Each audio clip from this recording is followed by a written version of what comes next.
Rededication, casket or cremation when I shoot you down. I was built for the smoke like a hookah lounge. I keep big shit that sound like the bazooka sound, and I shoot quicker than ain't gotta be a hoop around. Dear God, please don't let me relapse and return to the G-Ride with 3 straps.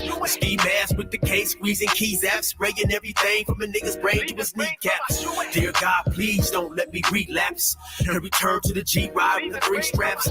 Ski mask with the case, squeezing keys apps, spraying everything from a nigga's brain to his kneecaps. Gun on me, it ain't never for show, homie. I'm far from a bully, but I'm never a hoe. Get out of line, my Beretta will blow. Real talk, we can take the beef wherever we go. I bring it to your front door like I'm Uber Eats. I guarantee you listen up when this Ruger speaks. Plus I maneuver through these streets like a ghost, and I'm handy with the heat. I cook a nigga like a roast. On me, homie, this is not a boast. I will still come through, boy, and stop a nigga's post. Play him close, man, Eric will ease it. Quickly off the waistband, man, and Eric will squeeze it. Leave you niggas laid out dead or paraplegic. Niggas playing in these streets while I'm very strategic. I come to your house dressed like the gas man. Shoot you 9 times, leave you stretched by the trash can. Dear God, please don't let me relapse and return to the G-Ride with 3 straps. A ski mask with the case, squeezing keys apps, spraying everything from a nigga's brain to his kneecaps. Dear God, please don't let me relapse and return to the G-Ride with the 3 straps. A ski mask with the case, squeezing keys apps, spraying everything from a nigga's brain to his kneecaps. I don't put shit on Facebook, I just holler in person. Put the pistol in your mouth while you're hollering and cursing. All that shit you kept rehearsing and put on your live, got you clapped with the big 4-5. You bitch nigga, if you tell me to pull up, I'ma do that. That nigga who was whooping first nigga that I shoot at. Ski mask on my face, bystanders be like, who that? I ain't with the talking, bitch boy, I thought you knew that. Leave his brains where my shoe at and bounce like I'm on a trampoline. Leave you laid out, nigga, like you camping on the scene. If you want something sweet, grab a peach or tangerine. Niggas won't smoke, well fuck it, I'ma let them handle steam. AR with the beam, you see the red dot? We tug on this trigger, nigga, it'll make your head pop. Blood pouring down to your shoes, call it Red Sox. Your brains hanging all over your shoulders like some dreadlocks. Expect the gang of dead off if they ever cross the line. The Lord said in the Bible, oh, revenge is mine. So I'm just trying to find a righteous path between the two. Before I lose control and do the shit I used to do. This being humble shit is new. I'm trying to turn the other cheek, but I ain't never been a bitch, so watch your mouth when you speak. Your mercy's what I seek, so I pray on bended knees. Don't let me get the K with the extended clip and squeeze. Lord, please. Dear God, please don't let me relapse and return to the G-Ride with 3 straps. A ski mask with the case, squeezing keys apps, spraying everything from a nigga's brain to his kneecaps. Dear God, please don't let me relapse and return to the G-Ride with the 3 straps. A ski mask with the case, squeezing keys apps, spraying everything from a nigga's brain to his kneecaps.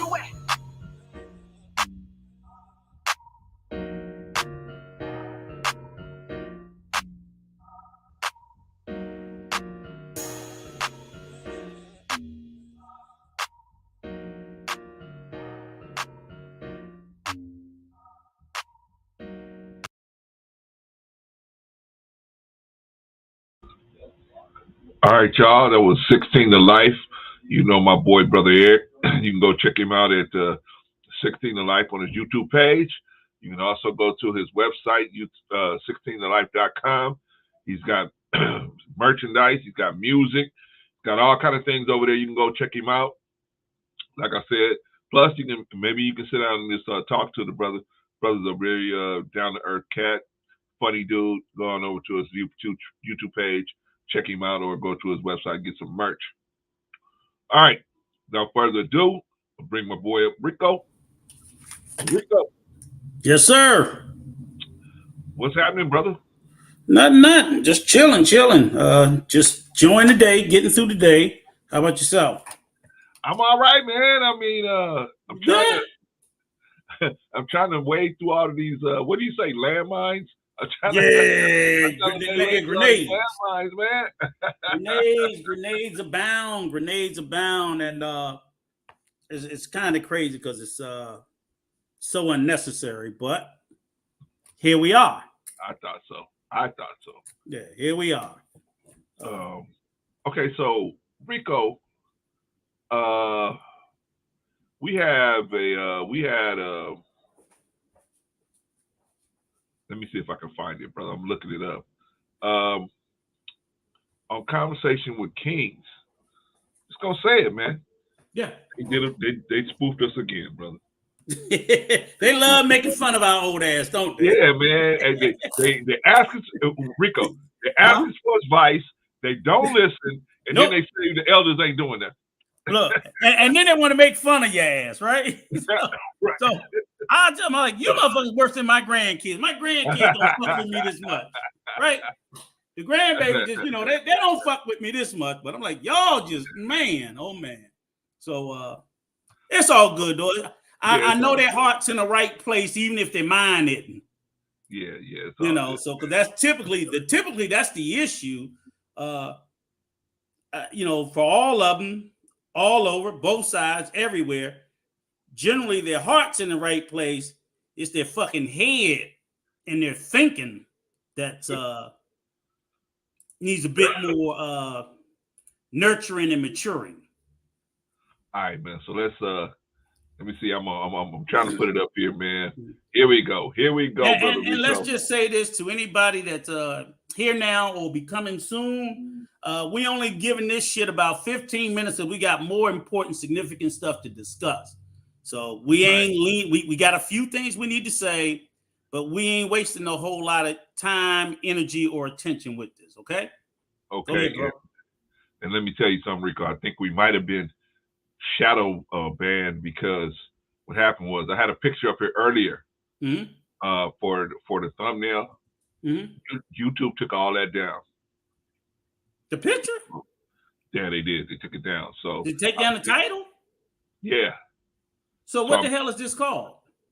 No, they didn't take down the title. They took down a picture. Oh, okay. All right. So at least people know.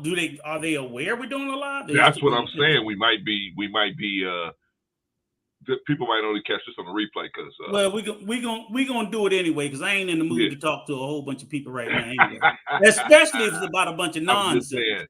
They probably took us out the algorithm. That's why nobody's here right now. That's fine. Took us out the algorithm. That's fine. All right. That's fine. All right. So, but yeah, they will see it on the replay. But we can address some of this stuff now. All right. So, so they did this thing, Boys in the Hood, Boys in the Tube, right? Yeah. Trying to show MRE, Daryl, and King how they used to ride together, and now they're not riding together. So I want to address a certain point on this. So let me play it real quick. You gotta put the sound on. Okay. That was supposed to be me. I'm furious, right? Yeah. Right? All right. This is Daryl. Yeah, that's you. Let me out. Yeah. I actually thought it was pretty funny. Yeah, it is. It is. It's funny as hell. All right, you know, I like it. I love a good joke. Yeah.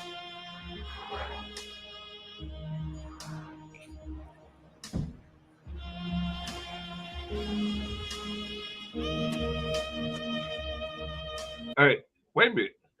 Is that one of the wrinkly dinosaurs right here? Yeah. Yes. All right, man. So you in the car with him, man. You about to go put it down on the dudes and business. That shut up Harold, right? Okay. Yeah. So let me just finish it out real quick. Obviously, this is Daryl. He was gonna go ride with him, but then he started thinking about what I said to him, and then he gets out of the car, right? Right. Supposedly, allegedly, right? All right.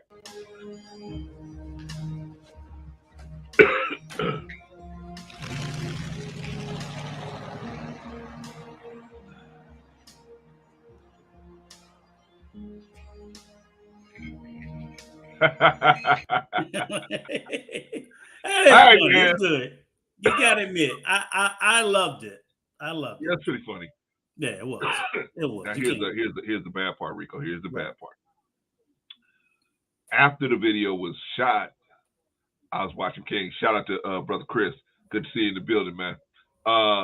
So after the video, Rico, King made this statement that I guess somebody asked, "Is that brother Clarence supposed to be furious back there?" Right. King made the statement that that's Brother Clarence. He's always, talking about, hey, let's be peaceful. Let's just have peace. Let's just have peace. Right? Yes, sir. Rico, when have I ever said just have peace? Never. Have I ever said that? No. The only thing I've ever said was leave the families out of. If you're gonna go after the man, go after him. Leave his families alone. Yet I keep getting this jacket that I'm the one that is trying to get everybody to be peaceful. Peace. Right. And yeah, and I think that's just a poor perception that they get off of what our positions are. Right. Because even at the point where things are now, as I told people, I'm like, the point for peace is long gone. I'm only searching for an end to the conflict. So like there'll never be peace between Russia and Ukraine. But what everybody's doing is obviously just in the fucking conflict. You can continue going forward, hating each other guts, doing, whatever you want, but just in the conflict, that's not seeking peace.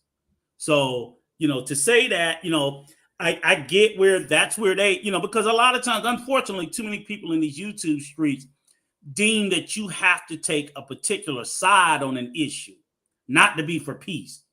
I mean, or not to be for an end to the conflict. It's like, and I'm gonna address that in a moment too. This whole sideism shit, or stupid motherfuckers not quite understanding what neutrality actually means. It doesn't mean what you want it to mean. It means what it is. So that's typically, like I said, you got the jacket of being for something that you never advocated for. You just advocated for, okay, what do y'all want? Do y'all want it to end? That's all I've ever heard you say was, again, the end to the conflict.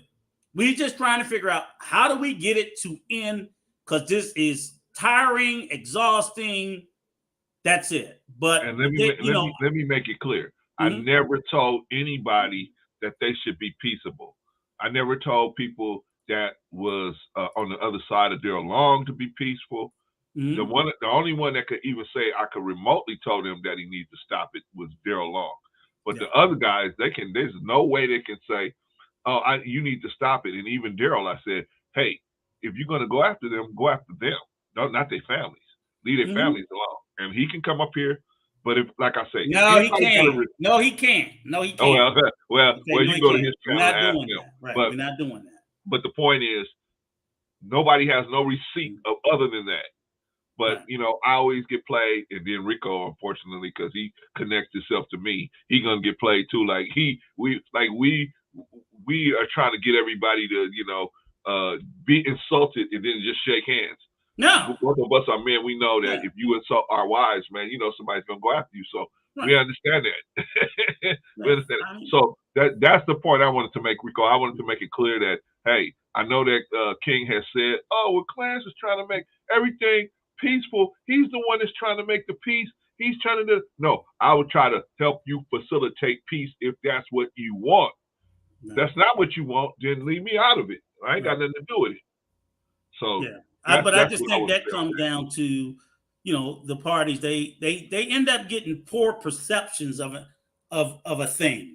They see things, right? See, and even Brother Chris, I thought we never was for peace. It just was the fact of we wanted an end to the conflict. We'll help you. That's what you want. Right. Now, if you guys call that peace, and I know the end of a conflict, 90% of the time, nobody ends in peace. Wars never end in peace. They just end.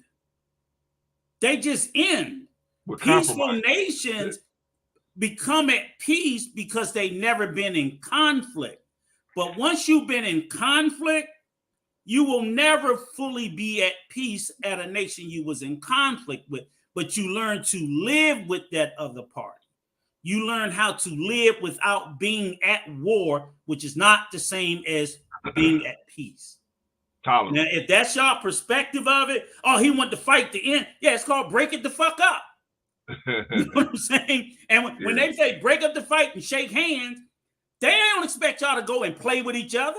Right. They just want you motherfuckers to stop fighting. Yeah. That's it. Literally, me and Clarence is just trying to grab him up by the collar and say, fucking stop it. Shake hands, because I don't want to have to come back and break it up again. That's it. Why is that such a difficult concept without us being, labeled as something else? And y'all should know by now, I'm the last motherfucker, as I have said, I'm the last person to tell somebody not to get it off, because when you want to get it off, you want to get it off. But how you do it, let's move on. Let's move on. Because what I think is, it's not helpful to the streets if all we got is nonstop, never-ending combat that at the end of the day, everybody's looking fucking crazy. Yeah. Everybody. The winners are looking crazy. The losers are looking crazy. The victors are looking crazy. All you motherfuckers look absolutely insane. But that was just something that we just wanted to clear up. There's no anger, animosity towards anybody. But we're definitely here today to take a few moments to clear our perspective on these positions. I go ahead, Clarence. Yeah. I was gonna say, I think Rico is like I was telling you earlier, man. Shout out to New Growth. I think I was telling you earlier, man, that sometimes it seems like they want to blame us, right? Oh, what happens? Step one, they come to us for advice. We give them advice. Step 2, we give them the advice. Step 3, they don't do it. You fucked it up. You got it out of order. I got it out of order? Okay. Yep. Step 1, they stir the shit. Okay, step 1 is then step 2, they come to us for advice after they've already stirred the shit. Right. Okay. Right. So that's very important. Okay. Because whenever they came to us first, the very first thing me and Clarence say is, don't stir the shit. Right. Don't do it. So they literally got to the point where, well, I'm not going to go ask those 2 old Negroes because I know they're going to tell me. Right. I know. And this is on both sides. Right. This is on both sides. They're going to do it. Right. So they're like, no, don't ask them 2 niggas. They're going to tell us not to do it. Right. So exactly. I'm going to do it. Yeah. And then after the shit gets started, then run to them and say, well, what should I do? What do I do now? What do I do now? I'm like, right? So step 1, stir the shit. Step 2, ask us. Now, step 3, we're still trying to counsel as to why they shouldn't have did it, how you shouldn't respond, how you should, again, trying to end the conflict that we see brewing. Right. Step 4, they ain't gonna listen to nothing That's we say. the part I want you to get through to them, Rico. They ain't gonna listen to a. I don't even know why they. You knew what I was gonna say. I told you it anyway. You ain't gonna fucking listen to me. And step 5, blame them old Negroes. That's the. You understand, step, right? It's the a OGs repeat. Ain't doing nothing. This shit is on the elders repeat. Should be here. The OGs Because there is not a single solitary thing that me and Brother Clarence have ever said or done that was different in any instance or any circumstance. And then we'll even get blamed for not stopping somebody from doing something I had no fucking knowledge they were going to do. Right. So I'm supposed to know right now who the fuck going to do something tomorrow. Right. I gotta know, and I have the ability to stop them. And because I don't stop them today from doing something that's gonna happen in the future, it's our fault. Yeah. Y'all motherfuckers is crazy. Y'all is crazy. I just be saying, like, say this shit out loud to yourself and see how it sounds to you. Because this is what me and Clarence, and hopefully our sister will come up here soon, OG Patrice. And we're gonna get a little bit. But we're not going to get too hung up on this. I'm going to say a few more things, and we're going to get into the topic because I don't want the whole stream to get lost in this shit. No. But, of course, everybody knows about all the bullshit that's going on in the YouTube street. And I'm going to be honest with you. I'm a little sad and disappointed at pretty much everybody that's involved. I understand how it happened. I'm not disappointed in how anybody reacted or responded to certain things. I'm just disappointed that we're even here. So when I say I'm disappointed, I get it. You know, somebody say, do some shit about you or make you feel a certain kind of way. I get it. We're all humans. We're all flawed. I'm just disappointed we're here. And it makes us as black people look fucking horrible, you know, over dumb shit. So, but what I did want to tap into is that I know that there are also people who are not in this particular issue that they're celebrating. They're throwing a party. Yeah. And I would even say to those people, if I was them and I've been in the position they was in, I'd be celebrating and throwing a party too. Yeah. I don't begrudge them for it, but me and Clarence take no joy in this because I'm not them. You know what I'm saying? I take no personal joy in seeing anybody on any side. I think I'm genuinely, authentically cool with all the parties involved. I've reached backstage and I've had conversations that I'm not going to share. I've never shared and I will never continue to share. Because, you know, I genuinely, while I do not condone or care for people's actions and behaviors, I care about every person and their personhood. I believe that there's good in all of these young men and young women. I just really do. And none of them have ever been disrespectful to me. They've never exiled me. They never shunned me. And I will not do that to any of them. So from the most egregious person to the least egregious person, I still fucks with them all. Right. I still hold them all in high esteem in their personhood and their humanness, flaws and all. I just do. Right. Now, do I think that certain people did some very foul, fucked up shit? Yeah, and I told them that. I've told them that directly. They knew what they was going to get from me. They knew it. But my breaking point is my breaking point.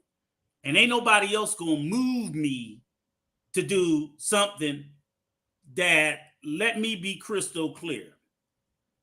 While certain people celebrating and throwing a party and saying, I told you, I told you, I told you. Well, me and this old Negro was telling them when they was laying in bed with him, sucking titties with him and shit. Okay? But some of these same people who are trying to like act like, you know, they sat on mountain high and was virtuous. And see, this I knew was going to happen. They used to be in bed with this same cast of characters. And they didn't give a fuck when this same cast of characters, which they were a part of, was sitting there destroying other people. They leave all that out. So at that point, when I was like, hey, you know, maybe y'all need to pull back. Y'all should stop doing this, that, whatever. They didn't give a fuck. Oh, sit down, you old Negro. You don't know what you're talking about. Okay. I'm still taking that same seat. So to me, these people have been through what they've been through, and I respect their reasons and their issues and their reasoning for doing it. Ain't none of you stupid motherfuckers that's late to the party gonna tell me nothing. Right. Like now you're supposed to be counseling me how I should move away from these people, but you was in bed with them when they were fucking over other people. Right. Yeah, I never been in bed with none of y'all. Right. You know why you ain't gonna never hear none of Rico's secrets? Cause I ain't telling none of you niggas nothing. Ever. You know what I'm saying? But I just don't operate like that. It's not like, you know, I could. Besides, I don't have nothing to hide. Right. I don't have nothing I'm ashamed of. I really don't care. But the fact of the matter is, some of the same behaviors that people are trying to call out today, they themselves have participated in the past. Shout out, Sister Annie. Shout out, Sister Annie. Good to see you. They have participated in some of these same, that while they're not doing these behaviors today, they did do these behaviors yesterday. See, and I'm old and I'm senile and shit is slipping, but I ain't forgot that.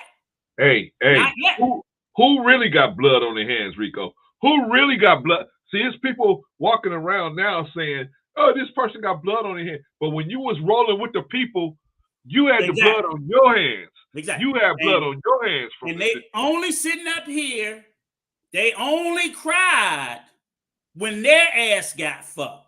Exactly. So I'm going to tell all you little panty waist crying motherfuckers, I didn't give a fuck last week. I don't give a fuck this week. I won't give a fuck next week. Okay? Because as young adults, y'all all decided that y'all was going to do what y'all wanted to do, and y'all didn't give a fuck what me or Clarence had to say. And I can respect that. I truly do, because I always tell, you guys, you're under no obligation to listen. Half y'all don't listen to your own parents. Right. I ain't your fucking daddy, so I know you're not going to listen to me. So again, we get it in a minute, Truth. Yeah, again, it's fine and it's fair that, y'all don't, you don't have to listen to me. I'm not upset about that. I don't get upset about it. I don't get upset about people, people that I don't get along with. And it's not many people, but there's like a number of people I don't get along with. And other people I do, I'm like, you can hang with them all you fucking want. I don't care. We don't, in this space, we don't tell people you got to decide. You decide for yourself. You will never hear that come out of me or Clarence now. Yeah. I'm never going to be a part of it, because you're not going to make us choose or decide. Okay. Right. But I will say since I'm speaking, I'll say this, Clarence, because we've been labeled the neutral crew. And I'll tell you, motherfucker, don't call me OG. I rebuke that title. I'm not a fucking OG, because I wasn't a young G. I don't want nobody to try to put that title on me to try to get me to fall in some space of some old docile man, and I can't speak the truth, because I'm going to. They try to call you an OG, right. but the title has a hook in it. It has a hook. They can hook it back when they want to. Right. So I'll take. My name's Rico. Keep that. Exactly. I'll accept the to keep that. Hold on, Rico. Hold on. Shout out to Brother D. Shout out to Brother Anderson the Great. He said, happy birthday to another Taurus. Truth is favorite. Truth is never favorite. Is a Taurus. Is this Truth's birthday today? Happy birthday, Truth, man. Shout out to you. Happy birthday, Truth. And I'm going to say one last thing. I'm going to button it up. Okay, let's go. So since we are in particular the neutral, the neutrals, right? Because when we said we was neutral, you got people that was trying to force us into a space that they're not capable or qualified to do, so it wasn't going to never happen. But nonetheless, they did. And now, for some reason, they think because of this most recent fiasco that the neutral people somehow changed. I'm like, you motherfuckers are crazy. See, once again, you don't know what neutrality means, okay? To be neutral is to not have a dog in the fight, which I never have and I never will. What I'm saying, because everybody is not as a term of endearment. I'll explain it to you in a minute, DS. Okay.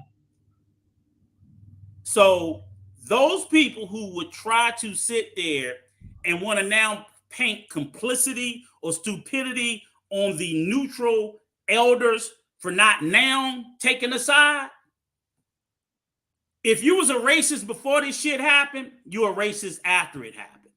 If you was a bitch ass nigga before it happened, you a bitch ass nigga after it happened. What's going on over there with those people does not change your character and your decisions and the things that you did in any way. So the fact that if you caught it, see, that's not the way it worked. You killed somebody, you in jail, and then you turn around and say, Clarence killed somebody. Well, that nigga go in jail with you. Your punk ass don't get out. It don't work that way. It doesn't change the jacket that's on you, the behavior of someone else. So the fact that you want to sit there and now try to point out, oh, everything I said was true. Everything I was saying was true. Nigga, I knew it was true before you said it. You had to find out after you got fucked. So it doesn't change your dumb ass for being complicit when you were in bed with them. And you ain't taking that fucking jacket off. You're not. Yeah, we caught this stuff, man, months ago. Months ago. We saw all this coming months ago. We ain't no bad motherfuckers. We just ain't to be fucked with. Plain and simple.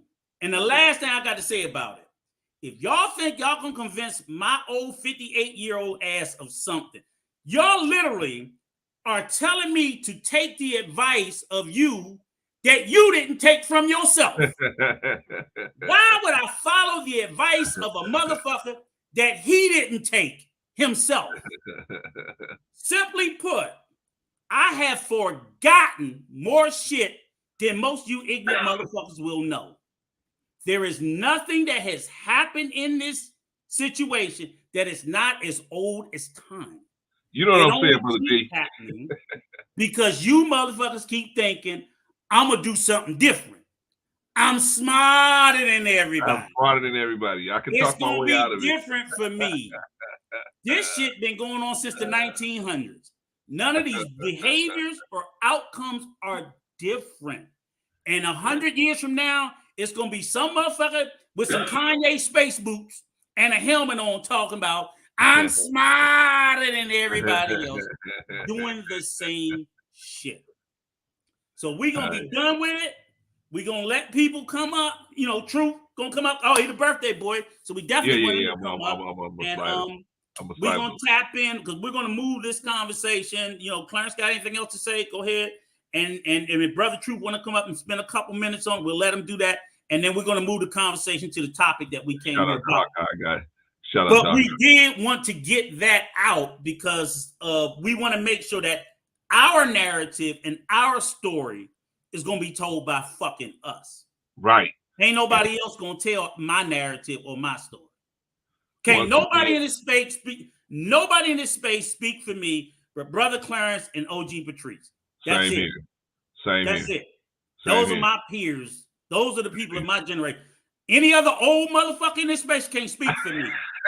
I don't give a fuck if they the same age, if they older. I don't know them niggas like that. I fuck with Clarence, I fuck with Patrice, and I trust what they would say. Same here. I trust what they would say. Anybody else? Rico talking, you hear me talk. Yeah, same here. That's it. So that's all. All right, man. So but Rico, I just want to wait. I'm gonna do it one last time. Mm-hmm. We never advocate for people to be injured and then just walk away. Only thing we said is if you want peace, we'll help you facilitate it as best as we can. We never said, oh, you gotta take abuse from somebody or you gotta take something from somebody and let's just be peaceful. Let's all walk off in kumbaya. We never told nobody none of that. So when you hear out there that people telling you, oh, Brother Clarence, Rico, they're trying to make the peace. They're trying to make the peace. No. We was just trying to help facilitate it if that's what the people wanted. The parties involved wanted. If that's not what they want, as y'all seen when we told E-Black's ass up, we are only going to work with you if that's what you want. But tell us what you want. So we ain't out here trying to facilitate something that you don't want. If you don't want it, cool. What he wanted was allies and supporters. Because that's all he kept coming to us for. And I kept pushing back on it. We're not here to take a side. We're here to facilitate an end of the conflict. And if you don't want to do it, then you don't do it. But you're not going to make me take a fucking side. But and don't blame us. Right. Don't blame us. When your whole, you know, we gonna roll on this group here, but you know, and at the end of the day, they didn't want an end to the conflict. They wanted surrender papers. And I'm like, okay, well then go get them. Leave us the fuck out of it. Yeah, and don't tell me, because I ain't looking for surrender papers. I'm not even looking for them to give up. I'm not looking for anything because I'm not in it. There was no offense to me. That's what y'all want. That's what y'all want. But anyway, we want to make sure y'all recognize, because sometimes people will say stuff not realizing that they are pulling us into the Busterism that's going on. We ain't got nothing to do with none of this Busterism. We standing clear. We stood clear on so many different issues. We just stood clear. Now, y'all, and don't think that when we seen things done wrong, I've done that even. Anytime I see something done wrong, I'll be like, you know, I've even me and Clarence have had multiple conversations. I'm like, Clarence, that's what I was getting ready to say. A little out of pocket. Hold on. Let me say it, Rico. Then you can say, okay. There's a lot of stuff y'all don't know is the stuff behind the scenes that's going on, because me and Rico are probably about very few people that's coming out here saying what's happening behind the scenes. We ain't showing text messages, and we ain't telling you every phone call we have with different people. We just keep it on the low like you're supposed to, right? That's a G code. You just, hey, I talked to somebody behind the scenes. Okay, they told me something. I'm not finna tell the whole world what this. I done had a conversation with E-Black. I'm not finna tell everybody what E-Black told me behind the scenes. I'm not finna do that. Even though, you know, I got an issue with him right now, I'm not finna tell everybody that. We have talked to so many different people. I'm not gonna name names, but we talked to so many different people behind the scenes. Patrice as well, behind the scenes. So don't think it's just, oh, we just out here, you know, out here, and we haven't tried to give counsel. It's just now we're not chasing nobody. We used to try to look for them and try to, hey, let's run look them up. down, We don't do that. for a conversation. Please. Like, no, you know. But I mean, we give the same authentic, wise counsel today that we've always given. And anybody that I've spoken to or Clarence spoken to can't tell you nothing different. So I'm like, anything I send anybody by email, by text, by messenger, pull it, because ain't a fucking thing I'll type. I don't care, because you'll see, you can read and hear and see I speak the same way everywhere. I don't share secrets, because usually by the time I come into the conversation, y'all done already put all this shit out on Front Street. So I can only talk about the public information. And usually me and Clarence are the last two motherfuckers to know. We looking at the pieces like, what the fuck? Yeah. And that's what we end up discussing, because I'm like, oh, Jesus, they didn't say that. Oh, gosh, why they do this? Why did this person do well, that? please don't do this. And you know, that's what we're doing. We're usually running behind trying to clean up things. And I want to make sure that we're saying it in the right way. But I just wish the shit would never happen. But it does. And I understand how people feel. But I'll be honest with you, and I'll say this because we're going to have another topic about this later in the week. I now know why Black YouTube is bleeding subs. This shit. And not just this, but a lot of shit, like, believe it or not, a lot of this shit going on in the divestors community too. They have a huge... Hold on, Rico. Truth, go check your email, man. I sent you the link. I sent you the link. Check your email, Truth. There's a huge problem in the divestors community. You know, Cynthia G and a lot of her big, you know, content creators, you know, going back and forth to war on their issues. And what it does is it's pushing subscribers out of this space, and other ethnicities are not coming to replace us. Yeah. That's just a fact. So content creators in this space don't take the adage that, you know how like in real brick and mortar business, you say the customer's always right. Even when the customer ain't right, you just want the motherfucker to leave happy so they can come back, right? Right. When we're having these controversies and our subs are getting turned off by this shit, we say, you don't like it, just go leave. Shit like that, little stupid shit like that. And it's like, dude, your subs are your customers. Not telling you got to kiss their ass, but how about give them some non-divisive, non-toxic content so that they don't go, well, I'm going to go over to the white space, or I'm going to go over this. Because while they do have it, they don't have it to the same degree that we have.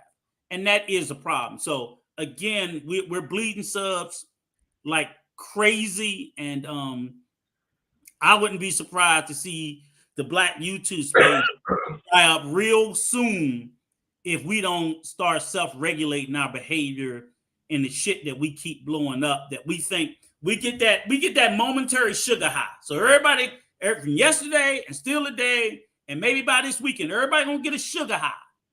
Everybody gonna get a sugar high off this shit. But then that sugar high goes away. And it's like, okay, now motherfuckers, what we gonna talk about? See, we be like this. Like we know everything. We know, and we tired of that. What? You know, and that's why if you look at it, most of our content creators live and die around celebrity news. Yeah. Shit like that. It's a damn thing. Like, they love the shit that happened with Dwayne Wade. They love that. They love the Kwame Brown. They love that kind of stuff. But what we're trying to talk about here, just saying, it's nothing salacious about it. But guess what? We got some pretty good perspectives on this that we need to tap into and talk about. And I'm going to tell you how, in my opinion, how some of this shit going to play into the manosphere. Woo! In ways y'all hadn't imagined. Go ahead, bro, Clinton. Hey, shout out to Sister TJ Randolph. Sister TJ Randolph. Is she in the building? Oh, she's in the building. Shout out to Sister TJ. And did you shout out Hawkeye? I did shout out Hawkeye. Hawkeye said I was in junior high school when Roe was in court. And you're right, Hawkeye. I got some shoes older than some of these kids too. So you're right. You know what I'm saying? They seem to forget that part, right? So, hey, Hawkeye, do me a favor. Can you type in the year that Roe was settled? I want to say it was 73. 73? 73. Yeah. Okay. 73. All right. I wouldn't. You're a little older than me, Hawkeye. I wasn't in junior high. I was still in grade school. I'm still in grade Shout out school. to TJ.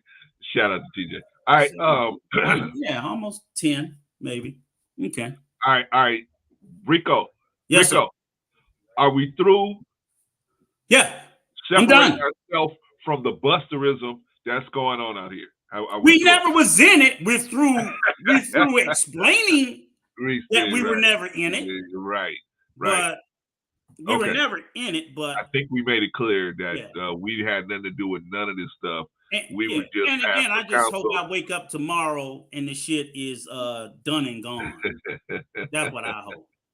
You know, TJ, if you want to come up, all you got to do is let me know. I'll shoot the link out there.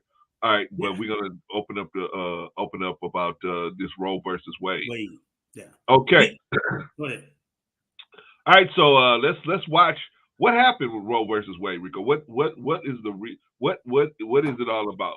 Let's watch a little video to see what it's all about. Yep. Okay.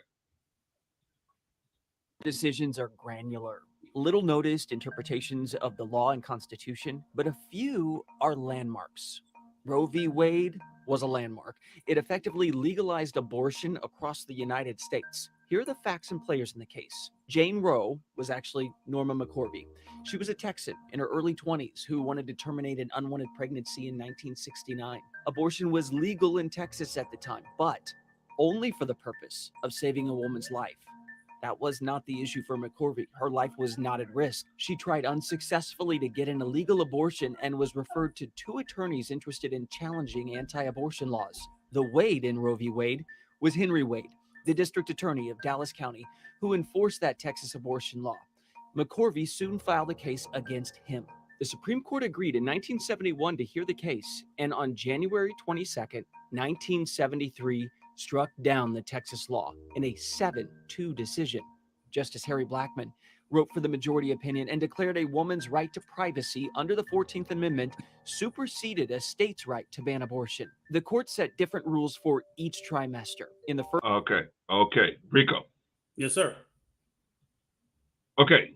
First of all, did you know any of this? As far as I knew about the plaintiff in the case. I knew it was 73. I didn't know it was Texas, though. I didn't know it was Texas. And I did not know that abortion was legal at the time with that caveat. I thought it was illegal. Okay. So now we're seeing that not only did they made it legal across the U.S., striking that down, but as well, now they're breaking it down by trimesters. Yeah. Right. Certain trimesters you can do the A word and then no, because you got to realize a pregnancy is 9 months. Yeah. So that will consist of 3 trimesters, for each one being 3 months long. And I think there's a couple of issues about that. I think, I'm not sure why, but I know in one instance that the statistics show that there's a large percentage of women don't know they're pregnant until they're well into the first trimester. So from the time of making the decision, she may be 8 weeks. Sometimes I don't know. I'm not a woman. I ain't never been pregnant, but apparently, or the scuttlebutt is that a lot of women generally don't. Some women are dead on top of it. If you're trying to get pregnant, then you're gonna be checking because you're trying. But most pregnancies, I don't know, are people purposefully trying to have a baby. There's a large number, but I think people hate to call their kids accidents and mistakes. Come up with whatever beautiful word you want. Your motherfucking ass wasn't planning to do it. So I don't know what that is if it's not an accident or a mistake. Because you wasn't trying to do it. It just happened. So basically what it's coming down to is this the M word or not? Is this the M word or not? So they had to break it up into trimesters. because at a certain point in the trimester, Mhm. a certain trimester, now it's the M word. Before a couple of Yes. other trimesters before Yeah, that, because not the M there's word. it's an issue of law, religion, and science when we're All talking about together. a pregnancy. It's all All three. together.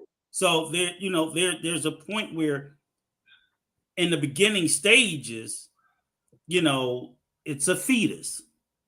That's the scientific term for it. It's a fetus. Right. It's and a fetus is not deemed a person until a certain period in the pregnancy. Because Right. then if you realize, if a woman is in her 8th or 9th month and you cause her harm and you cause her to lose the child, they'll charge you with I think infanticide is the word for it.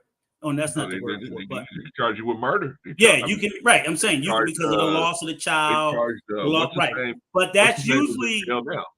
and if they want to, they'll do it if it's Scott in the Peterson. first month, because Scott Peterson, they got charged with that. right. If you want to, they'll do it in the first month, because they'll come with the prosecutors will come with the position that had you not affected the life of the mother, she would have carried it the full term, even though it wasn't a baby at the time. So it's a couple of ways we're looking at, but yeah. So okay, so we're getting closer to the way the court's looking at it. So we're gonna take take one more look and see what's going on. First trimester, the choice to end pregnancy was entirely up to the mother. In the second trimester, the government could regulate but not ban abortion in order to protect the mother's health. In the third trimester, the state could prohibit abortion to protect a fetus that could survive outside the womb, except when the mother's health is in danger. Justices Byron White. Okay, that's very important, Rico. Yeah. So they're saying that it's illegal to do an abortion when the fetus can survive outside the womb, when it's presumed that it can survive outside the womb. That's called late-term abortions. Okay. All right. So we make sure we all on the same page, y'all. Yeah. Okay.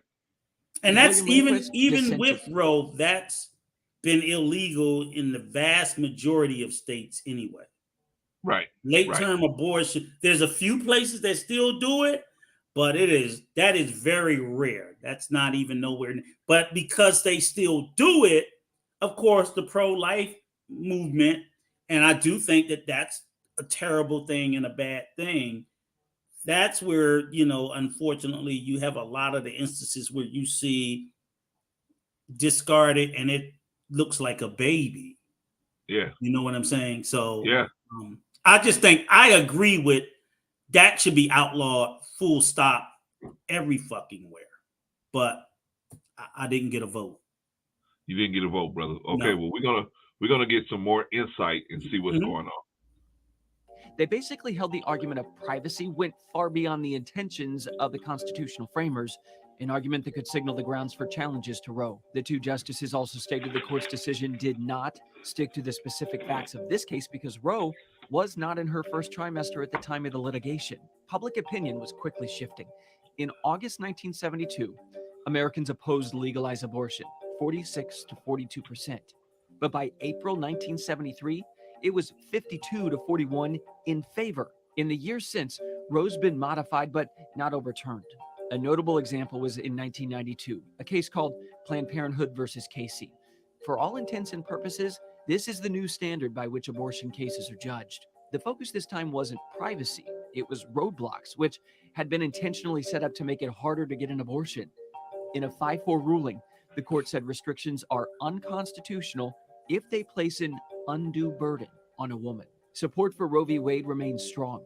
A Kaiser Family Foundation poll in June 2018 found that 67% of Americans do not want the Supreme Court to overturn the ruling. Holy 29% smokes. do. Holy the question smokes. now, of course, is what the Supreme Court will do with a solid conservative majority. Yeah, this is a 30% issue. People don't quite understand that. Like 70% of the country is in favor. They're not in favor of abortion. They're in favor of choice. But the choice is an abortion. Right, but the choice is up to the woman. Do you understand what I'm saying?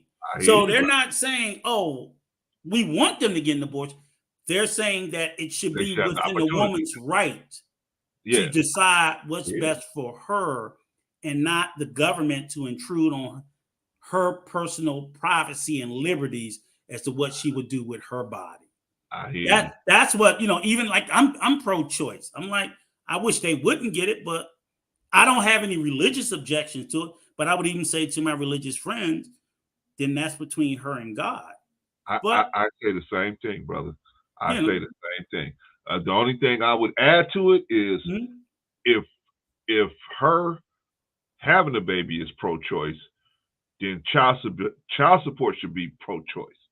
Nah, you jumped the shark with that shit. I'm going to tear your ass up because here's well, it doesn't matter because see now, and this is the beautiful thing.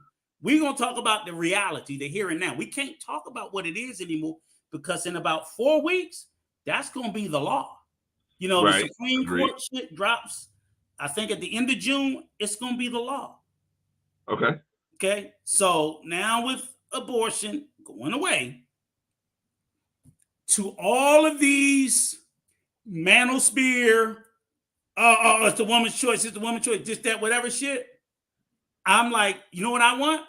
I want some child support laws to be toughened like a motherfucker. I want motherfuckers facing hard jail time if they don't take care of their kids. Because I'm going to tell you something. Okay.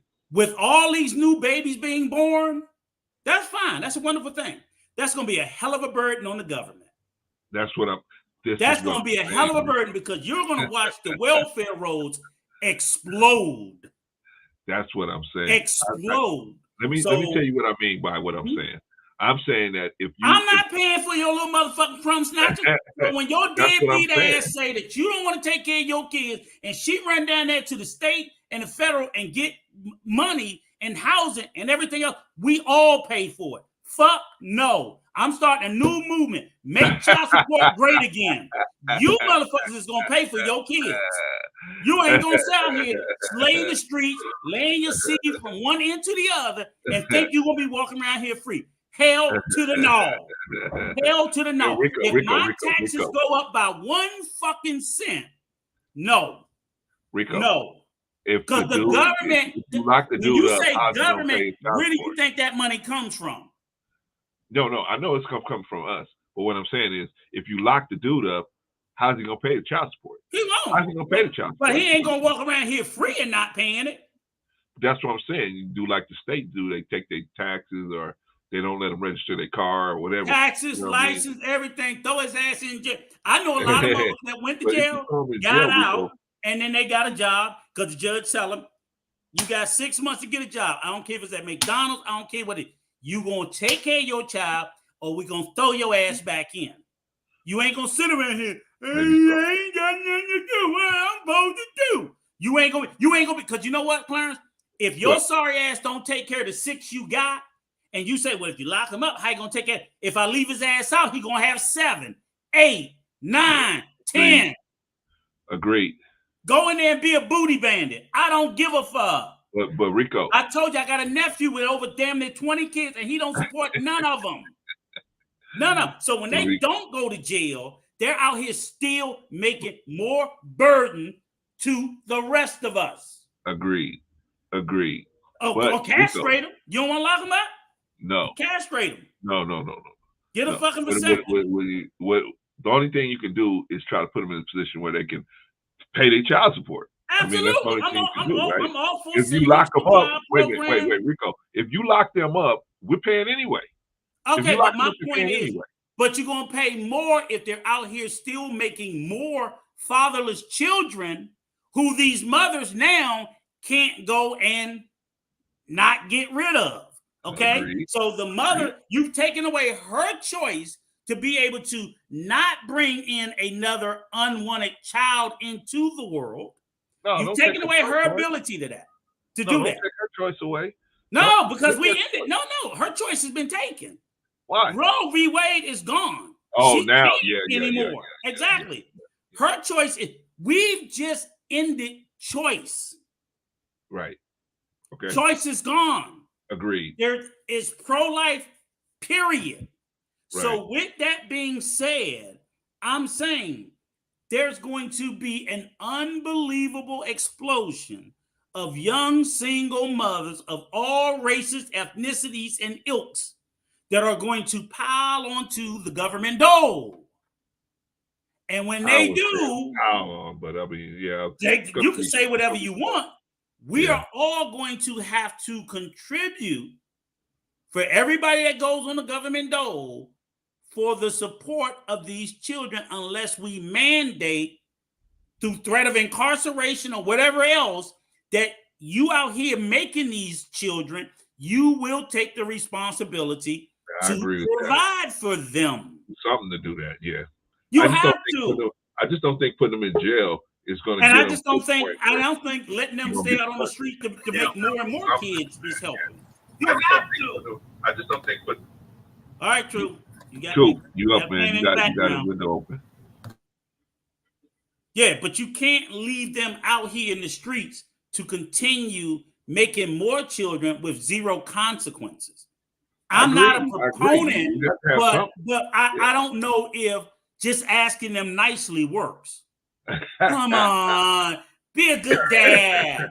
Come on, Clarence, be a good dad. Why don't you be a good dad? I'm just saying, if you put them in jail, they definitely come on, Clarence. I'm a pray. Be a good dad. Be a good dad. And they just slaying and slaying. Shout out to Brother Marcus. So I just don't know if that works. And what I have seen in the past, and what you fail to realize, I think through the introduction, I mean, there's somewhere where they keep a number of how many children are have been aborted every year. Absolutely.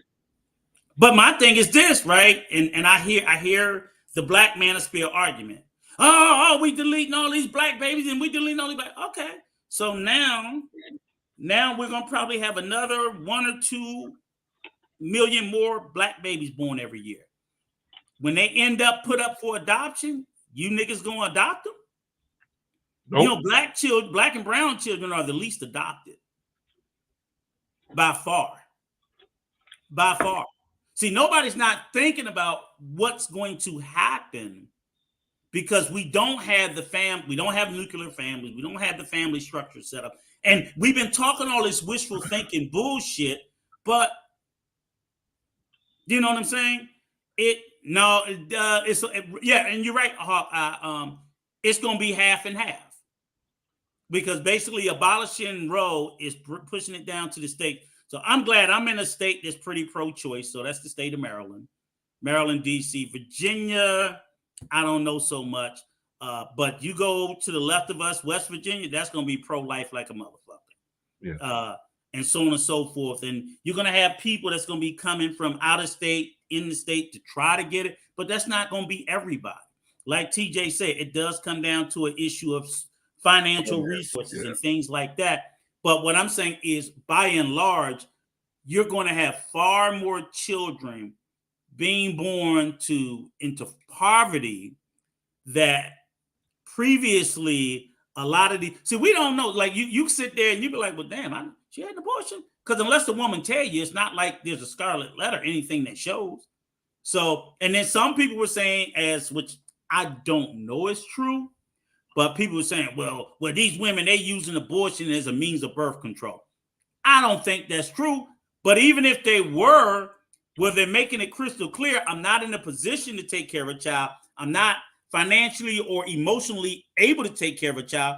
So I don't want to bring a child into this world that I'm ill-equipped to take care of. And I may be living in abject poverty. Now we're telling her, well, shut up, bitch. You're going to have it anyway. So we've just created an additional trauma in our community, because if you have a 15, 16-year-old girl here that's pregnant, that's ill prepared, the fact that she ended up pregnant shows you that there's no positive reinforcing adult supervision to tell her anything positive, because if so, she wouldn't be pregnant at 15. And now we're going to bring a baby in. And then maybe another. Because then what that woman with one baby does, she go out and she look for a baby daddy and end up with a second or a third or a fourth. Okay. I just hope that we're all prepared for what it's not like, oh, abortion's over and everybody gonna go get married. Y'all motherfuckers is crazy. Yeah. We are Okay, in so- the worst space So for do you us think? to end this shit now, huh? So do you think that this law?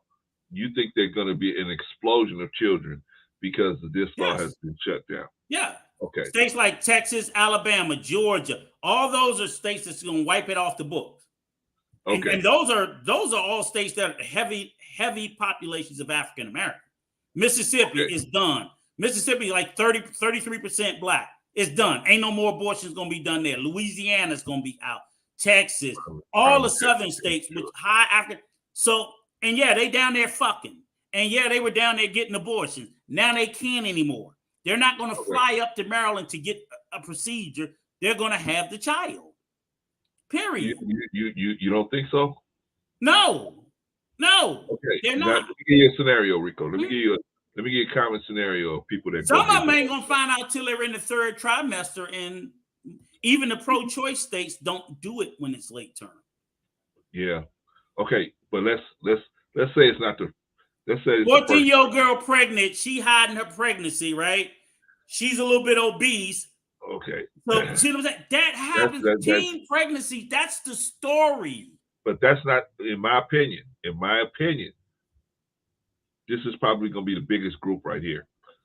College student or late high school person, and they find out they get pregnant, and they say, "Man, I got my whole life ahead of me. I'm not ready." Like you said, I'm not ready for a baby. I'm financially not set up. I'm just not ready to take this on. Now, before they could just go get, go Planned Parenthood or wherever, right? Now, what are they going to do? Are they going to go across the? Well, I think you're right. I think most of them will. Exactly. The vast majority of them will end up carrying the child to term and having a baby. And that's fine.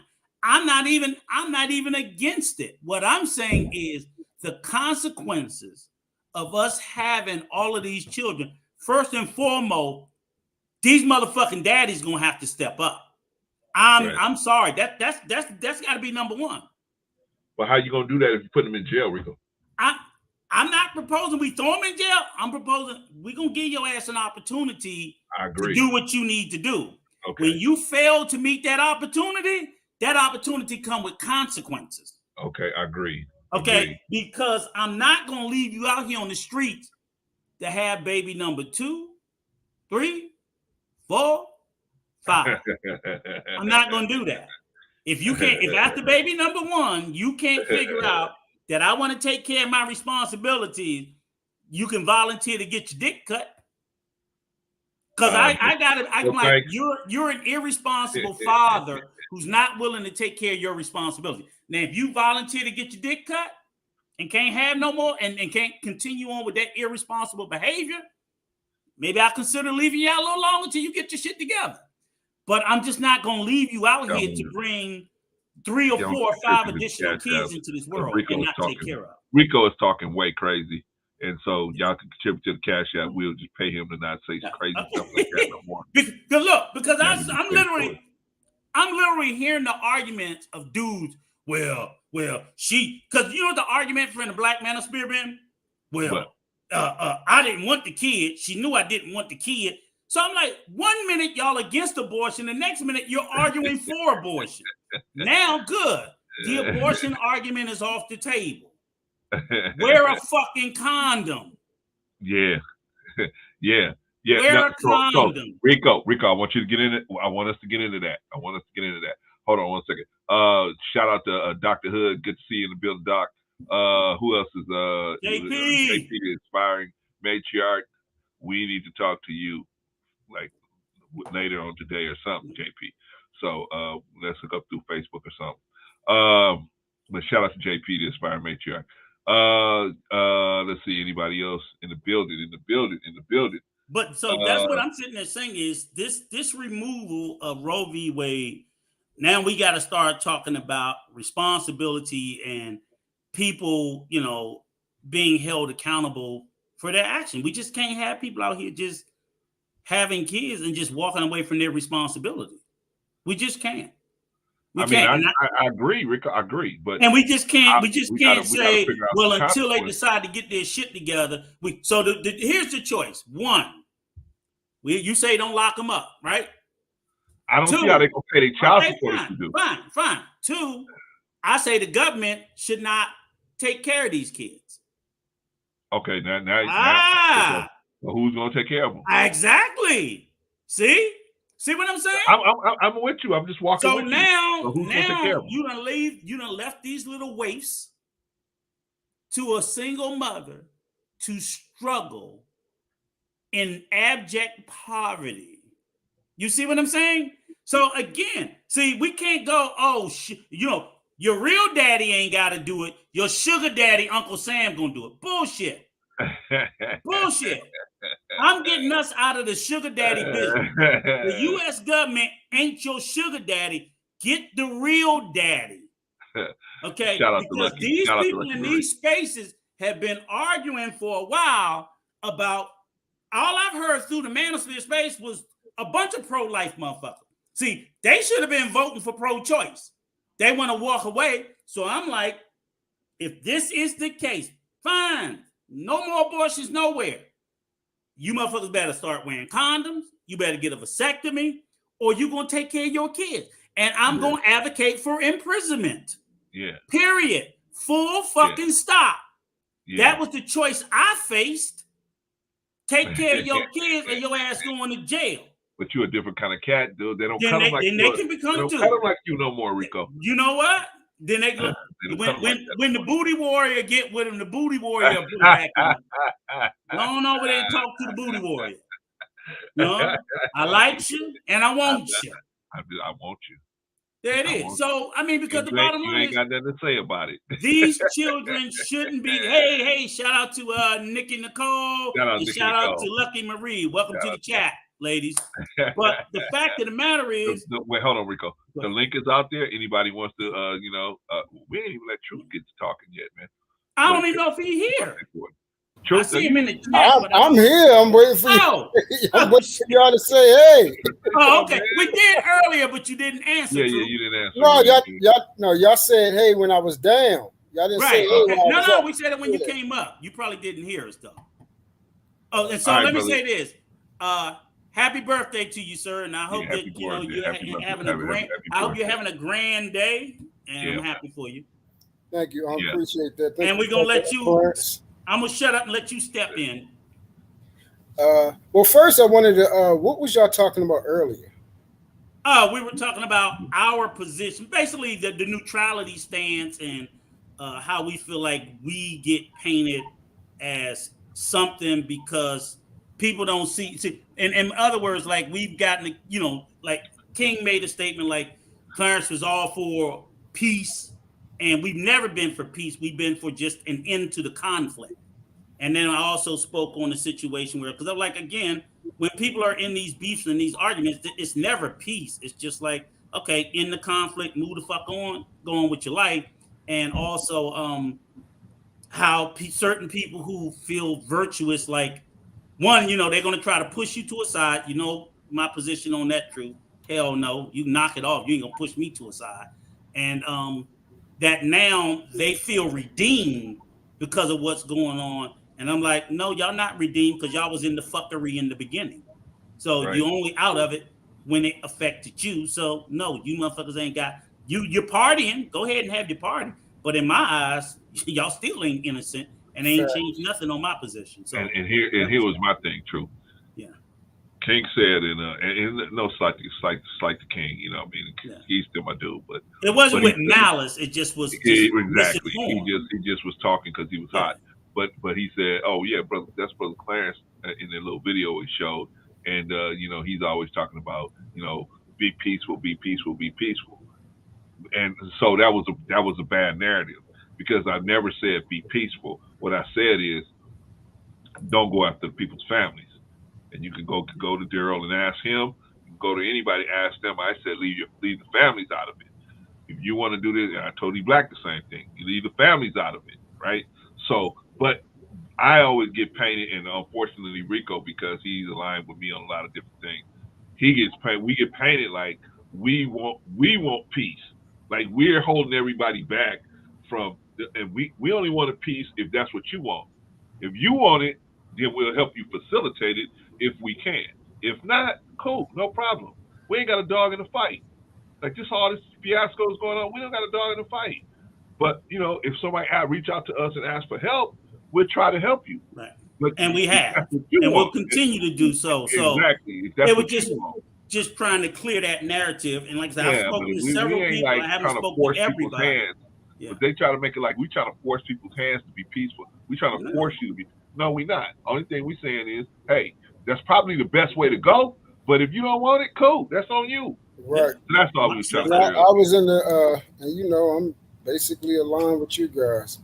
I mean, for me, what I did was I said, I want you guys on both sides, all parties involved. Mm-hmm. Like, is this all y'all have to offer? Yeah. That's what my question was. If this is all you have to offer, then okay, I understand. But if you're saying that you have other things to offer people, then why do you continuously talk about this nonsense? And then the thing is, the rhetoric is the same thing over and over again. It's really freaking insane. You sound like me, Drew. You feel what I'm saying? So that's why I'm saying, like, let's stop it. I mean, and then again, as we see what the daggone train has done, ran into a daggone wall, we see the residual effects of this. And I said this was going to happen. I've been saying this for months, that the people that aren't even involved is getting affected by this. And then the ones that are involved, they're going to be the ones that's mostly affected by this. And it's going to be trauma. There's going to be trauma behind this garbage. So why not stop? But now we got something new now. No, it's actually not new. No, it's not new. No, what I'm saying is this. I'm talking about in other words, new combatants. Right, exactly. That's what I mean. It's the same bull crap. Same old shit. Just new opponents. That's all it is. Exactly. A new cast of characters to the same thing. Yeah, so that's where I'm like, man, this ain't never going to stop. And that's why I said I wash my hands of it completely. I'm not advocating for nobody to stop no more. No. I'm going to let y'all crash and burn. I did go right ahead. And at the end, and like you said, I know you. I think you share the same opinion. Is that I haven't fell out with anybody either. So I have a dog in the fight, and that's the thing. Right, I try to make people choose sides. Right, and no, I'm not beefing with nobody. Authenticity and an honest opinion to everybody. And I don't sugarcoat. You know me. I'm gonna give it straight. No fucking chaser. If I think your ass is wrong, I'm gonna tear into your ass for being wrong. And I can still love you. I can cuss you out, truth, like you do. I'm gonna give you the fucking heat and tell you I still love you, brother. But you were totally fucked up and wrong. And sister, and everybody has some people have a whole bag of shit. Some people got a little hand purse of shit. But all you motherfuckers stink. All you stink, because either you did something or you allowed something. Correct. Exactly. That's all I'm saying. Nobody's hands was clean. Everybody, like you said, it never is. Everybody's hands was stinking. Right. And that's why I was kept saying, when you tell them stop virtue signaling, because you tell them you're not good. They don't want to hear it, and then after it's fucked up, well, what should I do? What should I do? When the elders coming? Why don't the elders come through? And a lot of people are coming to the table. A lot of people are coming to the table saying the same stuff that I've been saying for months. Like, see, this is what I got told. I got told. Don't tell no secret. This is a non-secret telling. No, this ain't a secret. I don't know no secrets. No, this ain't a secret. I don't tell secrets. No secret. I don't tell no tell me what you thought. That's it. Yeah, this ain't no secret. Okay. Yeah, this ain't no secret. This is plain and simple. People said that they was defending themselves. Right. That was the narrative. Mm-hmm. But now people is coming up. Now everybody's saying the same thing that I was saying. Why the hell, if you got such a life, right? I'm believing that we have life outside of YouTube. So if you got life, you got friends, you got family, and all that type of stuff, why are you putting so much energy into this if you actually have a life? You see what I'm saying? And that's what everybody kept saying. No, I don't need this. You know, I'm bigger than this. All right, well, show me. But ain't nobody stepping away from it. Nobody stepping away from it, and now it's something new. Like I said, not the new situation, but new combatants. Yeah. But that was just the first part. Now this Roe versus Wade situation. Hey, one second. Hey, True. Before you go into that, let's see if Dr. Hood or TJ got anything to say, because we want to kind of button that up and then jump back in the row. Dr. Hood. What was used on the abortion or the feuding? Yeah, I was going to abortion, but they was talking about something else. We're gonna go back. Yeah, so you don't got nothing about you got anything about the community mess?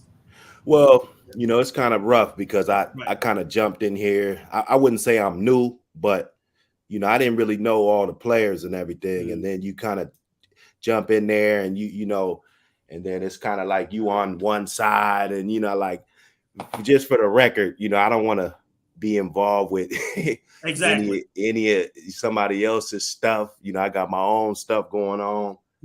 And you know, I mean, it'd be nice if we just kind of, I mean, I can't tell somebody just to give it up, or I don't know everything that happened and everything, but to me, it's just like some YouTube stuff. It doesn't really seem too serious to go to some of the measurements. And I'm kind of surprised that some of the different players, you know, I'll say on the outside or whatever, the lengths that they'll kind of go to try to down the next man. And, you know, it's kind of, you know, like, I hope somebody doesn't really come at me like that, you know, one day. Cause I wouldn't, like anybody on this panel. I mean, you know, you could screen record this or whatever, you know, I'll never go at any of you, man. I respect all you guys, you know what I'm saying? So thank you. We respect and you that's how I remain it. You know, just a cool guy. I'm not gonna flip likewise, on brother. If we cool, you know, we cool, bro. But you gotta be, look, Dr. Hood, even that position will get you in trouble. Man. Right. Ask the two dinosaurs up here, Doc. Oh yeah. Take that position like, damn. You saying you cool with me? You saying you cool with me? You're gonna get chewed up, man. You can get in trouble for Don't that. say you cool with me. Dr. Hood, you can get in trouble for that too. That's what me and Clarence was saying. Like, look, come on now. That was crazy. Hold on, y'all. Shout out to Technical Chatter. Shout out to Jedi Master Daryl. Shout out to everybody in the house. All right. Who was talking? Truth or Doc? Right. If you're done, Dr. Hood, we're gonna ask Truth. I want to hear the truth. He was about to cook. No, but we're gonna let TJ real quick if she want to say something on that topic. Then we're gonna go back to Truth on the he about to cook on Roe v. Wade. Can you all hear me? Yeah. Good afternoon, Sister TJ. Hey, how y'all doing? You know, well.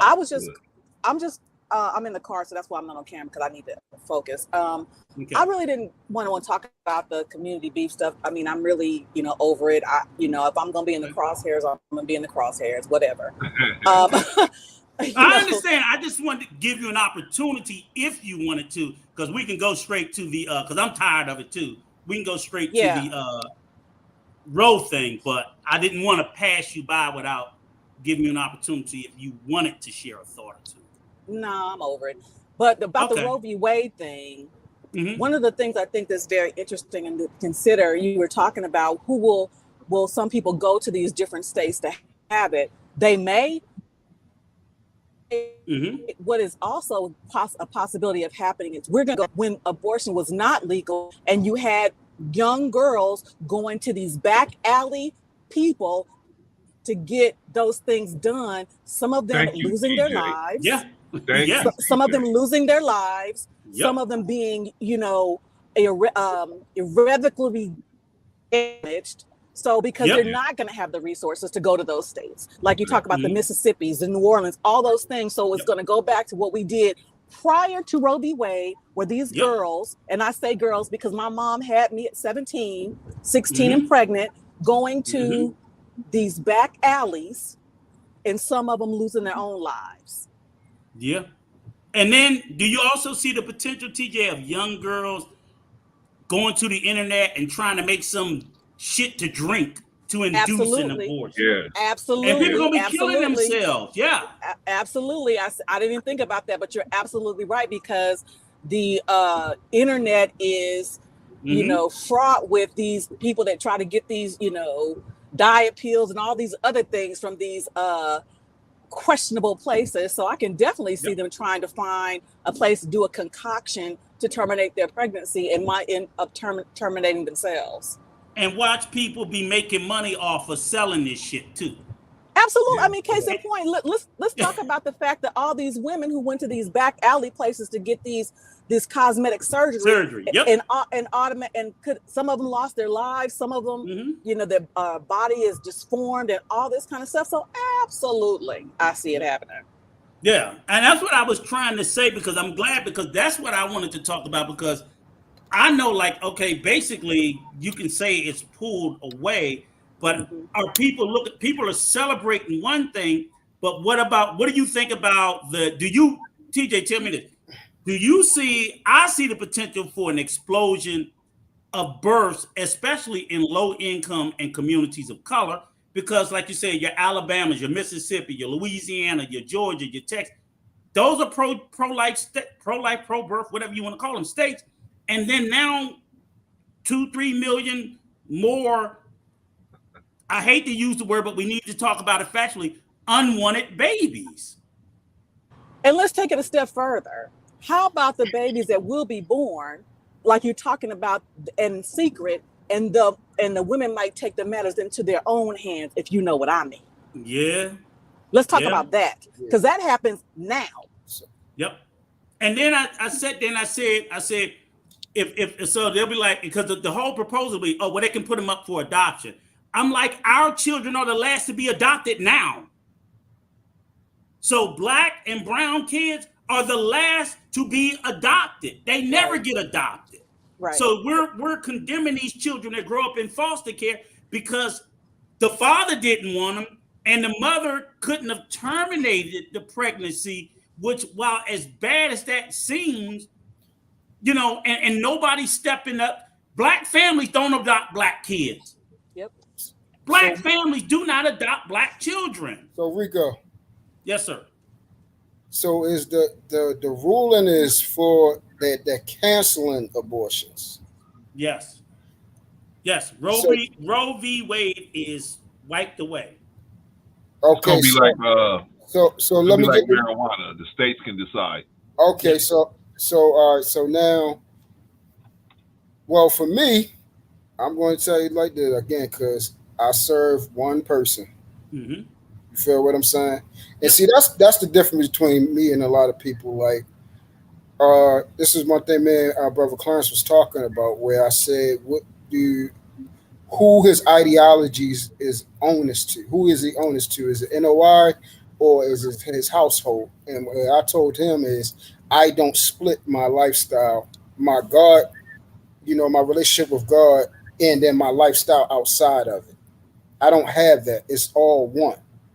You see what I'm saying? My life is, you know, doing the best I can to please him and find the movements that is pleasing to his sight in the form of worship. So this goes into what would he want? And this is something that we should all be advocating for, because it ends what I consider murdering of innocent children, murdering life that he has designed to be here. There's so many people on this planet that can't even have children, more than what y'all know. It's people out here on bended knees, married couples, wives out here crying their heart out, feeling like they're not a woman because they can't have children. And yet we have so many people out here, you know, millions, with the ability to create. The greatest gift that we have on earth is to create life. And then we want to take it upon ourselves, something that doesn't even belong to us, and we want to get rid of it. So for me, I look at it as a good thing. Yes, there are going to be things, because we're hard-headed as hell, instead of looking at it, hey, you know what? We got to do a better job. We got to become more responsible, things like that. We already know. But for me, it's just like children. I'm not going to create better ways for my child to disobey me. You see what I'm saying? So the best way to get somebody to get on the program is eliminate loopholes for them to do so much wrong. Okay, so let me ask you a question. So hold on, let me finish sorry. this. Then you can ask a question. And then, second of all, for those of us who had consider being black like a very important thing, we need the numbers. And I'm not pro-black, so y'all should know this.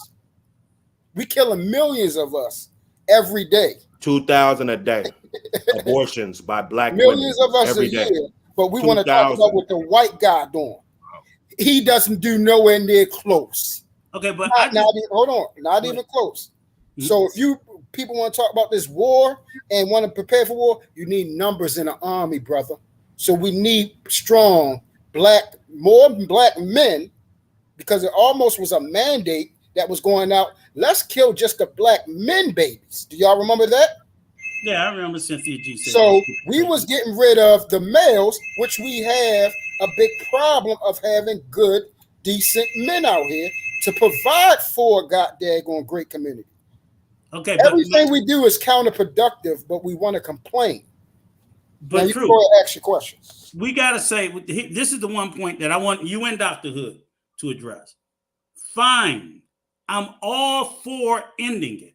But we just can't say we're going to end abortion and then we're going to bring all these babies into the world and just say, well, what the hell are we supposed to do with them? There's going to be a cost to it. And I'm not even talking about the financial cost. I'm saying... Is that a question? Or yeah, and what I'm saying is we have got to sit there and start making these fathers take care of their children. Okay, that's something different. That's something totally... That's something now. That's a different step. That's a different step. So again, that's what I'm saying. Stop giving people advocating responsibility and giving somebody a loophole out of it. There's so many of these deadbeats out here happy when a daggone mother go out there and kill a daggone baby. So let's take it away from them. And actually, a man becomes a man when he has the responsibility to do it. But question is this truth. That's what it is. Do you understand that? Here's what I'm hearing, though, and this is where I'm going to push back. Oh, come on with it, because that's what I came up with. I don't have a problem with your view or your position.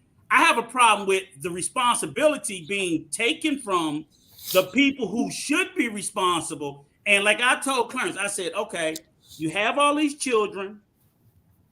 Uncle Sugar Daddy, the government, we ain't doing it no more. When did I say that? No more, because I don't think if you go out here and have a bunch of kids and don't take care of them, I don't want my taxes going up for that. Who disagreeing with you? I don't disagree with that. I know. I'm just saying. Oh yeah, keep going. Right. So we having these extra kids, and that's fine. I support that. I agree with that. The government, we done. You coming off the government dole. I agree. The only other option I see is there has got to be a mechanism that, and it ain't working just saying, please be a good father. You know, that's why I told Clarence, I'm like, throw their asses in jail if they don't want to take care of their kids. Now that's the only part that I agree with Brother Clarence on, and I'm gonna tell you why. What do we do is what? Okay, so this is the problem. The government not gonna take I was explaining this to people the other day. Truth. Hold on one second. Let me shout out Summerman's Pies. Summerman's Pies. Shout out to Summerman's Pies. Shout out to Brother Sim. And shout out to who else? Okay, that's it. I like what Summerman's Pie. Yeah. So can I say something? So this is the thing that true. I don't know if TJ's got to run, man. So can we give her some grace and let her? And we'll come right back to you, True.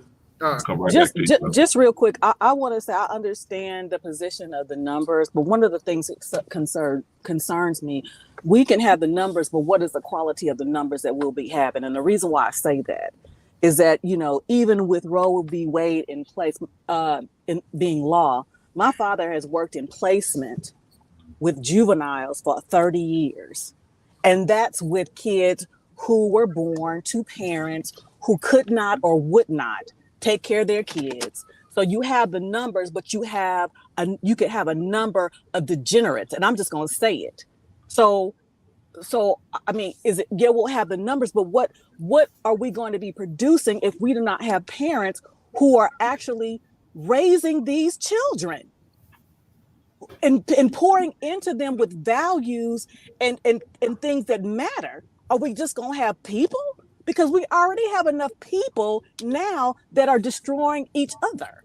So now we're going to have kids that are forced to be born and not going to be taken care of. The system or whomever is going to be taking care of them. They're not, because we already know what the foster care system is now. We already know, like I said, my father has worked in placement for 30 years. And I listened to him tell me how the stories about these kids are getting harder and harder to reach them.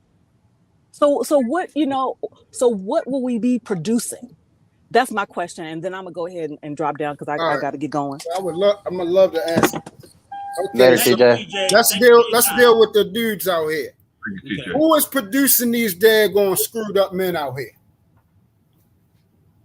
If you want to say the mothers, okay. Oh, yes. I said okay. Yes, it is. Disagreeing with it. Yes, it is, and that's 100%. They producing more feminized, more daggone emotionally driven, less responsible, less logical degenerates. Because that's what happens. They're becoming things that they are not supposed to be. And they're also contributing to more of the alphabet community as well. You see what I'm saying? That's what comes behind it. So this is what I said this a long time ago. And this will be something for you to think about, Rico. When people go to the table for, what is it called? For the child to either go with the mother or the father, I think the roles need to be reversed. That would help out right there. We don't need jail time. Let the roles be reversed where majority of the time the child goes with the dad now. I agree with that. Okay. I agree with that. So now that keeps the guy out of jail, and now you give the man responsibility to be the man. See, a lot of times what happens is this. We have more guys out here. We already know the numbers. Black men are more involved in their child's life than any other race. Any other race.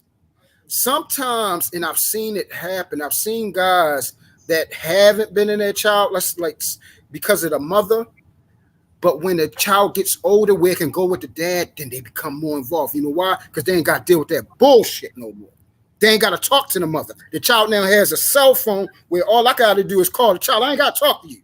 Baby, what you need? You need me to come get you? Okay, cool. I ain't got to go through your mother no more. And that's what's happening. A lot of times men aren't given the opportunity to be dads, and a lot of the power is taken out of their hands when we already know the failure, the victory and the failure of all relationships, whether it's parenthood or marriage or any relationship, lies on the weight of the man. So if the marriage end in divorce, we blame for it. If the child grow up after, we blame for it. So give the power to the person that has the most of the responsibility, and that's going to get most of the blame for it. What happens is when a child comes out screwed up, the dad gets the blame for it. When a child comes out winning, the mom is the one saying at the table, saying, "Oh yeah, I raised this good child." Hold up. Well, what about the mom that was around that was in the same situation that raised that fucked up nigga? Do she get to say is to blame the dad, or is he a product of his environment? Which one is it? So you can't have it both ways. I agree. You can't have it both ways. So when we come to this situation about these babies, it's not the babies. First of all, and again, I keep saying we trying to control things that we really is not supposed. This is the goddamn problem that we have in society. We keep trying to be gods. We keep trying to control things. We just can't let these fathers walk away. Hold on. So I agree with your premise. All the dads is not walking away, brother. I didn't say all of them, sir. Not even majority. Not even majority. Gentlemen, hold on. Let me shout out Mr. Real Estate. Shout out Mr. Real Estate. You already got the numbers. Thank you for truth. Hold on, man. We're going to shout out Mr. Real Estate. Glad to have you in the building, my brother. And Doberman, of course, a.k.a. Rorschach. Good to have you in the building, brother. Okay, Truth, back at it. Right. All I'm talking about is it's a statistical fact that more than half the children do not receive child support. And I'm saying I can't in no way in good conscience see that responsibility pass on to anybody other than the mother and the father.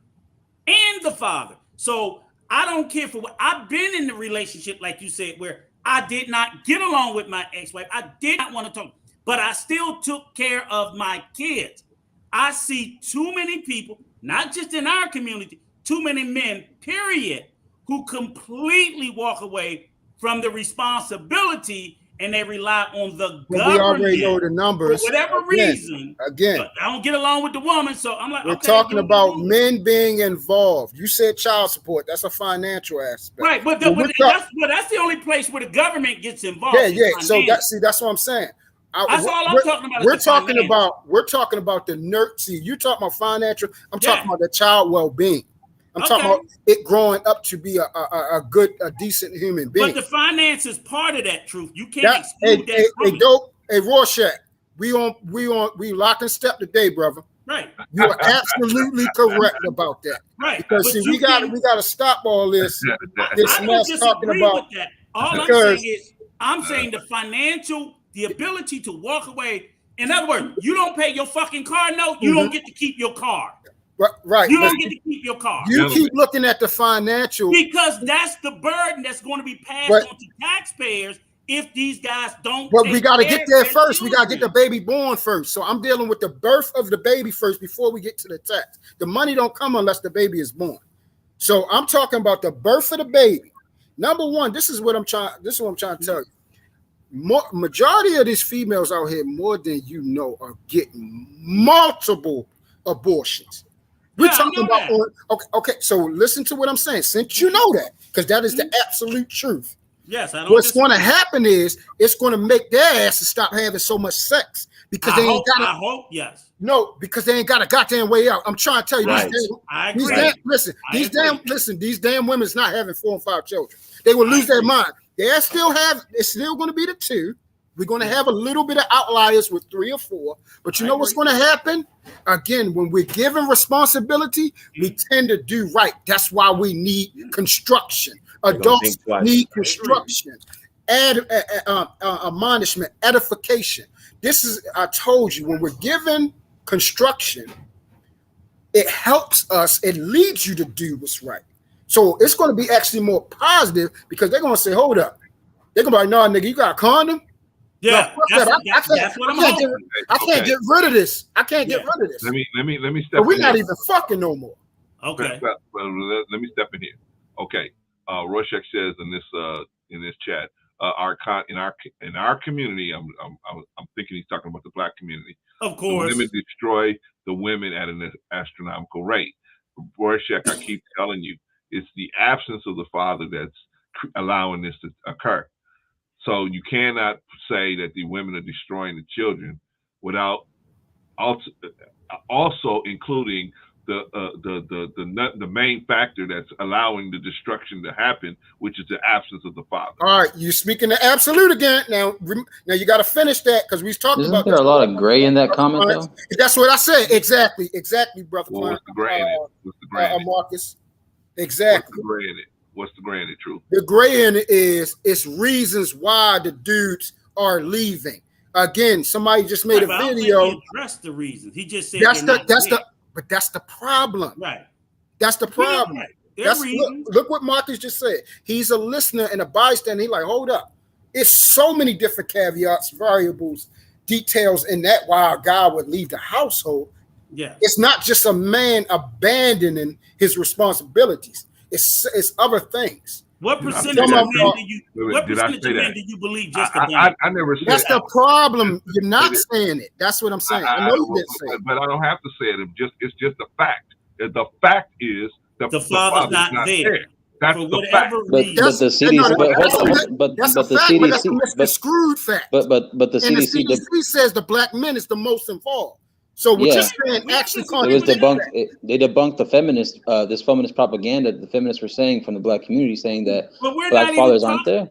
But we're But no, not I'm just trying to add. I'm just Right. no, but y'all also got to understand, Uncle Rico, that Mhm. like a lot of these people that come into these sort of like cults that want to start attacking the opposite gender, and they want to state some very all right or all left, like very extremist outcomes, and then they say these things, and then all of a sudden they get debunked by actual national bureaucracy, actual national census, and they how is this even a gender discussion? We're talking about the absence of because the opposite gender is the one that's starting the war. Right.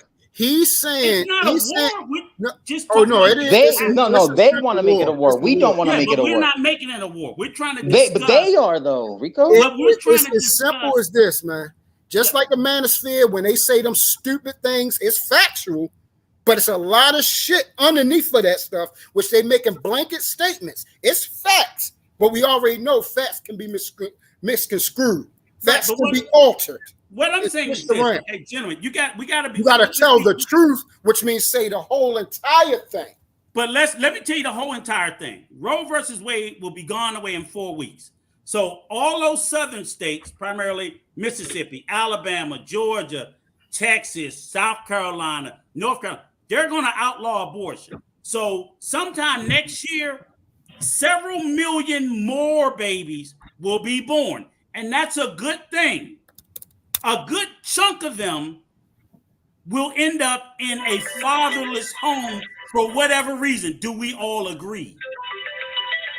For whatever reason, but some reasons matter. Right. I'm not saying the reasons don't matter. I'm saying it's our mentality got a lot to do with it. Right. And that's all I'm saying is the black community, we don't really believe in multi-family homes. I'm just saying if 1 million black babies are born and 800,000 of them are born and go into a household that doesn't have a father for whatever reason, the woman drove him crazy, whatever, that's fine. All 800,000, that was the reason. That kid still doesn't have a father. Okay, and I'm about to show you something right here, Rico, because I understand what you're saying, but the problem, what you're missing is you're looking at the totality, you're not looking at the percentage. If you have 100 babies and 80 of them is screwed up, 80 of them are screwed up, and you have 4 babies, you have 5 screwed up, it's still 80%. I mean, you have 4 out of 5, that's still 80%. Yeah. So the number of babies not born or born is still going to be roughly the same number of degenerates and of decent individuals. It's just the number comes up. Right. So the number actually gives us more of a chance to possibly have what's named, because again, men are moving in the right direction. We're building. Right. So what I'm saying is the proposal that you're proposing, I'm like, that needs to be proposed. The responsibility, all I'm talking about is fathers, even if Roe hadn't been touched, it's too many fathers that get to walk away from their financial responsibility of supporting their children, and that shit is passed on to the taxpayers. The way y'all saying it, the way you saying it's not get to. You don't get to. First of all, we don't get to walk away from nothing. A mother, we don't get. This is what walks away. No, this is what walks away from. Looks like I have the power to kill that motherfucker. So that's walking away from it. So that's advocating. So is it? Are you accepting? So are you saying that you accept the premise? It's perfectly okay for a man to biologically procreate and not have to financially support that child? That's all. No. And that doesn't mean I agree with what you're saying. That's not what all you're saying, because you made the blanket statement of saying get to. Men aren't getting to do anything. We get held accountable by the goddamn government, by other people, by women, by men. If the kid's 10 years old and you have a financial support, hold on 1 second, fellas. Hold on 1 second, fellas. Let me shout out. Get away with nothing. Hold on, Drew. Let me shout out OG Patrice. Says greetings and salutations. I sent you a link, sister, a long time ago, but I know. But my question is, hold on. Let me read this. I'm gonna let you rock, Rico. Hold on. Doberman Rorschach says black women choose to not have father in the home. Exactly. If the woman see, but that's not in all cases true. Now you doing the absolute. If the woman I said exactly. That's something that you need to include. I'm not doing the absolute. We already talked about this. We can go to this statement is an absolute. Black women, there's no separators, there's no qualifiers. Nope. Black women choose to not have fathers in the home. That means all black women choose to not have fathers in the home. That's an absolute statement. So he didn't qualify it with anything. Black women that have, certain issues going on or whatever, he didn't qualify it with anything. And you said, all I'm saying is this, true. If a kid is 10 years old, absolute no. But here's my question. Does this matter? Absolutely. And I know you don't think that. I know you don't think True, in those terms, True. I just want to ask you one question. If a child is 10 years old, he's been living in a household that's been on government assistance for all 10 years of those years, and that father is alive, then what? That's what still does that mean? That kid could still grow up to be a good. I'm just asking about that kid can still grow up to be a productive environment. That kid could be better than his father. A blanket statement. I'm not saying the kid can't. I'm talking about the financial. But you have to add that. You have to. I have to do what? You have to add the other variables. You can't say if the child is just 10. What's the other variable that the mother? Dr. Hood just named one. Huh? Because the thing is this, man. What's the other variable? The child is he just named one for 10 years. He just named one. What? I didn't hear it. I didn't hear it. Dr. Hood. What was the variable, Dr. Hood? What, that the kid could grow up and be better than his father? That has nothing to do with the father walking away from his financial responsibility. See, you keep saying him walking away. Well, not doing it. Call it whatever you want. No, if you know you have a that's child, the thing. You don't know what that man did. You're just harboring on the minority of these goofies that actually take the step and say, "I'm not doing crap." That's what I'm addressing. The ones who don't. And that's okay. I'm saying it's not a lot of them. It's not a lot of them. It's more than what you think, and it's going to be more. No. It's a lot. No, it's not more than what I thought. I just know it's not the majority. It's not the majority. It's not the majority. It could be 20%. That's too many. And then the fact that we're going to have more kids, there's going to be 20% more of them. So out of that 20%, half of that is the responsibility that the goddamn mother need to make sure the man is in the household. So take half. So take 10 down. Can I say something? No, it's going to stay 20 because if the guy's not financially supporting his children for whatever reason, that cost gets transferred to the government. You don't know. That man could be paralyzed. Yeah. Okay. That's what I'm saying. You have to add that, Rico. We don't know. Let's let Marcus chime in.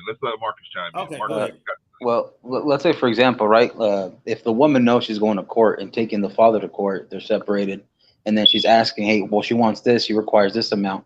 and then the judge rules it in her favor, like usually they do, and then all of a sudden now the man has to overperform. Now he has to add way more hours to work. He has less time off. He can't see his kids because he's being used as a slave to go to work. He then comes out. He then says, hey, well, the mom starts saying, well, mom, how come my dad don't want to see me? Well, your dad's at work. Well, so why is he at work? But your mom's not going to tell him why, because her ass is taking him to child support. Her ass is taking him to alimony. Her ass is taking him to spousal support. All these things. Marcus, thank you. If she doesn't make the father go, I don't think you guys listen to what Rico's saying. If she doesn't take that man, if she needs more money to raise that child, because you can't raise a child on what at 5 years old the same money as it takes a 15-year-old, especially if you have girls. You can't. The cost of a girl at 5 years old is not going to be the same as the cost of a girl at 15 years old. Little bro, let me get in here once Brother Clarence finish, real quick. Okay, it's going to increase with time, right? So if the mother doesn't take the father, if the father won't voluntarily pay the child support, and the mother leaves the mother with no option but to take him to court to get the child support, if the mother decides to not do it, who's going to be paying for it? Who's going to pay that extra money that needs to go into raising that child if the father doesn't? All right, so check this out, Brother Clarence, because I'm gonna let Marcus go right back in this. Let's say because I'm gonna show you how this shit really works. Okay. Male and female have a child. The dad's dead for the first 6 years. Okay. He's not kicking out $500, $600 to that child a month. Okay. And the child is doing very well. And guess what the mother's saying? I got a great baby daddy. He's there for the child. He's taking it to school. He's cleaning it up. He's bathing the child. He's doing all this type of stuff. Money's not the problem right now. 6 months later, we break up because he's cheating. Now here come that $500, $600. Why do the child need it if it didn't need it all that whole goddamn time? Explain that to me, brother. Okay.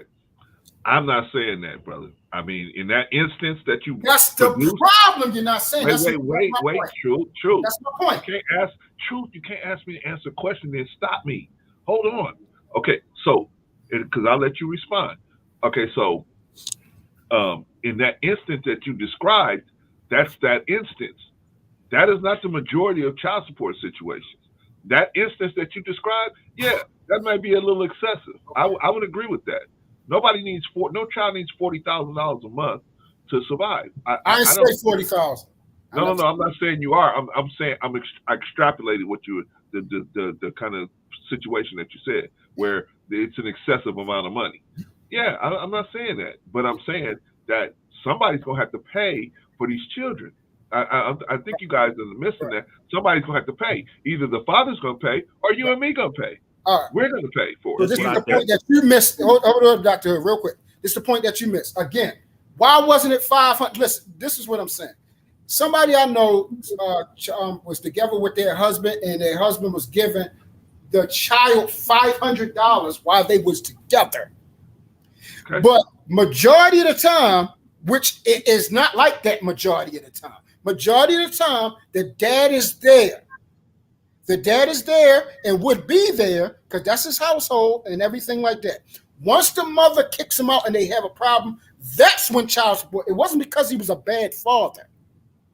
He becomes a bad father now because now it's a price tag placed on his child. Where if they were together, let me finish now. Good point. Where they was together, it was no goddamn price tag. And you can ask every daggone person that it was with their child's mother for a long period of time, and then eventually got on child support. And I'm speaking this from true story. Okay. But I can tell you from a true story of mine, I had my daughter and they put a price tag the day that her mother had her or shortly thereafter when she went and filed. So whether you like it or not, let me finish. No, we weren't.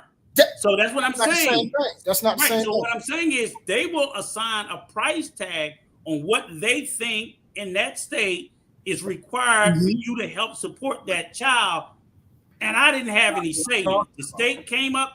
I started out paying $250 a month for about maybe 8 years, and then they wanted to increase it based off of my income, which was newly reported, to $1,000 a month. Right. I had to go down and fight and it wasn't because they changed it based on my income. Okay. Not even what it took to raise the child. If my income was less, they would have charged me less. Because my income was more, they wanted more. So I literally had to go to court to fight to get it to 500. And the only way I did that was I had to show the court that I had 5 other kids. So that's what I'm saying. They didn't even give a damn about what it took. They looked at what I made, and I'm saying dudes go through that every day that was never in a relationship. The minute you have a child, you go down there, and that's what they come up with. Right. Now, that's something totally different. True. I'm going to let you cook, but I want to let Marcus interject because he's been waiting. But hold on, before you even get started, Marcus, let me address this for the new growth. Why would the court regulate child support being spent? Because men don't vote. Women overwhelmingly vote more than men, and no judge is none of these lawmakers are going to put their careers on the line for something they know women will not vote for. That's we gotta let Dr. Hood get in here too. We done cut him off. We gotta let the doc get in here, but Marcus been waiting a long time. So yeah, go ahead. All right. So since people want to use their self-experience and all stuff in other certain cases, I'm going to use one myself. I called into the Jesse Lee Peterson show. I was on that show. There was another man No, I get you. I'm laughing too when I did that too. I was laughing. There was a man that called in. Shout out to Mike. God bless you. I hope everything works out. If you're listening to this, I hope everything works out for you, brother. He was a man that I'm glad Truth said an example of. He was hardworking. He was a family. He was married. He had kids, a couple kids, and then his wife. And then he was the sole provider of the family. He goes and gets injured. He falls like 12 feet from the floor, messes up his legs. And at that time, he was struggling with his medical insurance to help him out, get his procedure done, get his rehabilitation for a few years. At that time frame, the woman, the wife, starts getting work. She ends up having an affair. She cheats on him, all this stuff. She takes away the kids. She obviously uses the system to her advantage. Now, that man that was calling in was already having dark thoughts. She knows that, hey, she was putting him through the ringer, taking him to court, the money, all this stuff. Wouldn't really let him see the kids that much at all. Maybe if he could, maybe twice a week at most. And then on top of that, he was already contemplating, hey, well, should I just move out of the state? Should I just stay in this state? Should I just go out somewhere? And then he was saying, hey, Jesse even told him. Jesse Pearson says, well, it depends, man. Are you able to just FaceTime him, call him? Were you able to work things out? He's like, well, it's tough because I'm in the state of Texas. State of Texas, they don't really play like that. And it was tough, man. But that's a scenario that it's really tough that men go through. So I'm gonna just put it like that. I'm saying every scenario is here. I want to add the gray. Let me add the gray into the conversation. That's why I jumped up on here. Yeah, and that's why we do have to sit there and note that every time we bring forth an example, that example is we can't treat these examples. There are lots of extremes on one end to the other. I know some women getting $5 a month in child support, and the motherfucker don't pay that regularly. I know some who are getting $1,500 for one kid, or $2,000 or $2,500. The norm is dictated by a case-by-case basis. Everybody's not paying the same thing. Everybody's not paying the same way. You don't even pay on the same frequency. Some jobs are paid once a month. Some jobs are paid twice a month. Some jobs are paid every 2 weeks. They're variable. The state's variable. Some states require you to have health insurance. Some states don't. It just all depends. So I do think there are a lot of atrocious cases against men. Lots of them. But I also know there are large numbers of men, for whatever reasons, that are not fulfilling their financial obligation. I got a fucking son who doesn't. A birth 35-year-old son with 3 fucking kids that he will not financially support. Does it depend on how much the man makes? That he does not financially support. But he's in and out of jail. He knocked somebody else up. That's just 2 more he done left, 2 more strays he done left. I'm just saying it. And I know that they're not the majority, but they exist. Right. That's all I'm saying. I'm not saying I didn't say those didn't exist, but I'm still saying that we shouldn't, just because a man makes a certain net amount per year, that doesn't mean he's worth less to the state or to the man or to the woman, to the mother, because now we put these thoughts into the kids' heads where it says that the daddy don't love you enough because he don't make enough money. But that's a bunch of bullshit, because a father can teach you so much more. And I'm not talking about the relationship with the children. I'm not. I think that the nurturing and all that is the most important thing. But I'm saying no man should be able to walk or not walk. I don't know what you would call it. If you go a period of time without financially supporting your children, I don't know what you call it, but that's a responsibility that no man should be able to not do. Right. For any point in time. Because for me, I'll starve before my fucking kids miss a meal. That's how I was raised, and that's how I raised my son. I was like, motherfucker, I went many a days without to ensure that you had. Right. That's the men I know. So when I see a man not financially, and I'm like, if it's $50 a month, if that's all you make, give that. That's it. I'm just saying, you just can't say I ain't gonna do nothing. And I got a 35-year-old fucking son. Right, and I'm sorry that one of the minority of men is, your son. He might be in that 15%. And I see why I see that 15%. That anecdotal part. I understand that bothers you a lot, but again, my question is this, because we still everything about once we get to the courthouse and everything. That's fine and dandy. I don't have no disagree with everything you said about the courthouse. nobody's answering this part because this is the majority. You can ask anybody that has a child. Majority of the guys that had a child that was actually in a relationship. Now, if you ain't in a relationship, you just screwing. All right, so, see, that's why I said that's a different story. But it's a lot, though. That's a lot. It's a lot, but it's not a lot like that. It's not the majority, but it's still a lot. We got a lot of. It's not a lot of players out here. It's not a lot of niggas out here getting pussy. So this is all the stuff that we got to start putting into the thing.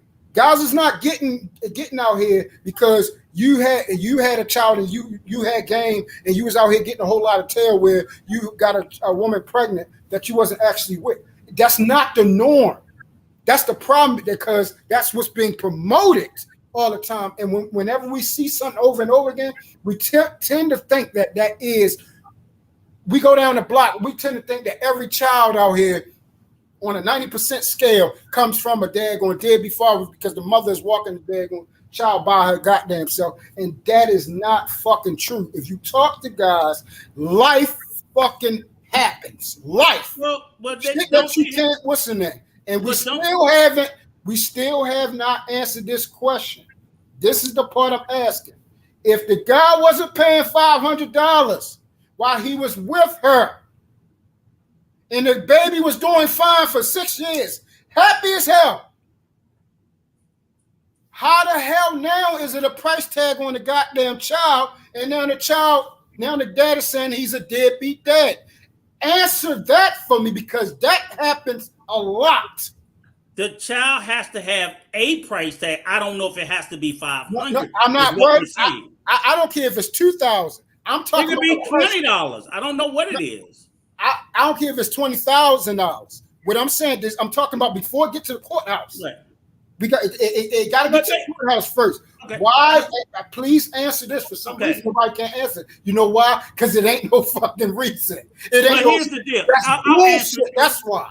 Truth, I'll answer it. My youngest son has 2 kids and the third one on the way. He pays no child support, and he doesn't live with any of his baby's mothers. But he pay their daycare. He has them every weekend. He support them. So I don't know how much he spends because I told him it's better for him to work it out with their mothers than for that white man in that black robe. Because he's not. But what I'm sitting there saying is he's no longer in the house. The price tag is this. The father still must support the child in some way because it's still their child.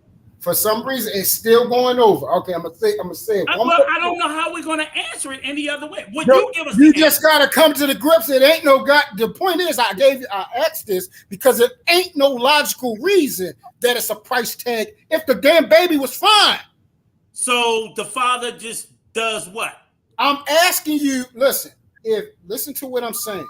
Mm-hmm. It's very like. Because what's happening is, I ask this because nobody can answer this because this is the reason why I'm trying to show you child support is bullshit. If the daggone dad, please answer this. The baby is doing good to school, happy, everything's going good. And he's not kicking out $500 a month for that child. So I'm asking you, see, what was the father doing when the father was in the relationship? I'm doing like how you do, that don't matter. When he was in the house, he had to be doing something. I'm doing like how you do now. I did this for a reason. I'm doing what you did for whatever reason. The child is doing good. I'm doing what you did. So we're like this. So then what the father has to do, the father has to continue doing. The father should continue doing what he was doing when he was in the house, when he's out the house. So if he wasn't doing nothing in the house, he shouldn't have to do anything out. If he was paying rent in the house, then pay the fucking rent out the house. Whatever he was doing when they were in a relationship, now we're talking. That child. Now we're talking man shit now. Okay. So now whatever the hell he was doing that kept the relationship going, the child was fucking happy, taken care of, fed, continue to do, cleaned, everything. Continue to do it. Now here come the other variable. How the hell is he supposed to do it when everything he was doing? No, see, because this matters now. Now, because we got to get down to the point. But you got to you're get back to making the an point. impossible This is where situation. this is not. No, I'm giving you goddamn reality of what Yeah, happened. you're giving reality, but you're making This is not. This is I'm giving. Go ahead. I'm giving you reality of what happens because now here comes with Marcus' point into play. Now they break up because let's say he went out there and got some tail. He didn't fuck up his child. Hold on, JB's in the back. Brother Clarence, JB's in the back. But again, the child. Hold on, you're not listening. You just hearing me to respond. The child is doing great. The child loves his dad because that's all the fuck that matters. Now you got a goddamn thing to do about that mother. It's about what the child. The child says, "Daddy, I love you," and "Daddy, I know you love me." That's a good goddamn father. Fuck society. What he was doing in there, whatever that was making that child happy, and that child was coming home every fucking day, glad to see he or she father. If it's possible for him to keep doing it, keep doing it. But what happens is, once the goddamn mother, because this is what child support is, once the goddamn mother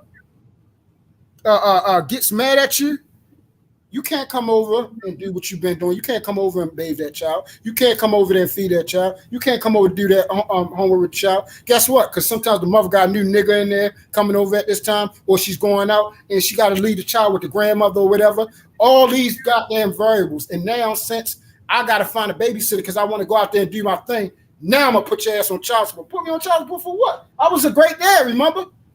You put on Instagram, best father in the world. Now here come the new Instagram post. I had to take my baby daddy down for child support. Did beat dad. See, these niggas ain't shit. How was he not shit just 6 months ago? What changed?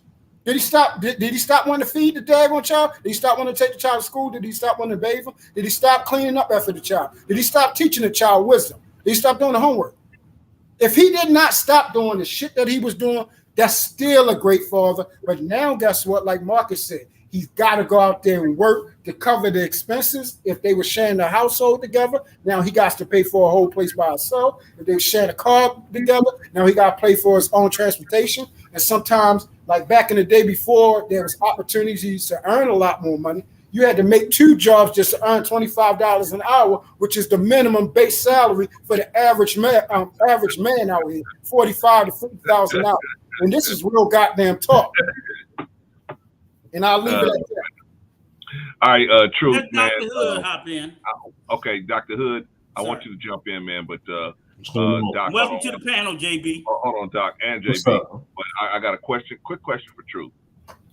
And I think I asked you one other time, Truth. But if the father is not going to pay the child support, who's supposed to pay it? Who should be paying it?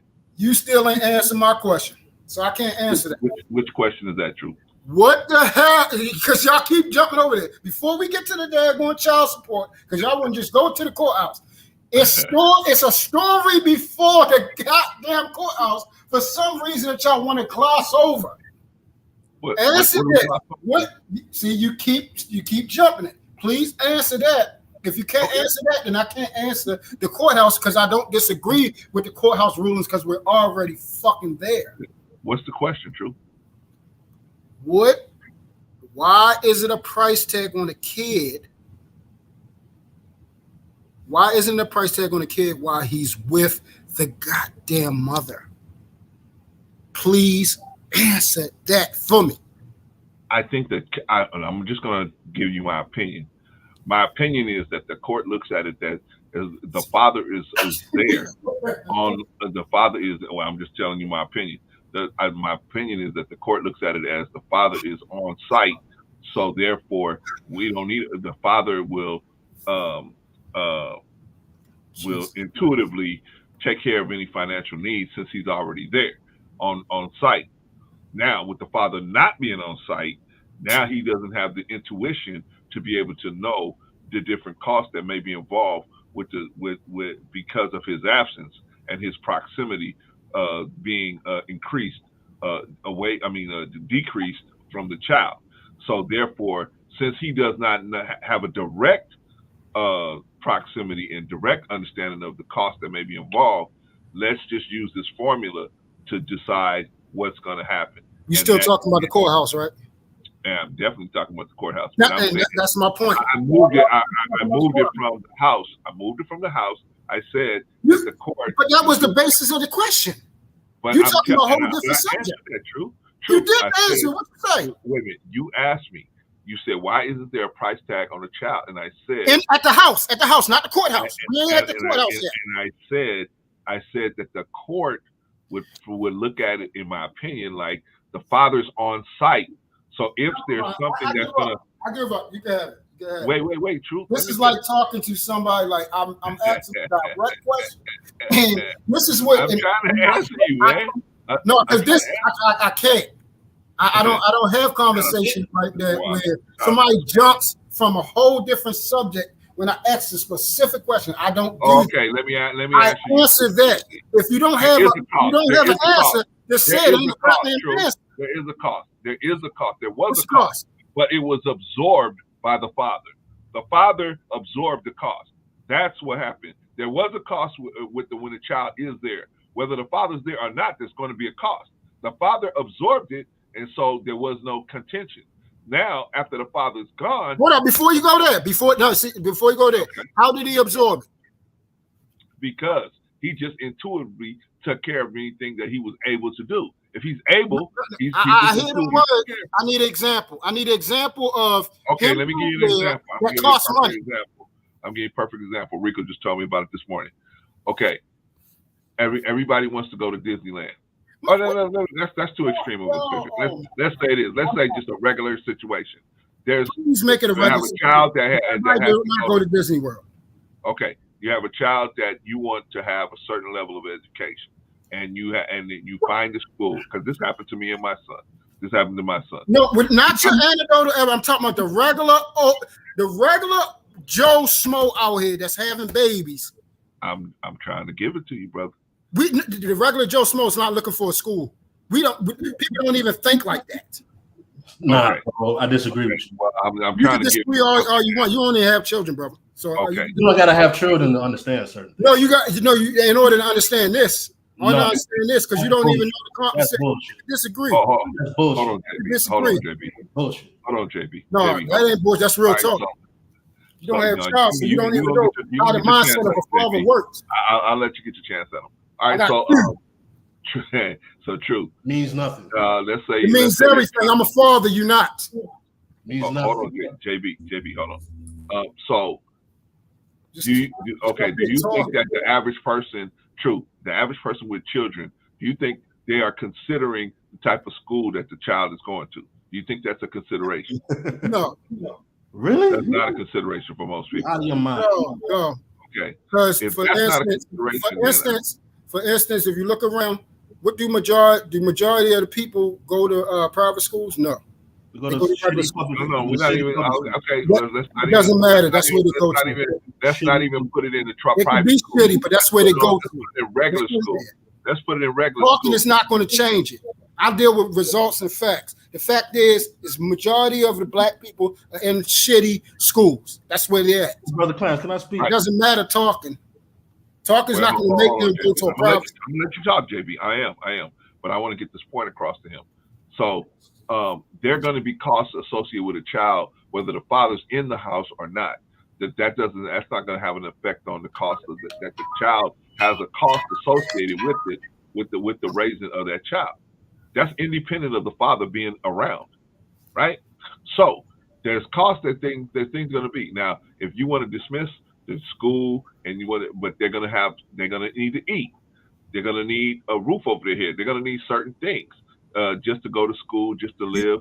Maybe tell me, Brother Clarence. I said all that was getting done while he was there. And I'm saying that the father's the one that absorbed the cost. Okay, now show me why. Show me how. You got this. Is what you got to do. This is the part that you're missing. Okay. The father's there. The baby's getting fed. The baby has everything for 6 years. Okay. The baby is great. Okay, show me now where the price tag now. Because I just gave you the scenario. Okay. The price tag ain't $600. You don't know that. I'm giving you the scenario. Can I speak, Brother Clarence? Can I speak? I'm giving you the scenario. Almost. So the scenario is he's not kicking out $600 worth of nothing right now. Okay. He's there for his child. I think I finally understand what you're saying. Okay. How much is he kicking out? Let's say he's kicking out 1/3 of that, if that. Okay, He's kicking out enough so the woman won't report him. Correct. Yeah, let's say that. Let's say that. It's so I'm gonna say cheaper to keep 1/3. I'm Okay. gonna say 1/3, 200. Okay. So now what? Okay, so can I respond? So you're saying I'm that talking to Brother Clarence. you're saying that now you know that hit because he's only paying 200 and he's actually in the home.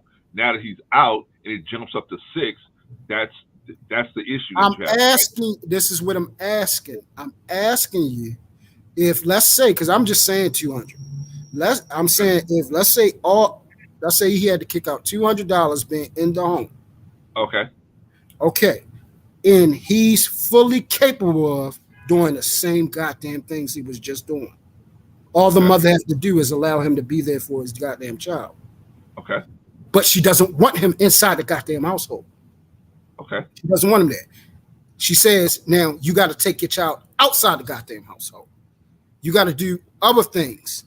And now on top of that, you was kicking out 200. I want to add an extra 400 for you a month.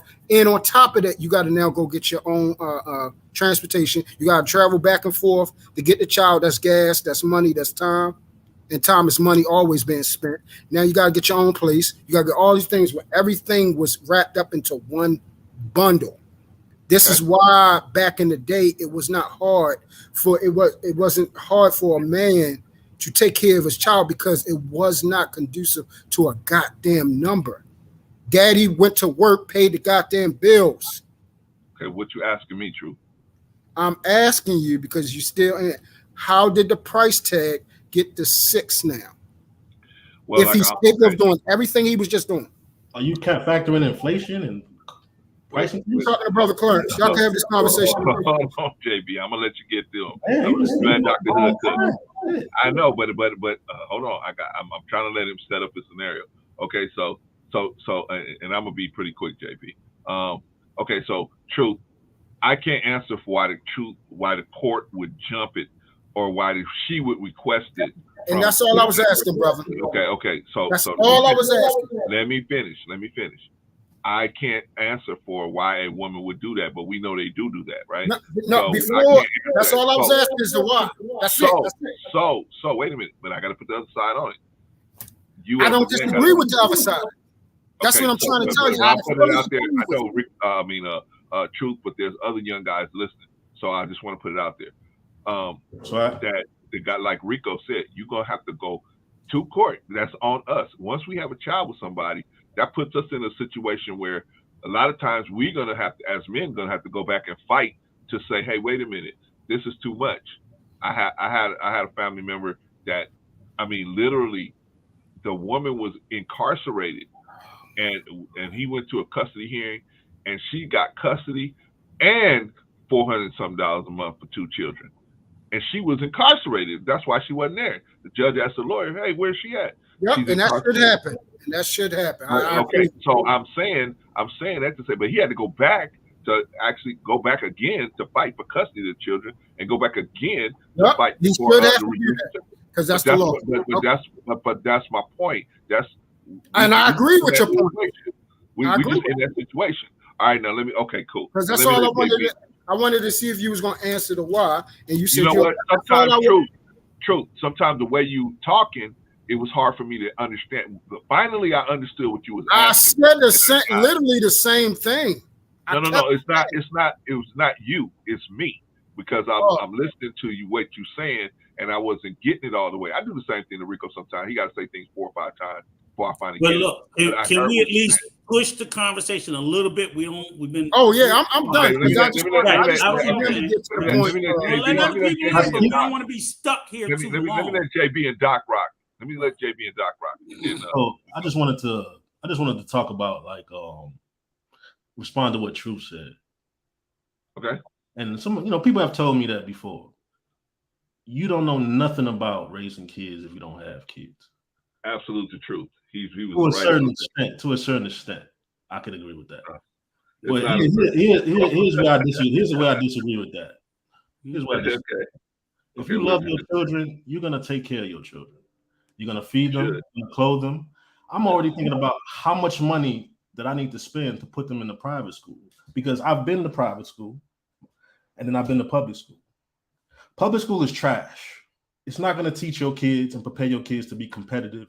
Not all public schools. It depends. Most public schools not all are trash. public schools. Most public schools are trash, and the ones I don't that think are not. most Hold are on, trash. There are some trash public schools. No, I do not think that's the majority. Yes. Majority, yes. The ones that are not trash, like the magnet schools, like I'm here in Chicago, they call like the really, really good schools the magnet schools, and you need to be placed in. Right, that's the really, really good. But then there's some that are moderately good. They're not trash. That's trash. They're just they're moderately good. You have levels of schooling, JB. Because to compete in this world, we're moving towards an age where you need to be highly intelligent in order. Everybody can't go to top schools. It's just mathematically impossible. Well, I'm talking about as a parent. You want to set your kids up. But I'm saying everybody's not going to go to the top schools. So kids who go to moderately decent schools still compete at a moderate level. They're not going to be able to compete at all. That's what I'm trying to tell you. They'll compete at a moderate level, because even in other countries, you have upper, middle, lower. They're not. You know, it's not like the poor kids here are going to compete against the rich kids from Japan. They're going to compete against the poor kids from Japan. There's shitty schools everywhere. That's all I'm saying. I agree with you, but that's when it comes all. to like raising your children, you want to set your children. Everybody want them to go to the best, but everybody just not space for everybody to go to the best. Finish the point. Go ahead. You want to set your kids up. Like, for instance, for me, I went to some trash schools where I had to deal with Bloods and Crips when I used to live in New York. I did too, but not Bloods and Crips, but trash. And I had to deal with gangs in Chicago. Mm-hmm. Just being a kid and having to deal with that can land you in a lot of trash. You're not going to be focused on your studies. You're not going to be focused on doing the necessary things that you need to do. If I put my kids in a different environment around kids that come from good families that are focused on education, growing up and being productive members of society, because basically what you're doing when you raise your kids in poor environments, you're choosing their mates. So do you believe you're choosing their friends? Do you believe all children that come from underperforming schools underperform? You believe all do? Most do. Okay, most, but not all, because you know we have fucking geniuses that do come from very poor performing schools, and as New Growth says, your education starts within your home. There's a lot of broke geniuses out there. I get, excuse me, but they're a genius. Yeah, but here's the thing. But they're a genius. They're a genius. So they're a genius. They can compete. No, they can't. I'm gonna tell you why. Because it takes more than an intellect to compete. You need family. You need support. So then, if it takes more than intellect, why does it matter what school they go to? It does matter, because when you put your kids in an environment around kids, so you don't believe it's any stupid rich people? Rico, you're not even letting me finish. I'm just asking. Because what you're saying is not making any sense. You're contradicting. You're contradicting yourself. You're not letting me finish. That's why. Okay, go ahead. I'm gonna let you finish. That's why you see somebody who's average intelligence that comes from money or comes from a privileged environment in a position of power.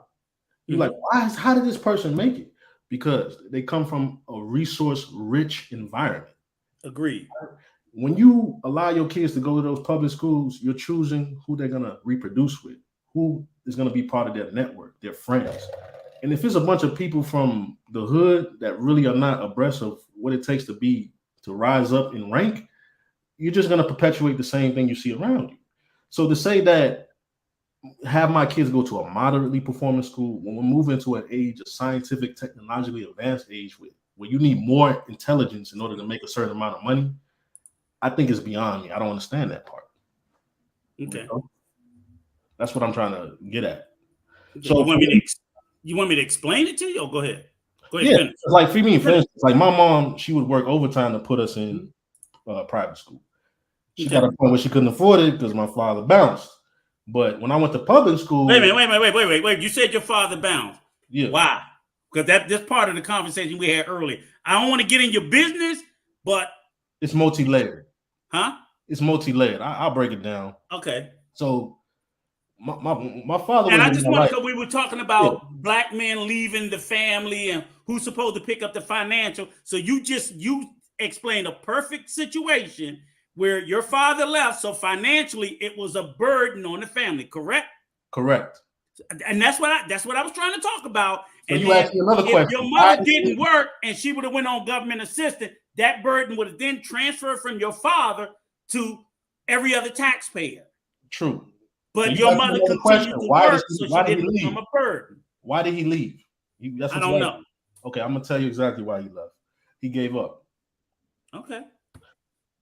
My mom, if I'm gonna be objectively honest, will verbally tear you down day in and day out. She even got to the point where she turned us against him. Okay, so can I ask you? Hold on. Go ahead. She even got to the point where she turned us against him. My mom is a difficult person to deal with. She's argumentative. She's combative. Mm-hmm. Somebody wants to lead her in a particular direction, even if she's dead wrong, she will fight you and then come around like, oh, you were right. Agree.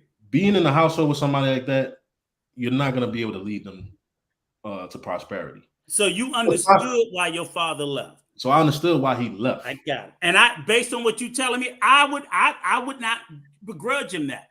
But I just do have two simple questions without digging into your one. What was your age when he left? When he fully left, it was like around 13, 14. Okay. So for 13 years, he was in your life. He was in and out, but he was there. Okay. So for 13 years, he financially supported you all. Yeah, he financially supported me, taught me how to read, taught me how to for do 13 years. All that, yeah. Year taught 14 you how to read. 18. That's huge. Taught me how to do math. Which is fine. That's what a father's My mom supposed couldn't do to that. do. My mom couldn't do that though. She couldn't. I get that. We're not talking about your mom. Okay. All we're saying is for 13 years, he finally said, fuck it, I can't take it no more. I'm out. I've been there. Right. My question is, what happened to him continuing to support you outside of the home? So financially, not coming around talking to you, because if your mom driving crazy, I wouldn't come around and deal with that shit either. But there was a financial support that he provided when he was in the home. So when he left the home, why did that same financial, or at least a portion of that financial support, not continue? Y'all wasn't dead. Kids didn't die. The child, she put a child support order on him, and they were taking money out of his check. But once he found out that no, they taking money on my check, he would quit, or he would start doing taxi. See, Hold on. See, he would start doing taxi, so he get paid under the table. So okay, that's what. Thank you, JB. See, you see what I'm doing, Clarence? This is exactly what we were talking about, right, Dr. Hood? Now, I'm not gonna say he walked away. I don't know what the fuck you call it. That's punitive. Yes, but that's what I'm saying, JB. I'm agreeing with everything you're saying. All I'm looking at is the mechanisms. For whatever reason, for 13 years, he did what he was supposed to do. And year 14, I can't take this woman. She done drove me crazy. Fine, I get that. Leave for your mental health. But you don't get to leave that financial responsibility. And like you said, when the state said, hey, you still got to take care of these kids. How many was it? Was it just you or you and some siblings? Me and my sister. Right. So the state said, yo, Slick, you still got 2 kids there. You don't get to walk away from that shit. Right. What did he do? Oh, I'm going to quit the job. I'm going to do it under the table. I'm going to do this. I'm going to do it. And a lot of other sisters will run to the government and get a check. And then we all pay for it. That's all I was speaking to. Okay. That's it. And I'm saying at the end of Roe v. Wade, there'll be a lot more circumstances that's going to happen like that. And the kids ain't going to be 13 when it happens. The kid going to be 6 months. I disagree with the Roe v. Wade decision, and here's why. Because what you're going to have is the behaviors are not going to stop. People are still going to get pregnant, and they're going to go to some back alley, which what they were doing before Roe versus Wade was passed, and get an abortion. TJ talking about that. It's a deeper. Well, if they don't care about the black race, in my eyes, shit, go to the back alley then. You ain't here for the black people. That's how I feel. But I'm all for the behaviors are still, it's still moving. Like, what mechanism do we have in place to get rid of those behaviors? Though? But my thing is this is what we need to do. I'm not talking about the deletion of the black children. I'm talking about the whole thing. You don't just bring them in and throw your fucking hands up and think, like I said, I hate to use it, but if you go to the car lot and buy a fucking car and 6 months later you stop making the payment, you don't get to keep the car. True. But there needs to be some. They come take the shit like, no, fuck this shit. Go ahead, DR Hood. Go ahead, Dr. Hood. No, I just think it sounds to me like it's a big old river and there's a bunch of people on this side, a bunch of people on this side. It needs to be a gap that's bridged. I think in the Black community, we have grown to be so selfish and so combative with each other. Growing up, I used to see Mexican families. There's a lot of Asian families where I'm from. They'll pile up 4 families in a house, in order to get their kids through college. And, let's say they all go up on this house and then 2 or 3 years later, boom, they're buying another house. That's how Los Angeles, California, there's tons of Mexican families that own stuff and, their properties are appreciating in value. And we're still worried about the wrong stuff, living beyond our means, not loving each other. We don't even want to live in the same household with our own family. Our own brothers' kids can't live here. And, this and that, because we're just so at each other's throat. Somebody said Latinos aren't wealthy, but their numbers put them in a better position than us, and you really got to look at that. We only make up 12% of the U.S. population. I looked about 5 years ago, Latinos were about 13%. They said in about 10, 20 years, they'll be over 35, something percent when the Black people will only go up 1%. Okay. So at some point, while we're trying to fine tune and trying to make the best and, out of this, we got to understand that our numbers aren't increasing at all. Me as a father, I don't have grandkids, but I'm going to be thinking more about my health because it's obviously that I'm going to have to be here just long enough, just until my kids are 18. We're really the only community that when your kid turns 18, he has to get out the house and stuff like that. I don't think that's productive.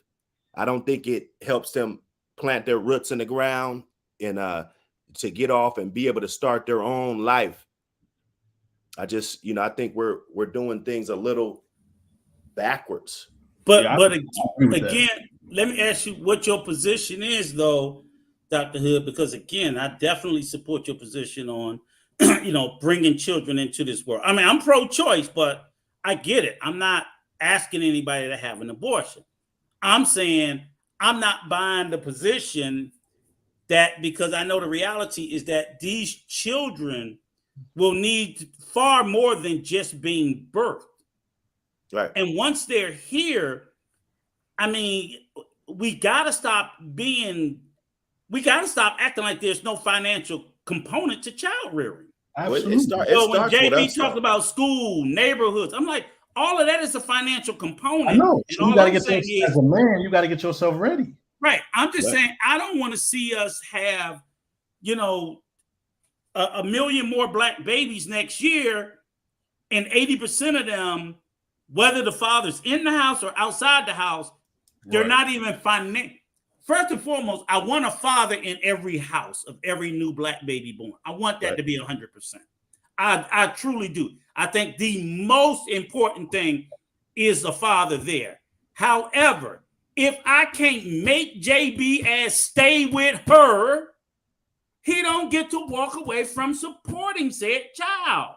So in the case of his father, who decided, okay, like you said, there was nothing nobody was going to do that was going to make your daddy stay another day with your mama because he had enough, right? It's like, I get that. That man mental was at the end of his rope.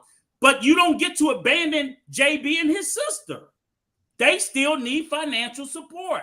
And that's all I'm looking at, is that as we look at, there are going to be more children born, Black and brown babies born, because in those large 26 of those states that's going to probably have it outlawed by the end of the summer, these girls and women will take these pregnancies to term, and that's a beautiful thing.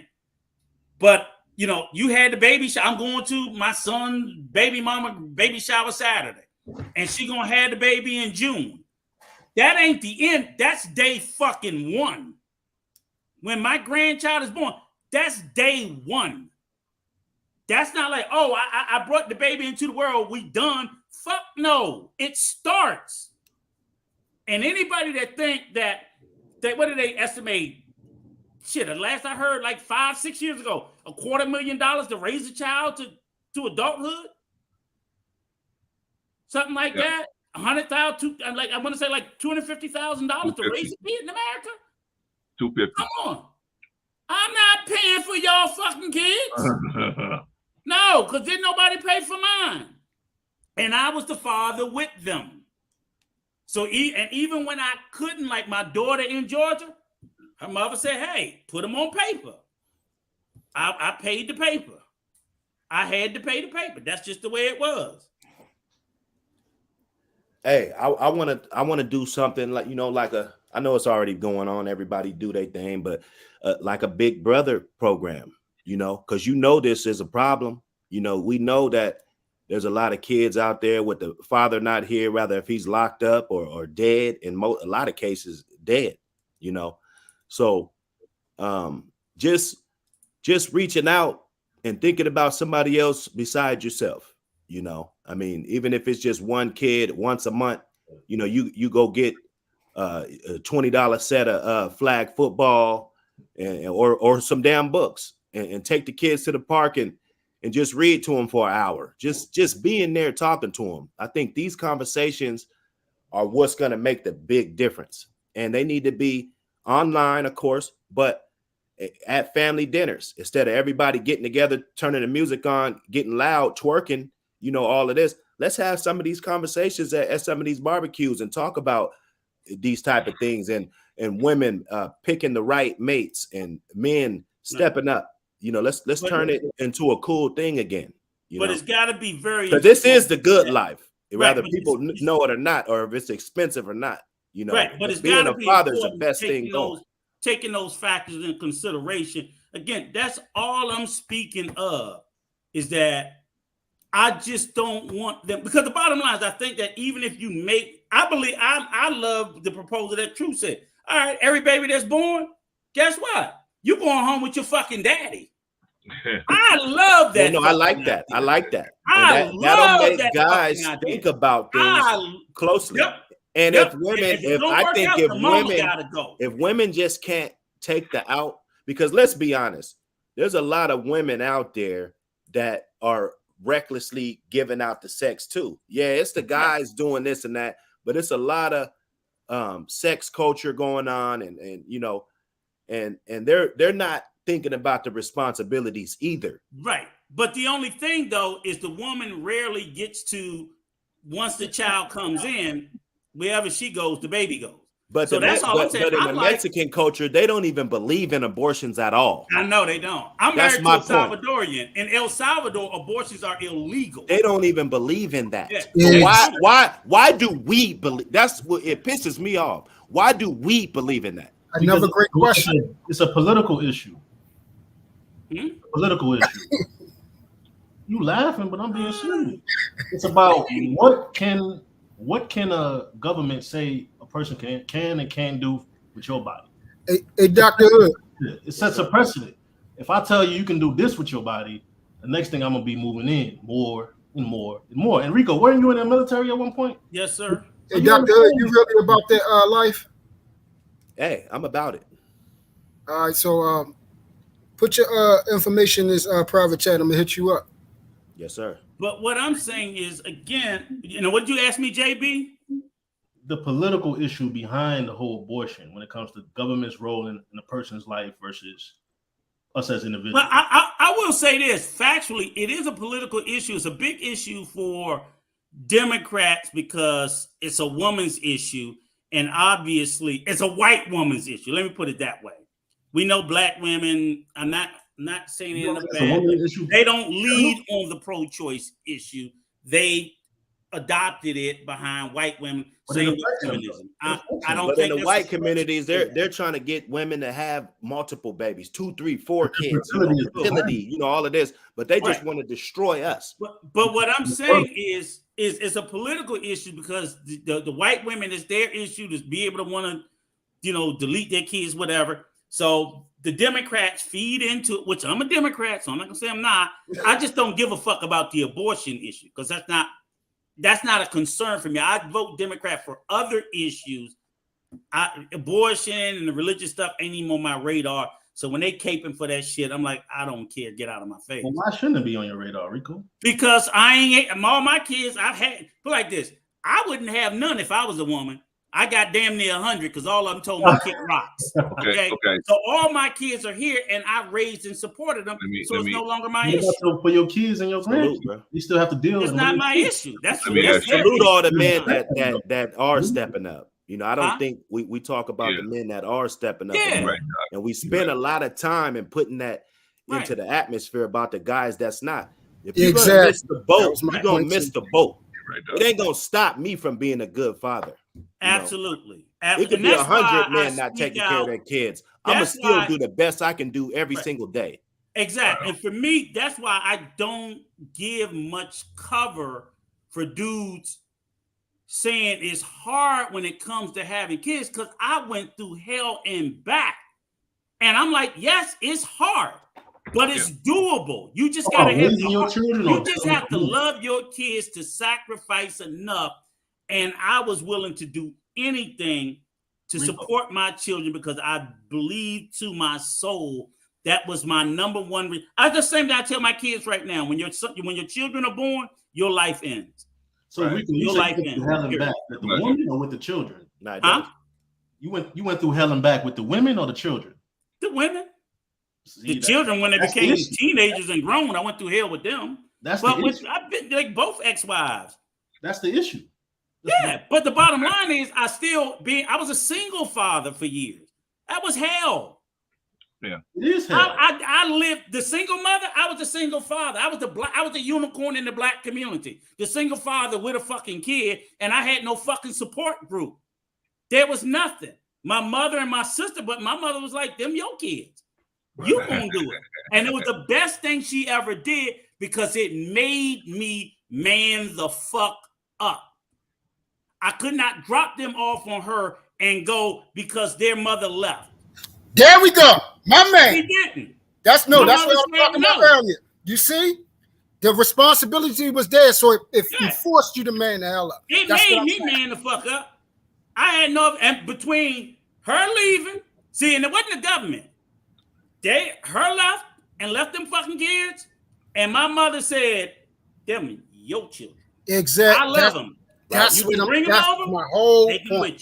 Thank you, Jesus. That was my whole point. Give the man responsibility. Make him do it. Yes. Make him do it. Yes. They made me put the goddamn child in front of that daggone, in front of their father, and you look in that child's eyes. You ain't going nowhere. You gonna automatically take care of that baby. That's the big talk I had with all my sons. I'm like, I actually had that fight with my wife. Because, like, we get ready to have the second one by her son. She was like, oh, we're going to take EJ with us. I said, no, the fuck we ain't. No, the fuck we ain't. I got my house over in the DR. And he told me, I'm the fuck out of here. And he ain't coming. I promise you. And I love his little ass. I love him to death. I'm not fucking doing it. His father and his mother going to do it. I don't give. It's gonna be hard. Well, it's just gonna be hard for his little ass. It's just gonna be hard. Yep. That's it. He'll be brought up rough. Fuck you want me to do? All right, y'all. Gentlemen, I want to bring Mr. Long into the conversation. Mr. Long, do you have anything to add? Daryl? My bad. Okay. This is a young single father. Can y'all hear me? He knows what I speak of. Preach. Can y'all hear me well? Mm-hmm. Yes, sir. All right. Let me make sure I got my headphones because I don't want to talk too loud into this microphone. And I appreciate you, Clarence. You know we all good. So listen, as a single father, Rico, this is one of the things we spoke on when I first, when we first joined the panel together, like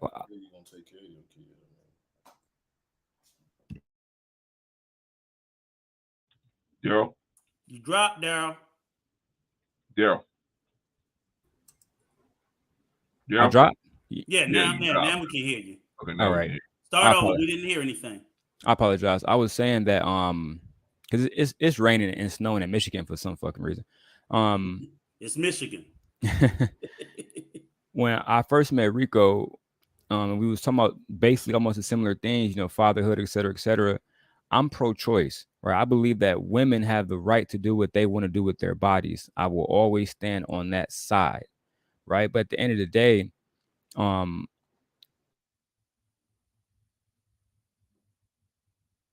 you dropped again, Daryl. Shit. Daryl? That was getting good. Y'all can't hear me? You went out again. You get like 5 words out and then you disappear. I apologize, man. I just got this new job. I'm working on shit in the back. I apologize. Okay. Try it again. I just said quickly, I was saying that Black fathers, they matter. All fathers matter. We have to do better jobs as fathers, like Rico was saying. I agree with you, Rico, when you said get out on the street, twirl a sign, do whatever the fuck you got to do to take care of that kid. But at the same time, I understand what JB was saying about the politics, because when women are put into awful situations, they should have the right, the choice to do what they want to do with their body. Damn, you was getting good again. You made me forget about my sign story. Fuck. Yeah. You went out again? Yeah, you went out again. Damn, I think I probably should join from my phone, but should I join from my phone, Clarence? Or we good? Like, do it sound better? Yeah, you good. Join from your phone so we can hear you, because you sound like you got some gems to drop, but it just keep fading out. Yes, sir. I'll join Come back from your phone. Yes, sir. But you know, well, like you said about the sign, I forgot. I'll go to Home Depot right now. I see 20 Mexicans up there waiting to get some jobs, putting up fences, lawn. You know, they waiting for the money. Our people, we embarrassed because of that. Yep. You know, we embarrassed to do these type of jobs and stuff. But see, entitled and too good. I was telling them how, like, I had a job when I first came home from the military. Shit, this has been, I don't know how many damn years, about 30 years ago, 35. And I was working for a temp agency, and I thought it was like the 1930s. I had a job for a whole fucking week. I was walking up and down the street with a goddamn sandwich board draped over me. You know, when you walk with the sign on the front and the sign on the back. And the dead of winter, I was like, I ain't give a shit what. So when you see dudes out there on the street corner like the Carvana spinning the sun, I'm like, no, that's the working poor where you have to work them hours and that job. I said, fuck my dignity. I need money because I had 2 small sons at home that I had to take care of. So all my dignity was within them. It didn't matter. I didn't get to pick jobs of my choosing or my liking. And I was willing to embarrass myself to no ends to support and take care of my came back. children. Can y'all hear me? Yeah, because I believe that's what a father does. Not a daddy, not a baby. A fucking father moves mountains for his children. Clarence know that. But go ahead, y'all. I'm sorry. All right, can you guys hear me now? Yep. Yeah. Yes, sir. All right. My bad, man. I got the Mac going overtime right now. But for me, good people, I was trying to say that when Rico told that story, I agree with him. I was saying that, like, do whatever you got to do to take care of them kids, right? But at the same time, I was listening in, but JB was saying some real stuff too, because from a political standpoint, I'm not gonna say the word, but like, if a woman was raped, right? If she was raped and she put in a situation, that man don't want to be a father. That man don't want to be a dad. So if that woman is left with no choice, that is going to be a problem. That's why I always say I'm always going to be pro-choice, because I actually believe that unless she's your wife, you really don't have no real say-so about what she can do or what she can't do with her actual body. Like, God gave her that. If you're the husband. Even if you're the husband, brother. But there's some legal stuff, right? As well. Exactly. There's some legal stuff. Like, if Rico's wife run away right now, whatever, he can call the police and say, I need to find my wife. And they legally have to tell Rico, you know what I'm saying? Unless she has some real damaging information. Yeah. Right. So at the end, like, husbands have a lot more legal, let's say, they have a lot more legal control over their wives. But if you're not in that situation, and you trying to tell a woman what to do with her body, I just feel like you really out of place. I'm sorry that goes against religion, but that's just how I see it, because we live in a world where things happen and women end up pregnant when they didn't intend to have sex. Women end up with children after this situation, and I know a few, and they're not happy. It doesn't make them happy when, you know, a child is born from something so fucking hideous. And it happens to women every single day. There was 150 grape kits that never got tested in my city alone. I can imagine how many out there in the whole country. So like, that was the only thing I wanted to come up here and say, really speak for those people, you know, and be done with my 2 minutes, Brother Clarence. I respect you, Rico. I kept my word to you guys, you know, et cetera, et cetera. But pro-choice, I think that's the way to go, you know, just to show the women some love. And God bless you all. And like I said, I lean into the pro-choice. I lean into the pro-choice, and like they said, it should be safe, rare. We need to create an environment where no woman, where they shouldn't even consider it. Why do we even have a society why that's even a consideration? Because if people understand the history of America, if we went back 50 years, America had a shitload of orphanages. Yes. There were orphanages all over. It's an economic decision, Rico. We got to have more villages. Right. So what I'm saying is, brothers, uncles, you know, all this stuff, it ain't going to be going on under our watch. But what I'm saying is, there pre-abortion time, there were people that were just throwing away children. They weren't aborting them. They were throwing away. It was fucking orphanage, and kids were being put in mental asylums. All I'm looking at is the fact of, I want all these beautiful babies to be born into the world, but they got to be fucking cared for. We just can't have them and then abandon them. That's the part I don't hear anybody discussing. Like, okay, again, the percentage of Black and brown babies that are left in adoption agencies and grow up in foster care because nobody fucking wants them. We act like we turn a blind eye because we don't see it, that doesn't exist. And that's what TJ was talking about when she was here earlier. Go visit, adopt. Nobody wants to do it, especially they'll get them little white babies. They'll get them little white kids. And even if you get a Black or brown baby, if once they hit the age of 2 or 3, nobody wants them. Oh, I don't want that problem. You know what I'm saying? We do the same thing. People do the same thing in America, like with dogs. I want a purebred. That's why even the rescues, they're always crying about the rescue because nobody wants them. And thankfully, we don't do what we do with abandoned animals. But the fact of the matter is, it ain't a whole lot better because these kids grow up, no mother, no father, no family, barely any medical history. And then they end up coming out into society, and we got to deal with them 18, 19, 20 years of age with no fucking social skills and no life skills because they never had any parents. So the culture has to change, Rico. The culture needs to change. The culture needs to change. Right. The whole fucking society. But society is saying we're going to make this huge change here, but we're not.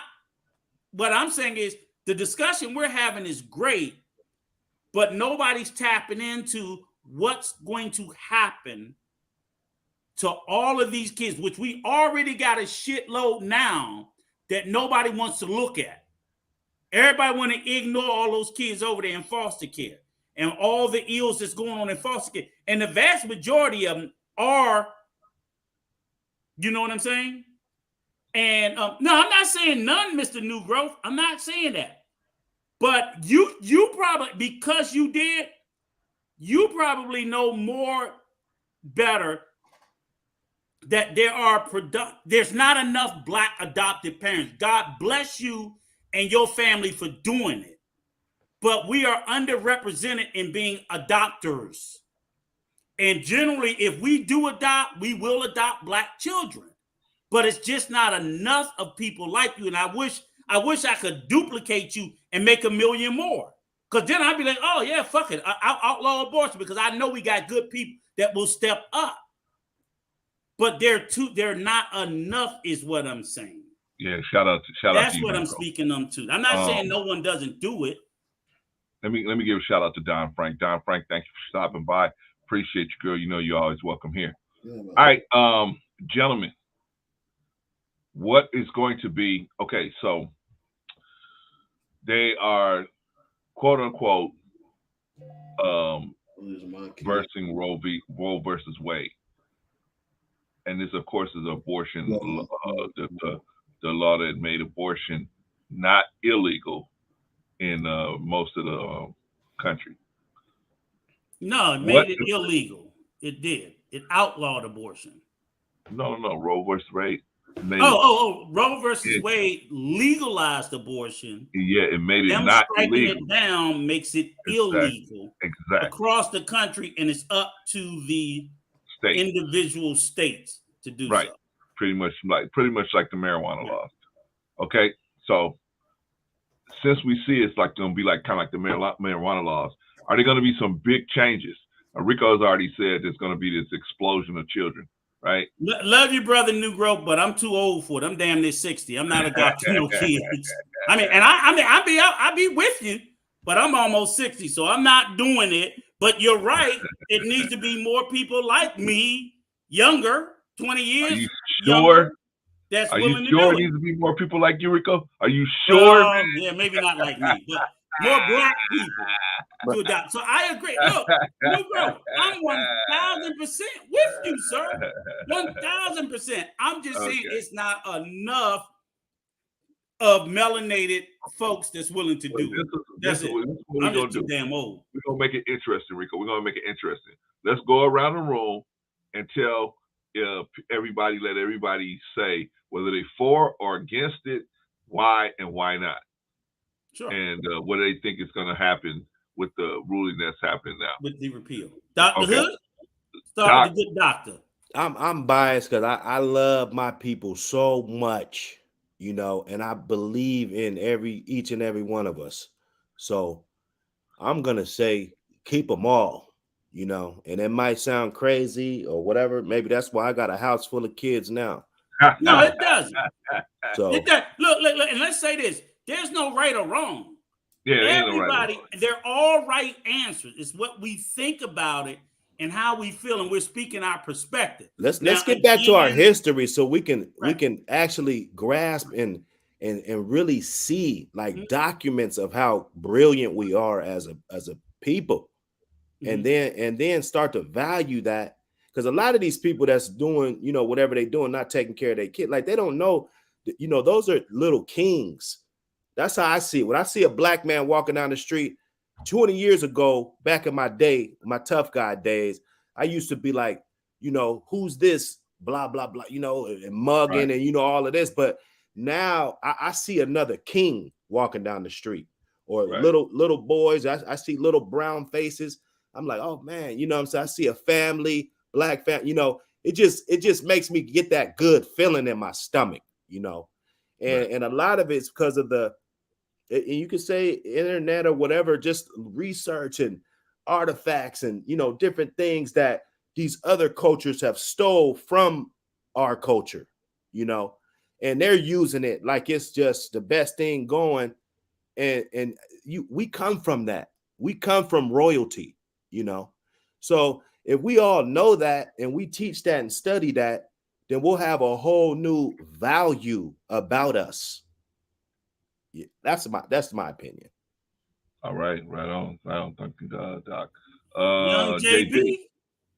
Yeah, I have so yeah, I think the culture needs to change. But I do believe from a political perspective that a woman should be able to do what she wants with her body. Now, granted, that baby is half of the father, but it won't come to term unless she carries it fully. So there lies the dilemma. It's not an easy answer to the situation. It's complex. When do you decide that it's a life? When do you decide it's not? Maybe it's a heartbeat. Maybe when it has fingers, hands, or brain. We don't know. But I know from a political perspective, I think women should have a right to do what she wants with her body. But from a personal perspective, I think you should take preventative measures to not get pregnant when you're not ready for it. You know, and this is me at 34 years old after I went through 2-3 relationships, prison industrial complex, inner city schools, dealing with gangs. So like I have a bit of a life experience, and I can in hindsight say like, okay, these things will be more effective. Getting married to the woman you with will be more effective as opposed to just shacking up. You know what I'm saying? Like, and you know, these things I'm guilty of. So I want something different. So the train starts with you individually, and then you work on your family, and then you focus going on in the community once you get done with yourself. That's pretty much all I have to say about that. All right. Thank you, brother.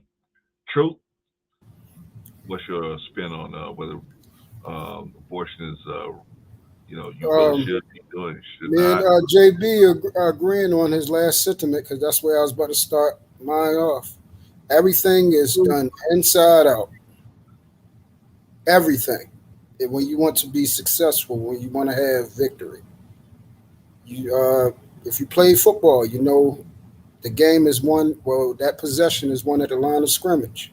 If you play basketball, you know you want to take over the paint and own the boards. That controls everything. Then you work your way outside.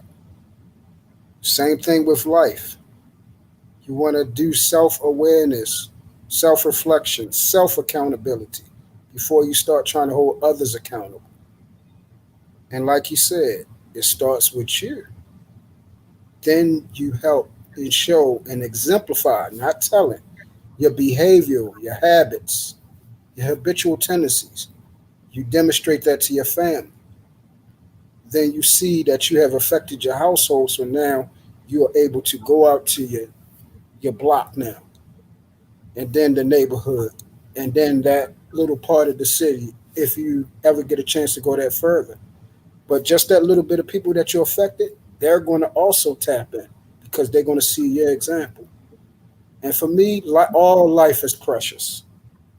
All. And especially anything that comes from me. See, I don't look at as the child as the mother's baby. That's my seed. That's me. I have two beautiful children, smart, intelligent, funny as hell, beautiful. My son is handsome, my daughter's gorgeous. They look just like me. Ain't nobody going to destroy them. Whether they was a seed growing inside of a womb or how they are now. That's mine. That's me. That's my last name. That's my face on their body. That's my demeanor. That's my DNA. That's the law of possession. That's what I take care of because I am a father. I am daddy. I love my babies. I take care of mine. And they are mine. And I will advocate for all men to fight and say, look, it's your body. That's my seed in there growing. Mine. That came from my loins, my essence, my soul. That's me. So no, you don't have a right to kill that. You don't have a right to kill that. You don't want it? Have the birth and give it to me. Bye. That's real man shit. And a lot of men need to be men. If you ain't a man, then you need to stop being out here having sex. And that's how I think. That's why I'm teaching my son that. That's why he hasn't had sex yet. Man. Because it's not time yet. All right, brother. Right on. Thank you, brother Truth. Appreciate you. Brother Marcus, got something to say. Why or why not? Why well, I can't. Choice? I jumped back in because I heard Mexicans at Home Depot, and it gave me a flashback. So, shout out to my dad. Somebody need something done. Marcus, I respect the hustle. I respect the hustle. Yeah, brother. I feel you, man. I feel you. I respect you guys too. Now, listen. I gotta stand on my principle for what I believe in from my religious standpoint. Now, on whether I really believe in it or not, people are still gonna do what they want. I like to use this example. Listen, America. When we separate from the UK, we can win militaristically, but where the UK won and British and all of them won is they won from a bureaucracy standpoint. They won, and a political standpoint. They won. That's why a lot of these things that are imposed in different countries, the first world, feminism, and all that, that's where that issue comes from, stems from. So now it comes and affects over here in America. So now we have these issues, and my issue is if a woman is gonna delete a baby that's already brewing, that's already months old. We all know that the male gene is the dominant gene in the child. So by definition and by scientific standpoint, that is your kid. But unfortunately, we have the powers that be that say, hey, we have no rights. If you want 100% of responsibility and benefits, you have to take the consequences. So, you said the male gene is the most dominant? No, I'm just trying to understand. The male gene is the dominant gene carrying in the baby. So it's the male dominant gene in your child. Nah, I would have to disagree. The gene coming from the father is alive. When it connects to the egg is not alive. This is scientifically proven. Yeah. Nah, actually, women contribute more genetically. No, I'm correct, JB. Just Google it, brother. Just Google mitochondrial DNA. Google that. Yeah. Mitochondrial DNA. Sperm are alive. The egg is not alive. The egg has to be germinated, and then an explosion happens, and then it ignites the certain things going on in the egg that starts getting the chromosome, pulling the chromosomes out of the joining those chromosomes together. This part doesn't seriously matter that much. Can we agree? Oh no, it matters. No, but I'm saying you still need both parts, one without the other. Right. Yeah, it's like, of course.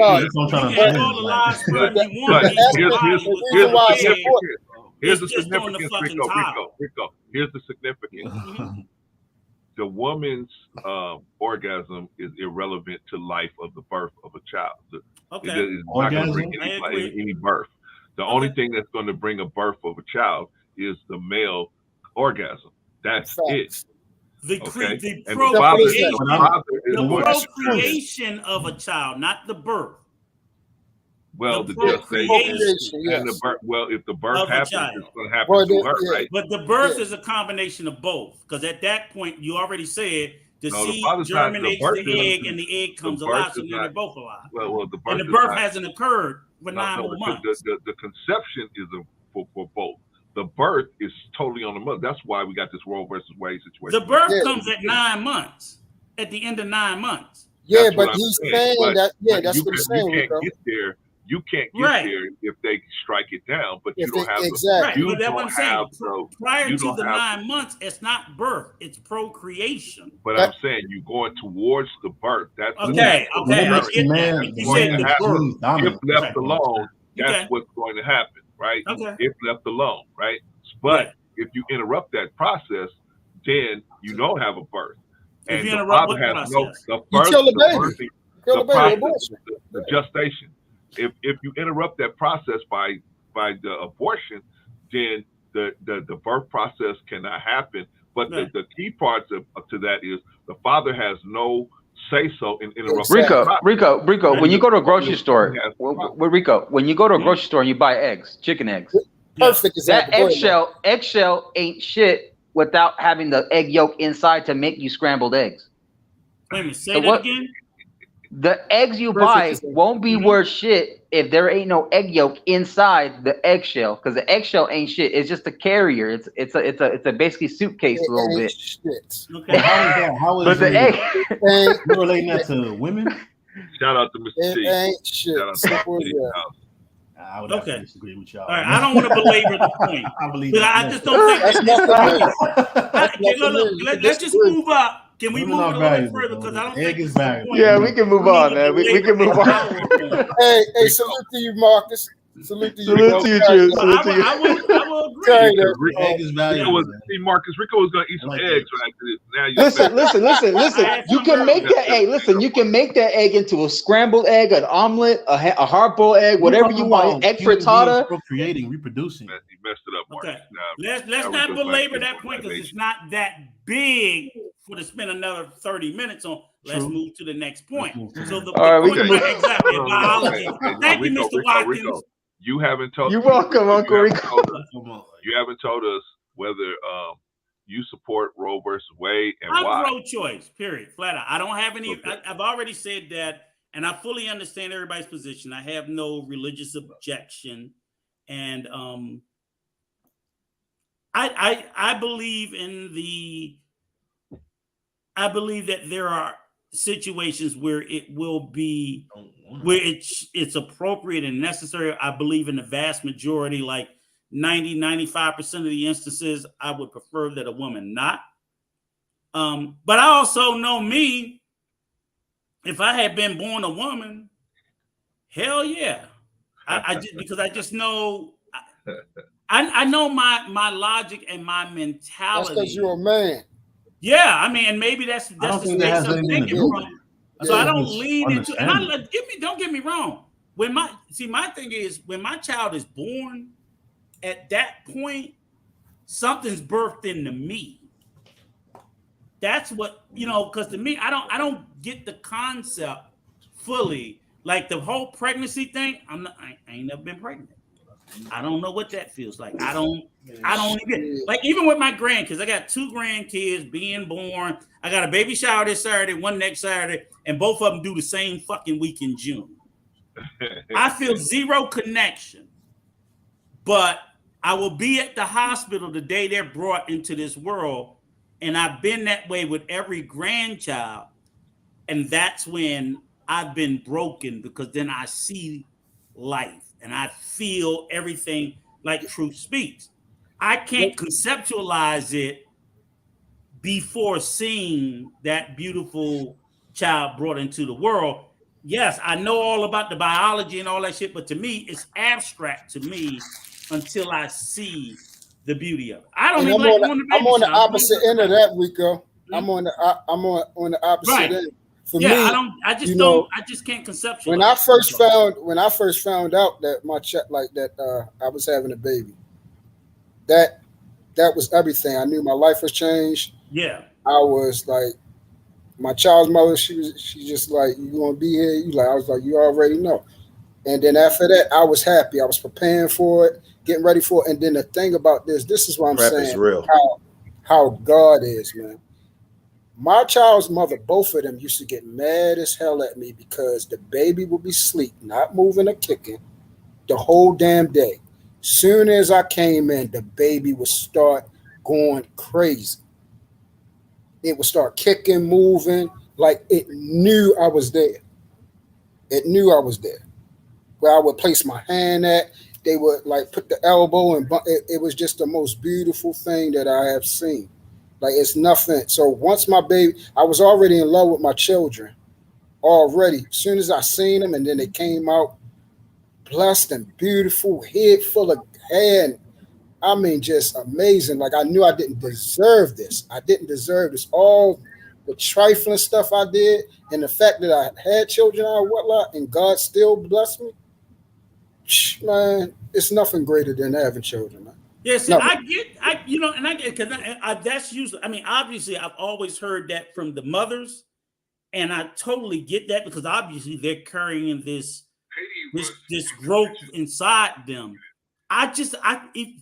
Even from my oldest son, to my firstborn child, I didn't feel anything the entire pregnancy, but I cried like a bitch in the delivery room. It never hit me until he was born. But prior to that, I felt nothing. She was pregnant with the second one. I felt nothing again. I don't, it's just weird to me. It's just like, oh, I'm pregnant. I understand that now. It makes sense why you would say, hey, the woman has a right to give it up, because you don't have the connection. Right. If you had that connection, it would be different then. Yeah. Because just imagine conception, even with my daughter. When you see the baby, imagine you had that feeling, but while the baby was inside her womb. Right. Then it would, I think it would be different. Yeah. It would be different. It would be, because I'll kill your motherfucking ass once they here. Once they here, the U.S. government ain't got enough motherfuckers to stop me. But before they're here, I can't conceptualize. It's like I can't see them. It doesn't form on my mind. But once they're here, there's nothing on the face of this earth that I would not do for my children once they're born. It's just like seeing that, and I'm just like, oh shit. It's like I don't believe they're pregnant until they have the baby. I don't care how big they get. I just don't. And you know what's funny about it? Is I got a son, the youngest one. He's like that. But he loves his kids once they're here. He'll kill me for them. But Right now, the baby, Lante, you going to the babysitter? Fuck that baby. You know, it's just like, but he'll kill for the two that's here. He can't conceptualize. I can barely do it. Like, well, I'm going because I don't want Adriana to be mad. You know, she gonna feel a certain kind of way. So I'm literally like, I'm going to the baby shower, and you're not with all the theatrics. No, you know, I don't even feel with, anything. You know, let's but that's men in general. Men in general don't want to deal with the theatrics. Right. From her, I don't care. But when that baby's born, oh, we go to war now. And so it's just the conception, the pregnancy, and all that. And I know that that's I don't know if because women rightfully make it such a big deal, rightfully and correctly, that maybe that information just overloads my thought process. Like, I actually hated being with my wives when they were pregnant. I always thought it was just like they were just over dramatic. I just did. I was an asshole husband to be pregnant with, because I'd be like, oh God damn, I gotta rub your feet again. Oh God. And I would bitch and whine and complain. They'd be like, you such a fucking asshole. Oh God. Oh, your feet hurt. For me, it wasn't about them. I knew if I kept them calm and stressless, my baby was going to have a better chance. Yes. Great. Yes. So that's why I did the things that I did. But because you cared. And that's why I said I couldn't even understand anybody with any fucking sense. And the same son I'm telling about, right? I tell him the same thing. Look, man, just shut the fuck up and rub her feet. Do what she say. Rub her back. They really go through a lot, like you say, as Clarence said. A woman passes through death, bringing life into this world for your ass. Yeah, so you got to be thankful too. You should. Yes. You should be grateful. You should. Yes. But I still won't. That's what I'm saying. I'm sitting there like, I don't get it, right? It's like, and most guys, listen, that's one thing. That's one thing it is. Like most guys, they don't. And it's not because it's not a common thing. Because it's not a common thing.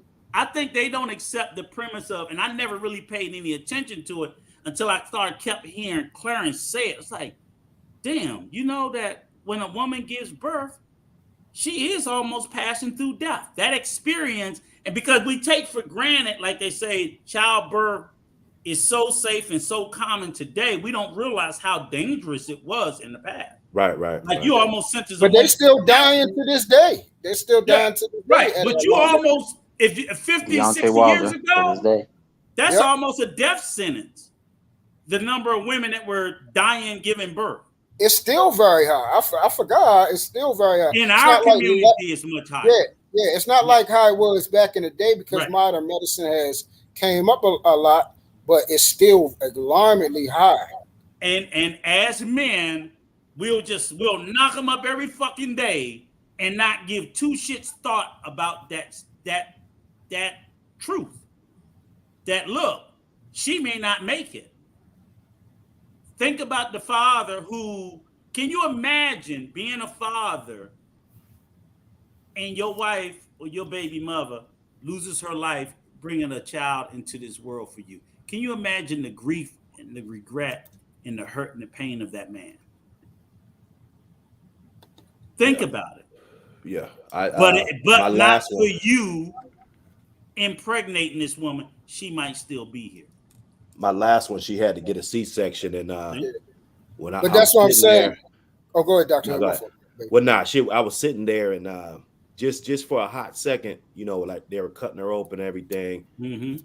And I saw her, you know, she kind of didn't know, you know, what was going on. You know, I was like, you know, can you feel that? You know, and she's looking at me and, you know, I could tell like her teeth started to chatter, you know, like she was just kind of, you know, like somebody will be kind of cold or something. And I looked and just for a second, I was like, man, you know, I might have to just, you know what I'm saying, take care of this baby by myself, you know. Because I saw that it was really a dangerous situation. I mean, they did everything right. Good doctors, you know, there wasn't no complications or anything. But just for 5 seconds, I thought like, Like, I might, have to take care of this child by myself. Right? Scared the shit out you, didn't it? Yeah, definitely. Yeah. Scared the shit out you. Because that's just you as a man until you sit in there and you see it. Because my wife did it with my firstborn. And I never realized with a C-section how much of a loss of blood. Right. They lose a lot of blood. And she turned blue. Yeah. Now her lips turned like, purple. I was like, ooh. I'm crying because that was part of it was he's being born and I'm looking at her thinking she's dying. Right. So it'll scare the shit out. And this is shit, I had to be, I was 21. She was 19. We were up there in Massachusetts with no family. It was just me and her. I was in the Army, just me and her, nobody else. And they're like, come on in, get gowned up, sit there. And I'm just watching her strapped to the fucking gurney with her stomach being cut open to get the baby out and blood every layer fucking after layer after layer, damn, how many layers? I'm like, damn, how many layers? Right. You know what I'm saying? So right. I think you definitely got to have respect for a woman, what they got to go through. As a man, when you watch that shit is crazy. It's like, man, we are fucked up. What the fuck? Because I wasn't expecting to go in the room. I didn't want to go in the room. I was scared to go in the room. I thought it was just going to be, you go in there and she just pooped the baby out and we good. Because you believe in this TV shit. Like, no, motherfucker, this is the real fucking deal. It's not pretty. It's an ugly thing. And yes, with everything going on, they had the thing in her mouth, like the dental thing sucking up so she doesn't vomit and choke on her vomit and all that shit. And I'm like, you mean she can die? Like, yeah, motherfucker, it can happen. And nobody never told me. I never asked my sister or mother. They wasn't there when, she was delivering because we were out of state. No family around. And I never thought to ask her. I was like, women go and have babies themselves. I thought you just go off in the cave and come out with the baby wrapped and swaddled and all that bullshit. You just believe. No one told me that stupid ass idea. I told myself that. And that's where I ended up misinformed. I never got to answer the question. You fellas mind if I answer the question or not? You gonna answer it correctly? No, you can't, Brother Clarence. No, you can't no more. Go ahead. All right, so I would prefer that, and I'm sure if we look at it like I'm about to say, we probably agree on this. The law. Okay, the law. I would prefer that the law would be that there would be definitely pro-choice.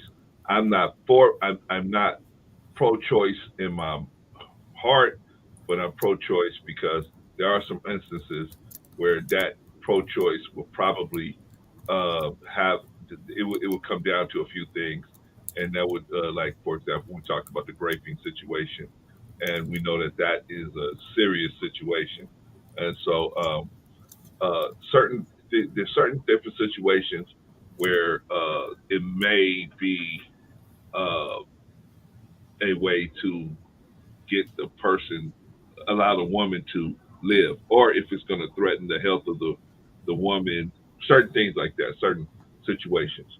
But I would prefer it to not even have to be an issue, but it has to be an issue. So, because like Rico said, they're going to be, people going to be having sex. Now, in my opinion, here's the bad part.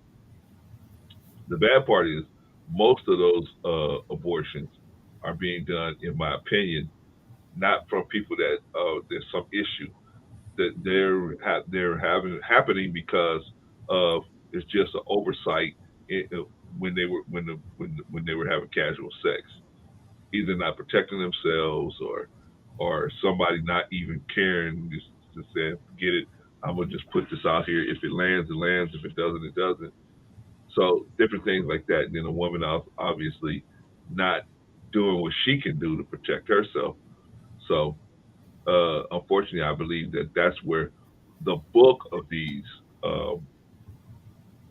resets or abortions are happening. So I don't feel I feel like every life should have a chance to germinate and get to its final stage. if it's not gonna challenge the health of the mother, and that's why I felt that way. Okay. So now we've discussed that. We discussed Roe v. Wade. Now, what we Brother have, Clarence, you for pro-life or you for something else? I'm in my heart I'm pro-life, but on paper I'm pro-choice.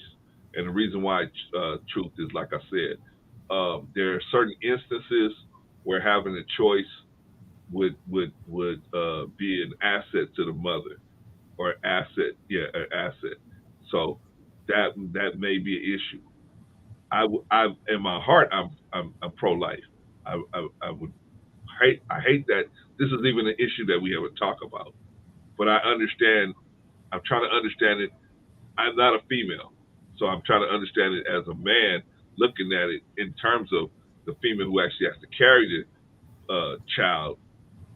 What instances may come up where she may decide, hey, I may not, or she may have a health challenge, and if she carries the baby to term, it might cause a death between her and the children, or whatever. It might be some instance where it happens. So that way to deal with that situation needs to be available, in my opinion.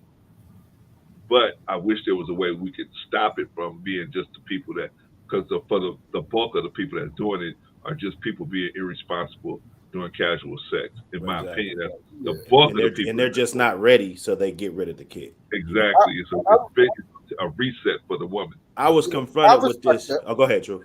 No, I was saying I respect that. Like for me is like I think we got too much power as it already is, brother. As human beings, I think we have too much power, and this is why our lives, our community is so tainted. We screwing each other up. We're loveless. We're selfish. Agreed. And this is for me. It's a demonstration of selfishness. Now, if it's a situation where it's outlier, her health involved, I believe that's a term necessity. But even in that necessity, we still try to tiptoe on the lines of right, and that's where it bothers me. Even though, hey, she's probably about to die, and the baby the baby can't survive with her, so we have to abort the baby. I can understand then, but I'm still not going to make it right. Just like I understand why certain people do things.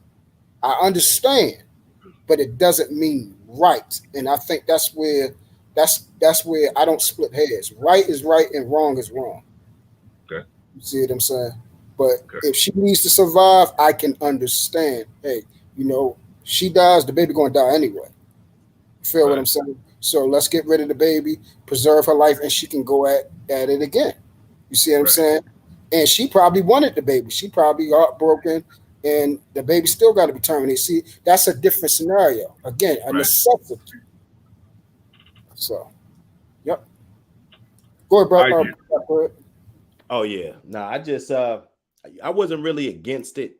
I was more people doing whatever they decide that, whatever's good for them.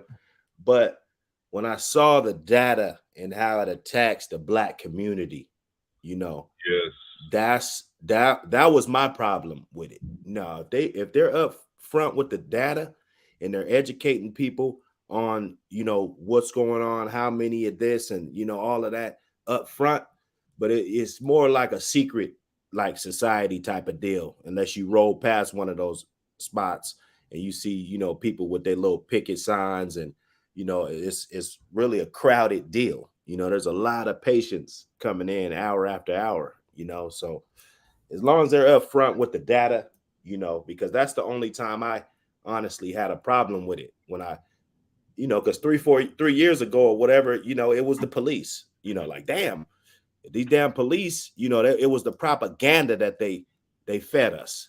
I really thought like, damn, we all gonna die because of the law enforcement. But if you look at the real big picture, I mean, there's nothing, even violence, there's not 2,000 babies a day. Okay. With nothing, destroying our community at that, what did somebody say, astronomical rate. Yeah, astronomical rate. Yeah. I mean, we're not talking about a couple hundred kids. Like it's 2,000 black babies aborted in America every single day. They all didn't get great. Okay. All right. Let me read this from Summer Men's Pie. She says, I feel like a woman's choice should come first, but people should have a better education about and access to ways to not get pregnant in the first place. Yeah, I think we all agreed on that, Summer Men's. Well, I definitely agree to that. Mr. Watkins, come on up here, man. If you got a difference of opinion of one of us or all of us, come on up here, brother. Hey, brother Clarence, yes, some of us Pie said something about education. We're firmly educated on how to prevent, pregnancy. The one thing that we don't talk about is discipline. That's the main thing that will help out with a lot of these things if we were focused on being disciplined. I got a question I want to ask Mr. Tulilo, and it's interesting because I get what you're saying. The comment about too much freedom equals too many options, which doesn't necessarily mean good. So my question is, are you a proponent for lesser freedoms? And then what if this extrapolates to, okay, fine, we take away this freedom, but where does this go? What if, should we have limits on free speech?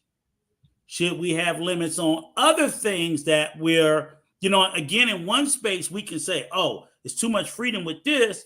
But then, like, I'm not a fan of the Second Amendment. But motherfuckers will lose their shit about that.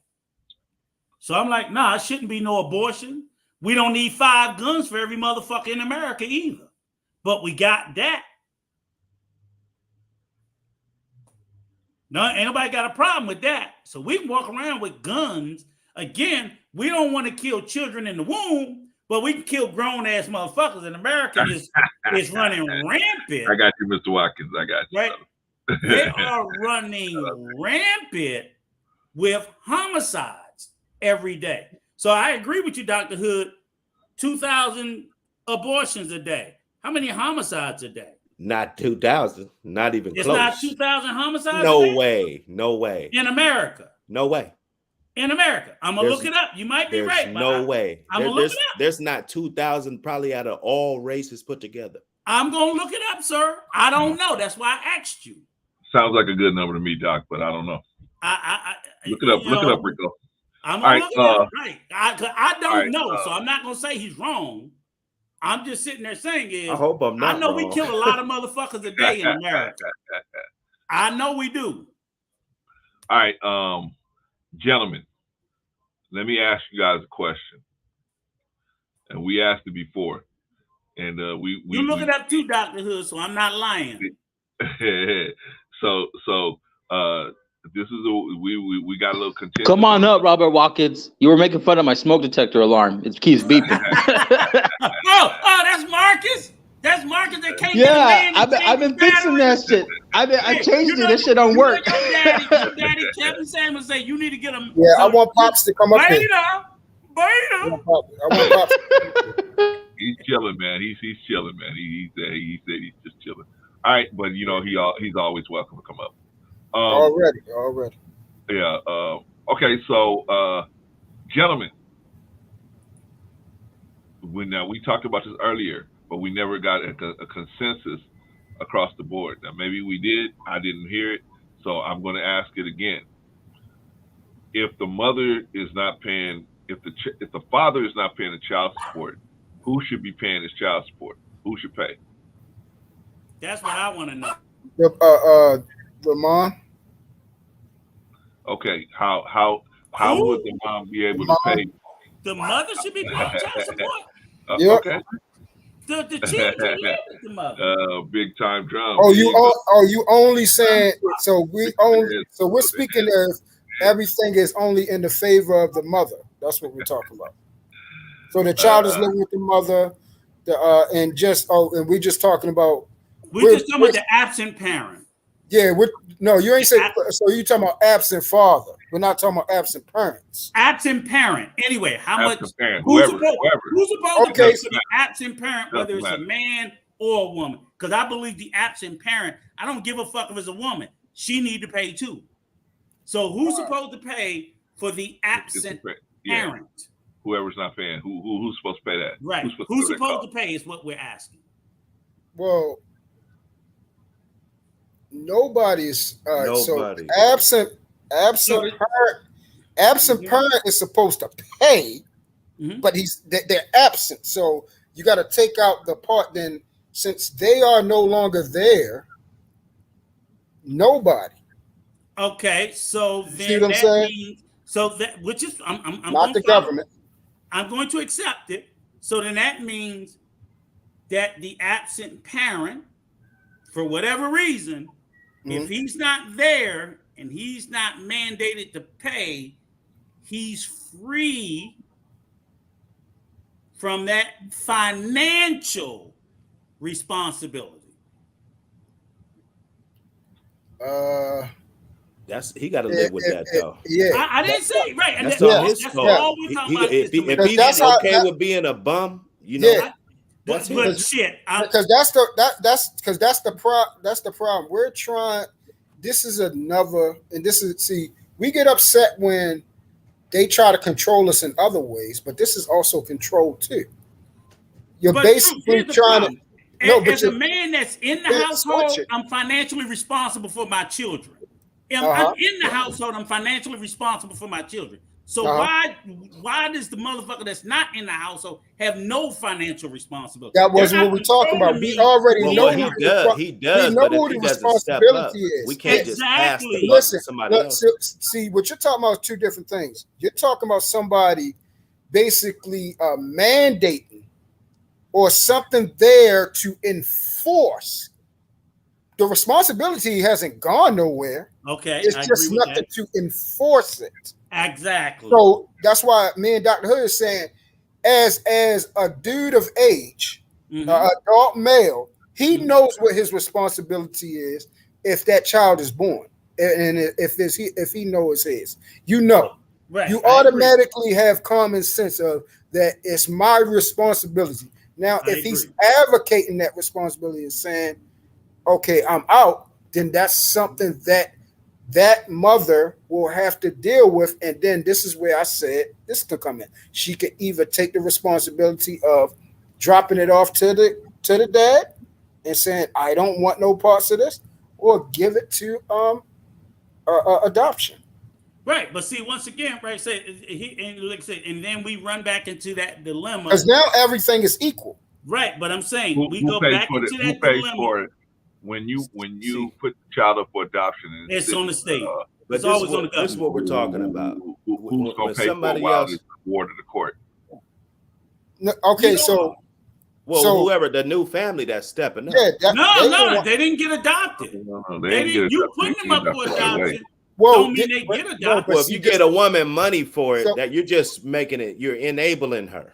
Exactly. You're enabling. That's the point that I don't want to get there. You know, right, so but I don't want to get to the point where the government is on the hook for a child that the government had nothing to do with. They're on the hook when the mother. But Rico, the government offers that help. It's not our fault. The government's the one doing it, not us. Excuse me. They don't offer it because they don't offer it to parents. It's an they don't option. offer it to adults without children. They offer it to women with children who claim they have a need for support that they're not receiving. You said the key word, claim. Okay. So it's an option. It's not a mandate. If it was a mandate, that's something different. The mother does not have to go down there and ask for help.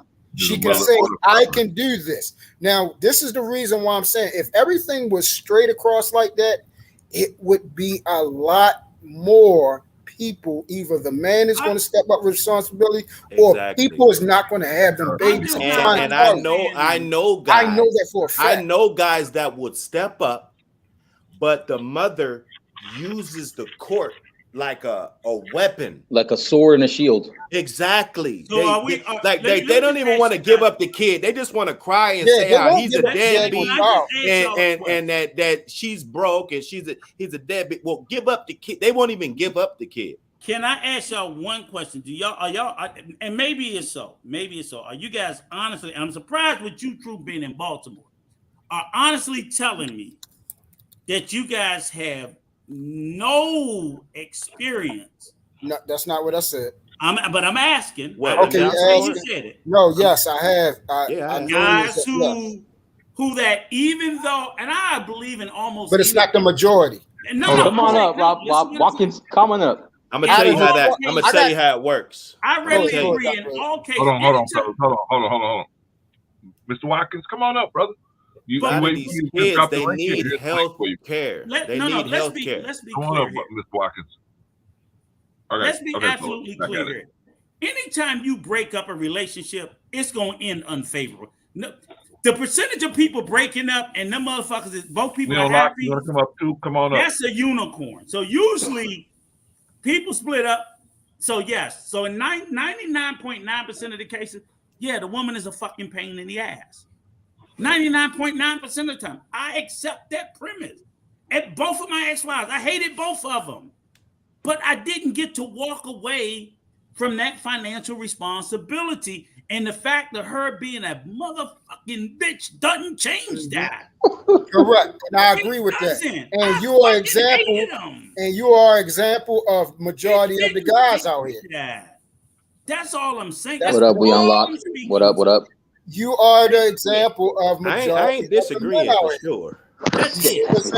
We agree. Okay. That's all I was saying. The same way you don't walk. Look, the same. If what happened to most guys, what happened if the mother drops the daggone child off at the door? Yeah. Drop the child out the door and the dad see the child. The dad is not going to let the child stay out the goddamn door, man. No. He's not. He's not going to stay at there and see his eyes in that damn child, and he's not going to just step up. He's going to say, fuck it, I got to do what I got to do. It's okay. It's not a big deal. And then eventually we're going to be like, this shit is nothing because it's a lot easier because we handle things logically. We know how to build a system. Give them to the father. We know how to build a system. We know how to handle things. We know how to be structured. We know how to do things. A lot of times the mothers are disorganized all over the place, want to go back and forth with the children, with discipline and everything, which makes things going hard. Shopping for therapy and shit. Yeah, I hear it all. I'm not going to say I agree with everything y'all say, but I agree with give them to the father. I agree with that. Go ahead.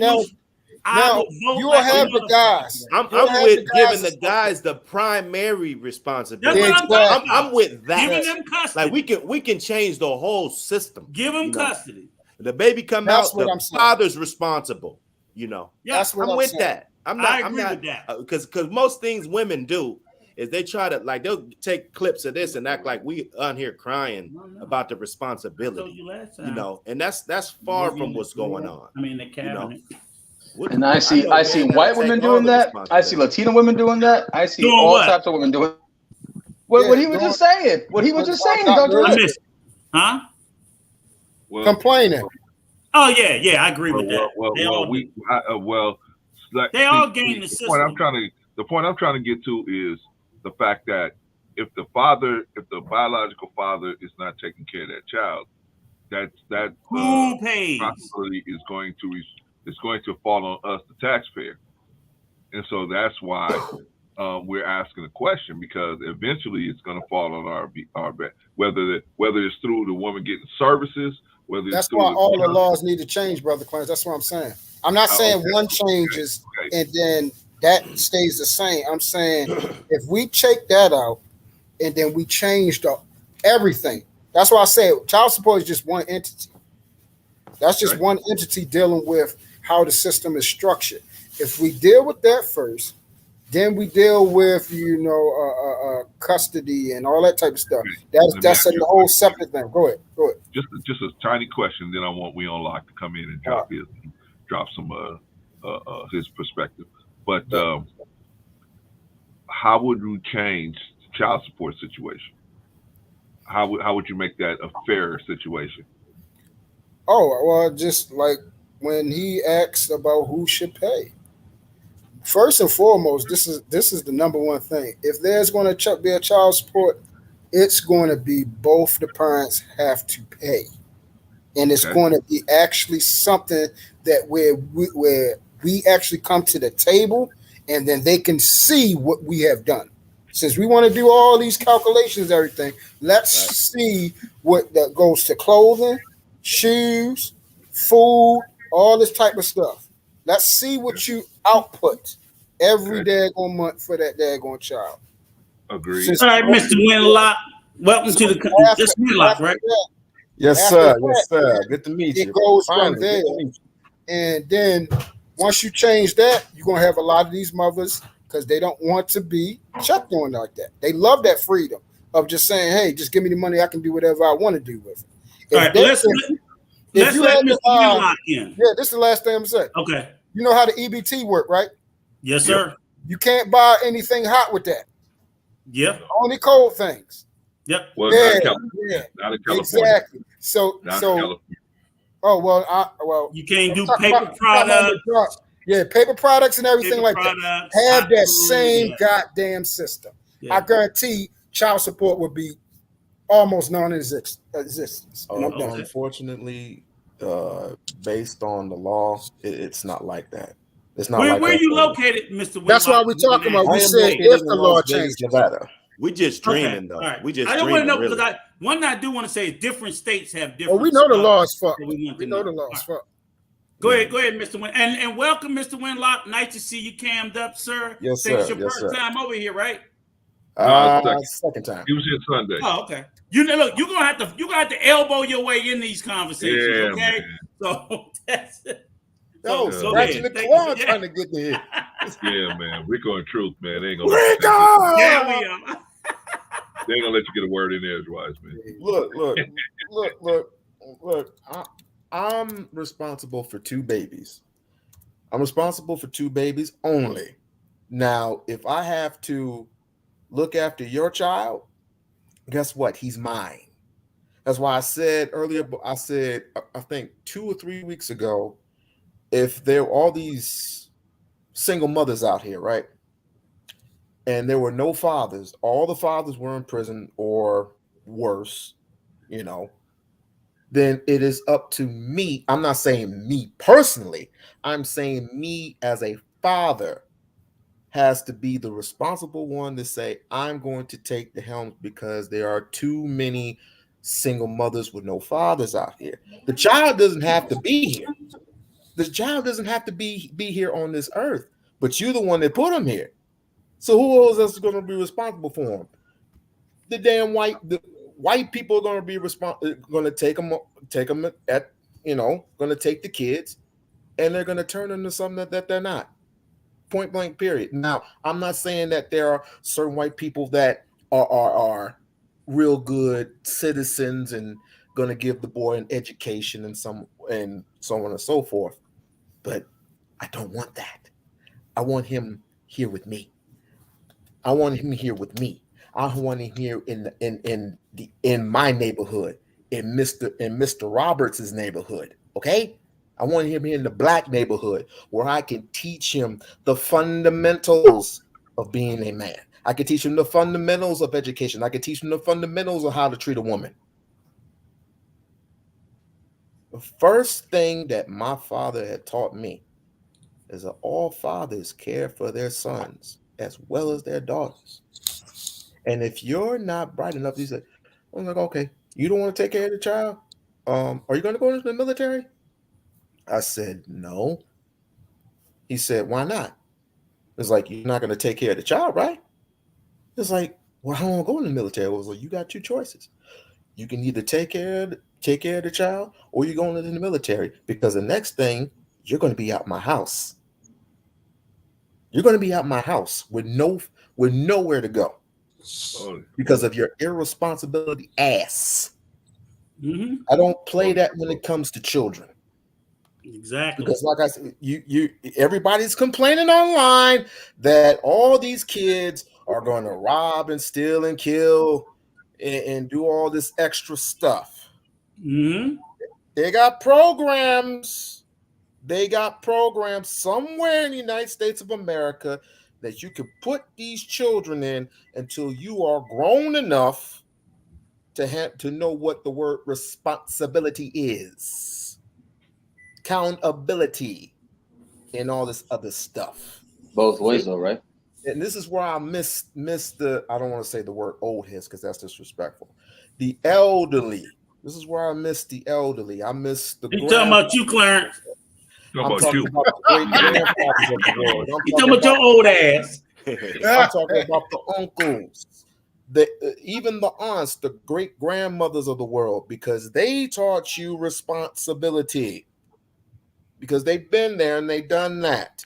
It's not there anymore because they're all dead and gone. I know mine is. I can't speak for nobody else. I don't have any grandparents anymore. They're all gone.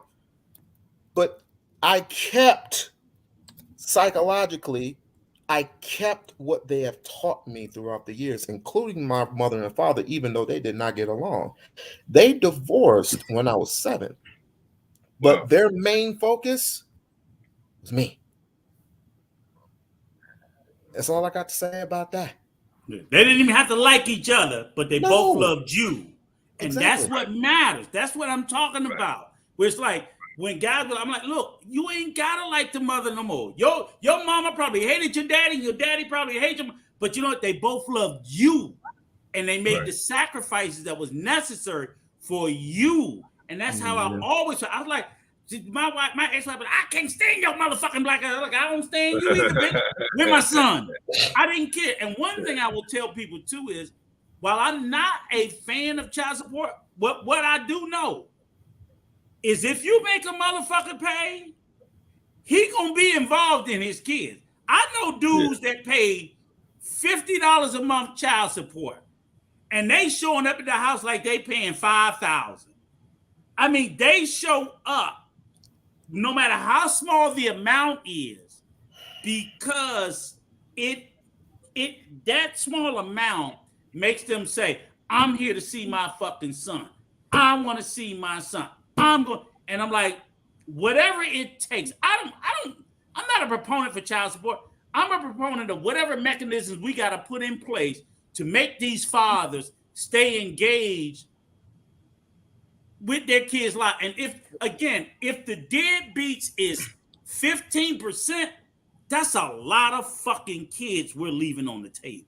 And that's the problem, Rico. 10%, that's a lot of fucking kids we're leaving on the table every generation that comes through.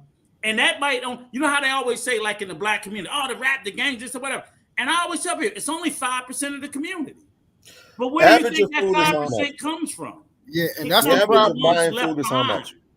Huh? The average of buying food is how much? You go to the grocery store, you buy groceries, is the average of how much?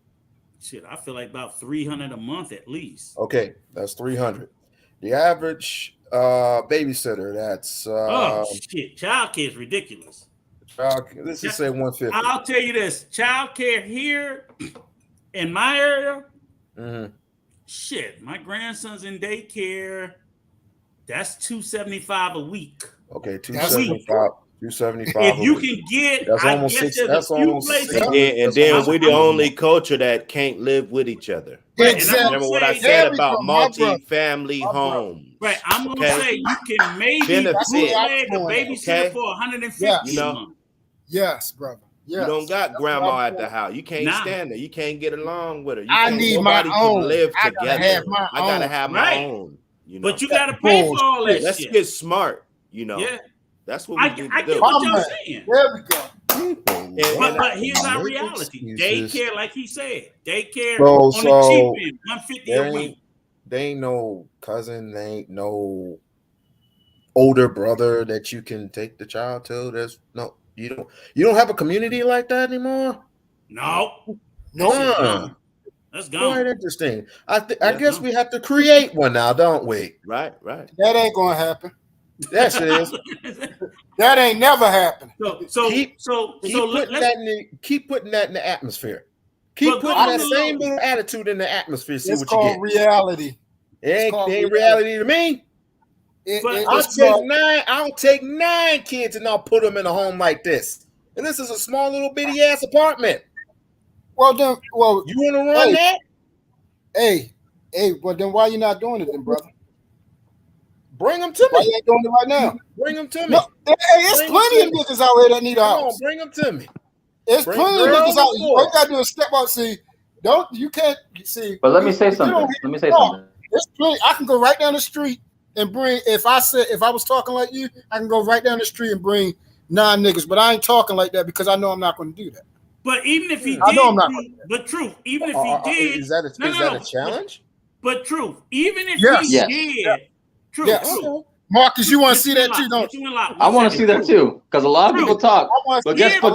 Hold on. Guess what the system of feminism has done? It's made excuses. It's made options. It's made fail-safe ladders, chutes and ladders to people avoid accountability, specifically on the woman's side. Let's not be disingenuous, though. Let's not be disingenuous. There are so many options, aids, more that help out the woman than it is the man. Come on now. But Marcus, come on. We spent the last hour talking about why men and if they don't pay child support. I'm like, come on. That wasn't about women. What are we doing here? And I'm like, even if Winlock agrees to take 10 kids, it ain't enough Winlocks in our community. See, that's the point. Listen with we on lock, but we got to put them in the atmosphere, like he said. That's the point. What I'm saying, if one person do it, Quantum, it'll start. That's one. We don't, but you worried about jumping the gun so fast. Go ahead. If one person do it, it'll start something. It'll start. So many people is looking for a new trend to follow. Niggas out here. Hey, wait. Truth. I'm glad you said that. Because guess what? There was a show that was supposed to prevent teen pregnancy. It was called Teen Mom. But all of a sudden, they started paying all these freaking young ass women, and boom, they kept getting pregnant after and after, and more women kept going on there. MTV still kept going out. You said that show was to prevent teen pregnancy? Yeah, it was to help raise awareness and prevent, but they still had more. I remember. The purpose was to show how much of a train wreck those girls were. It did the complete opposite. That's the point, Rico. It did. I never viewed that show as a teen prevention. I viewed that show as a teen celebration of. But that was the point. That's what I'm calling out, the hypocrisy, because it was supposed to say, oh, every time the show ends, a reunion happened. They said, hey, make sure you get safety, you wear prevention conscious. Please stop, aiding this. Dr. Drew would come out and say, hey, teens shouldn't be getting pregnant, but yet they still were. They had like 12 freaking seasons. They were actually condoning it. You lost. That's what the show transferred into for them to condone that mess. But my thing is, I think that pregnancy independent of the show. So right. I don't think that the show encouraged it. I just think the show made it not as like a scarlet letter. Exactly. Once they found out they were getting paid, they thought it was you know what? I'm gonna get paid money, become part of a Teen Mom, send my audition tape, and I'll keep getting paid season after season, episode after episode. So teens was willingly getting pregnant. This is my point, Rico. Yes. So look, they're willingly going out here to get pregnant to get on that goddamn show. The moms were, the little girls, and that's who was in their household enabling this stuff. Not daddy. It's amazing. The mamas.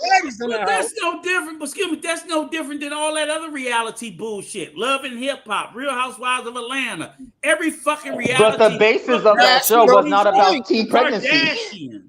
It's all trash. Yeah, it's all trash, but look at the point of it. Who is causing these dysfunctional people? Now stop right there. That is a good question. Everybody should have, all of us we'll go around the room and Dr. Hood, we'll start with you. Who is causing these dysfunctional people? I want to hear everybody's opinion. Come on, Dr. Who is causing these dysfunctional people? Yeah, Doc, what's going on? It's the media.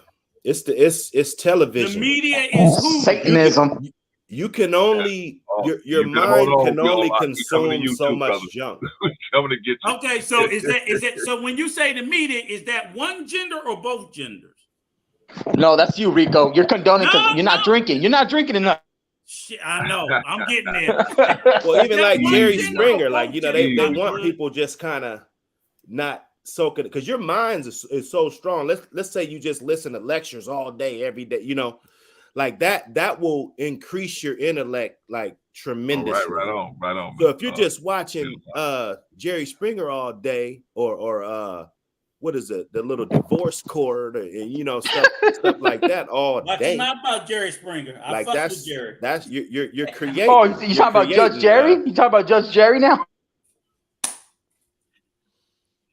I almost forgot about that. Nah, that's all. That's what I think. My thing is the television, and you know that they're creating these toxic people. But one question, Dr. Hood, when you said media, and I agree with you there, are you specifying it to a particular gender or media as a whole? Well, my people of my color that don't control no media. No, So, right, but I'm saying, are you once upon a time they saying did. both genders or not? Because I can tell you the vast majority of media is controlled by men. Well, it's whatever they want to push. No, I'm just saying the gender, because people are going to try to say women. And I'm like, but the media is men. Is it my turn? All media companies are owned and run by men. Yeah. That's all I'm saying. So If you're talking about Vanguard, are you talking about Vanguard and all of them? Hold up, Marcus. I got him. Is it Go my ahead, turn? your turn, Truth. Get my My ass. turn, brother. Go ahead. All right. So come on, get me. So look, we already know it's a lot of people that own basketball teams and football teams. But who are the main culprits that control said team? They got a specific term called the GM. They the ones that fire. They the ones that go out here and pick out the players and all this type of stuff. Who are the number one consumers in the goddamn world? Who are the number one spenders in the goddamn world? Women, I answered. So women. our two most defiled, tainted aspects of our life, which is lust of the eyes, lust of the flesh, and the pride of life, they are at the apex of these things. They are the ones that consume this garbage that goes against the nuclear family. They are the ones that love when Beyonce say irreplaceable and all this type of stuff, and we going to promote. They even love the guys calling females bitches and all this type of stuff. I'm a bad bitch and all this type of stuff. They love hearing Yo Gotti and them say that shit. They are the number one consumers and promoters and pushers. Who do you see on IG? The City girls. The number one consumer and the number one pushers of IG. Who's making money off of IG? What do they call IG models? IG thoughts. Who controls OnlyFans? Who's making millions off of that dysfunctional shit? It ain't men. Yes, it is. It ain't men making millions. No, but the women are the ones that produce that. They getting rich beyond measure.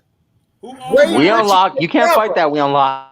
Who owns IG? Oh, yes, I can. See, listen, you keep saying no, you owns it. No, you One can't. person owns it. One person owns it versus all the people involved making millions of dollars. Cannot fight.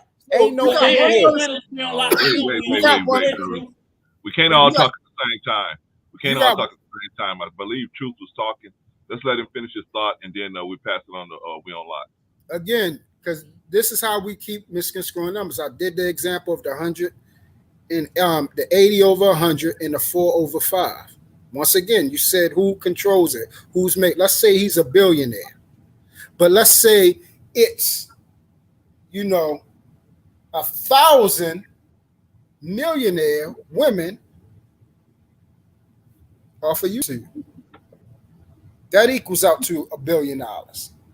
Now we already know it's some YouTube girls on that has made $50 million in a year. And that's incredible. Something that they would not make in 3 lifetimes ever, 4 or 5 lifetimes. They have nothing to offer other than to show their ash. And that's making 50 something million dollars. And we got thousands of girls every day signing up daily for that because they see how quick that bag is. And I can't lie. If you ain't got no morals and values, do that shit. Do that shit. If you don't give a fuck about your life and your life is defined by the dollar, do that shit. I don't blame you. But I'm sorry, my life don't operate like that. I ain't willing to sell my soul. But the females are out here selling the hell out of themselves. And the amount of people on our OnlyFans compared to the person that owns it, all their money together far supersedes that individual. That's what I'm saying. It's all about the consumer. The consumer runs the world. If you didn't consume this stuff, shit would shut down. It would shut down. If women stop, if they do their own hair and stop buying that shit, shit would shut down. They said we spent $1 trillion. How many trillions of dollars last year? In a pandemic? That's some wasteful shit. On what? On what, Truth? On bullshit. Mm. On bullshit. That's my point. And we keep talking about this thing. If people got in what's called common decency and order, man. And this is why we need actual men. This is why I advocate for the child to go with the man, not the mother. The man, because then it will produce a lot more logical thinking individuals, and we're going to get to doing and handling shit the correct way and get the fuck up out our feelings. 90% of mass shooters come from single mother households. I think my truth, my reality, don't all that other Mickey Mouse bullshit. It's still the same thing. Your truth is not your truth. What'd you say? No, the mass shooters, white, single family house, single mother house. All that bullshit. Who is producing these degenerate motherfuckers? Okay, well, true. Because this is the thing. So my answer is it's already proven. You can look it up. More children come out way more successful with a single dad than it is with a single mom. You can actually look it up. I agree. All right, let's go on We on Lock. Clarence. Yeah, let's go. We on Lock. Cook, brother, cook. I guess y'all give us a little more sound. Can you lean a little closer to your mic just so we can hear you? I guess you're right. Oh, man. No, I just want to make sure we don't miss it, brother. I guess both of you are right in your own truths that a majority of women are finding how to get what do they say, the bag, so to speak. Who made up that bullshit?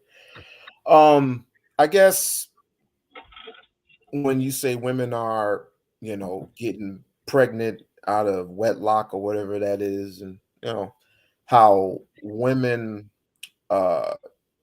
take people to the court system more than they take their kids to the the park or somewhere around there.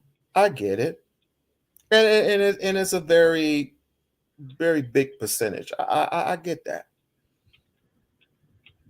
What are we gonna do? Is my question.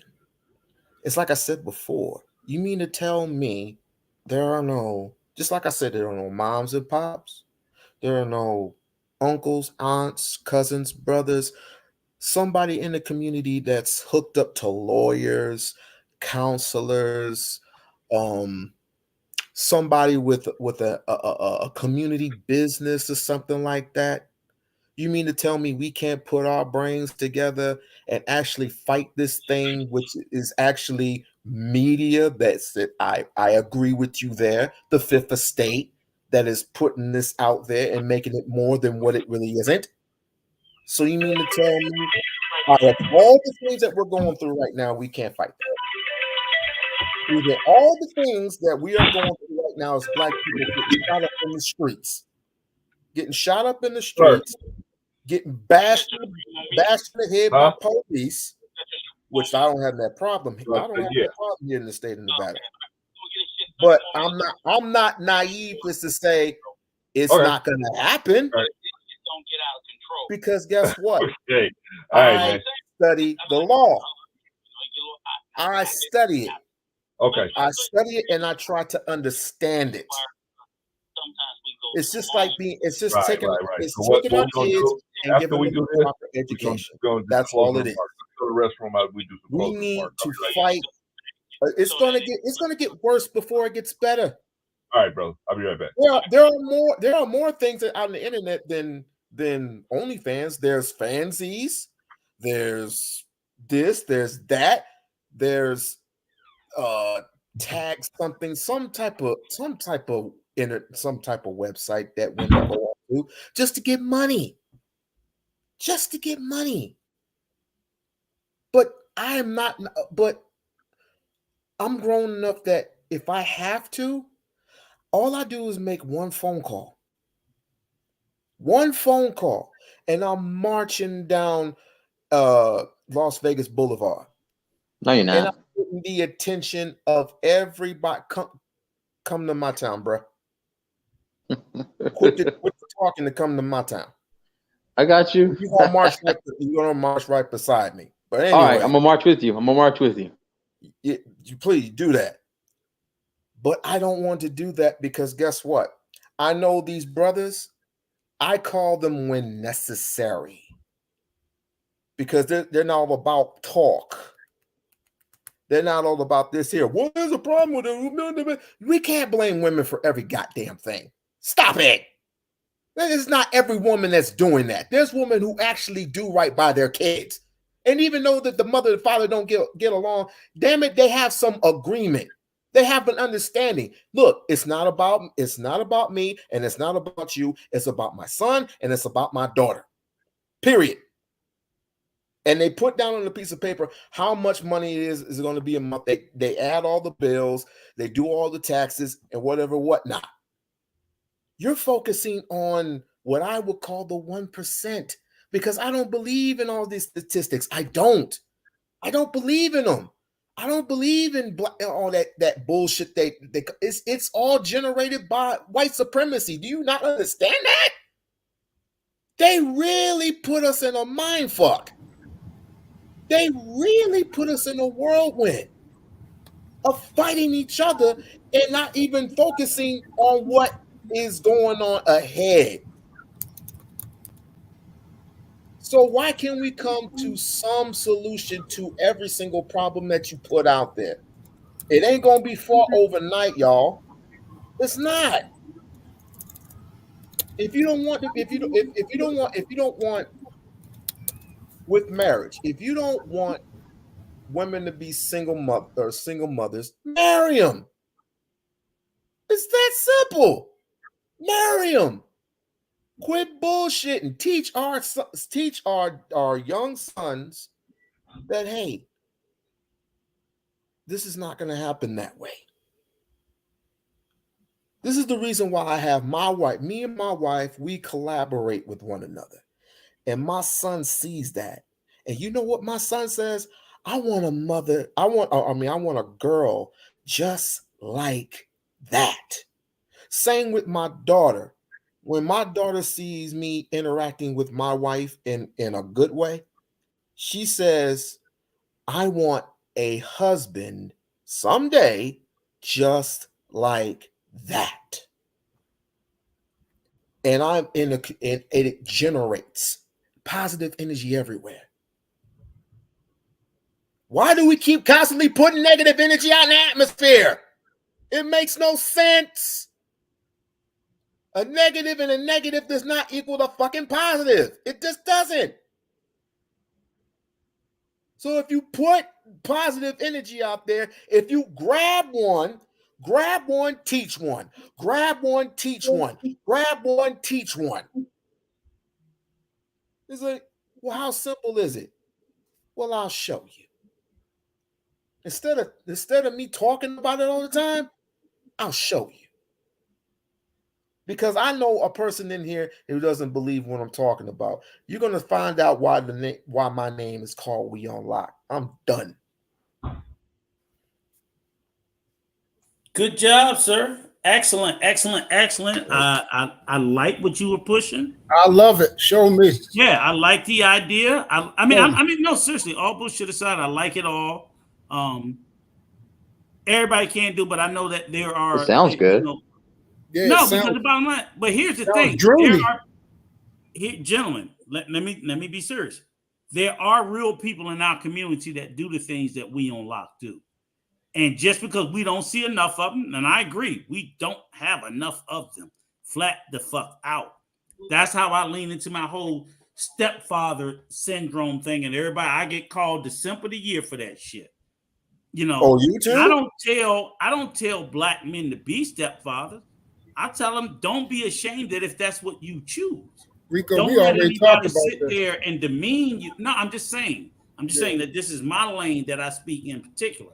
So, no, I'm saying I agree. Remember, we was all on solidarity about this. Yeah, absolutely. So what I say is, when I see people in our community do things that we think people don't do, I'm like, no, it's motherfuckers out here that's doing it. Marcus, not only Mexicans, but I know Salvadorians who lean out and step into the spaces of the things that We Unlock do. But prior to me seeing them and meeting them, I didn't believe this shit existed because things we don't see, you know, that's why they always say representation matters. If you don't see a certain thing, you don't believe it exists. It does. And it doesn't. When I saw some of the, my wife is going to El Salvador in September. She goes every year. So the same program that We Unlock is talking about, I don't see it here in the States from Salvadorians, but I see it in El Salvador.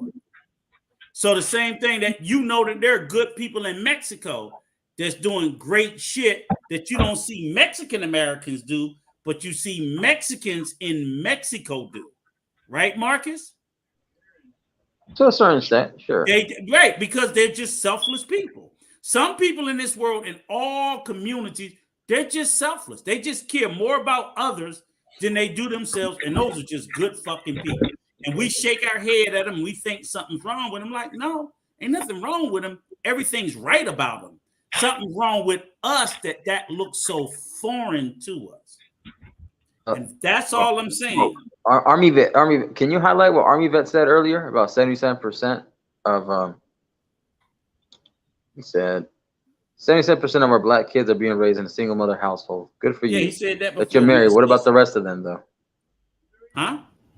That's what he asked at the end. He said, "What about the rest of them?" What, the other 23%?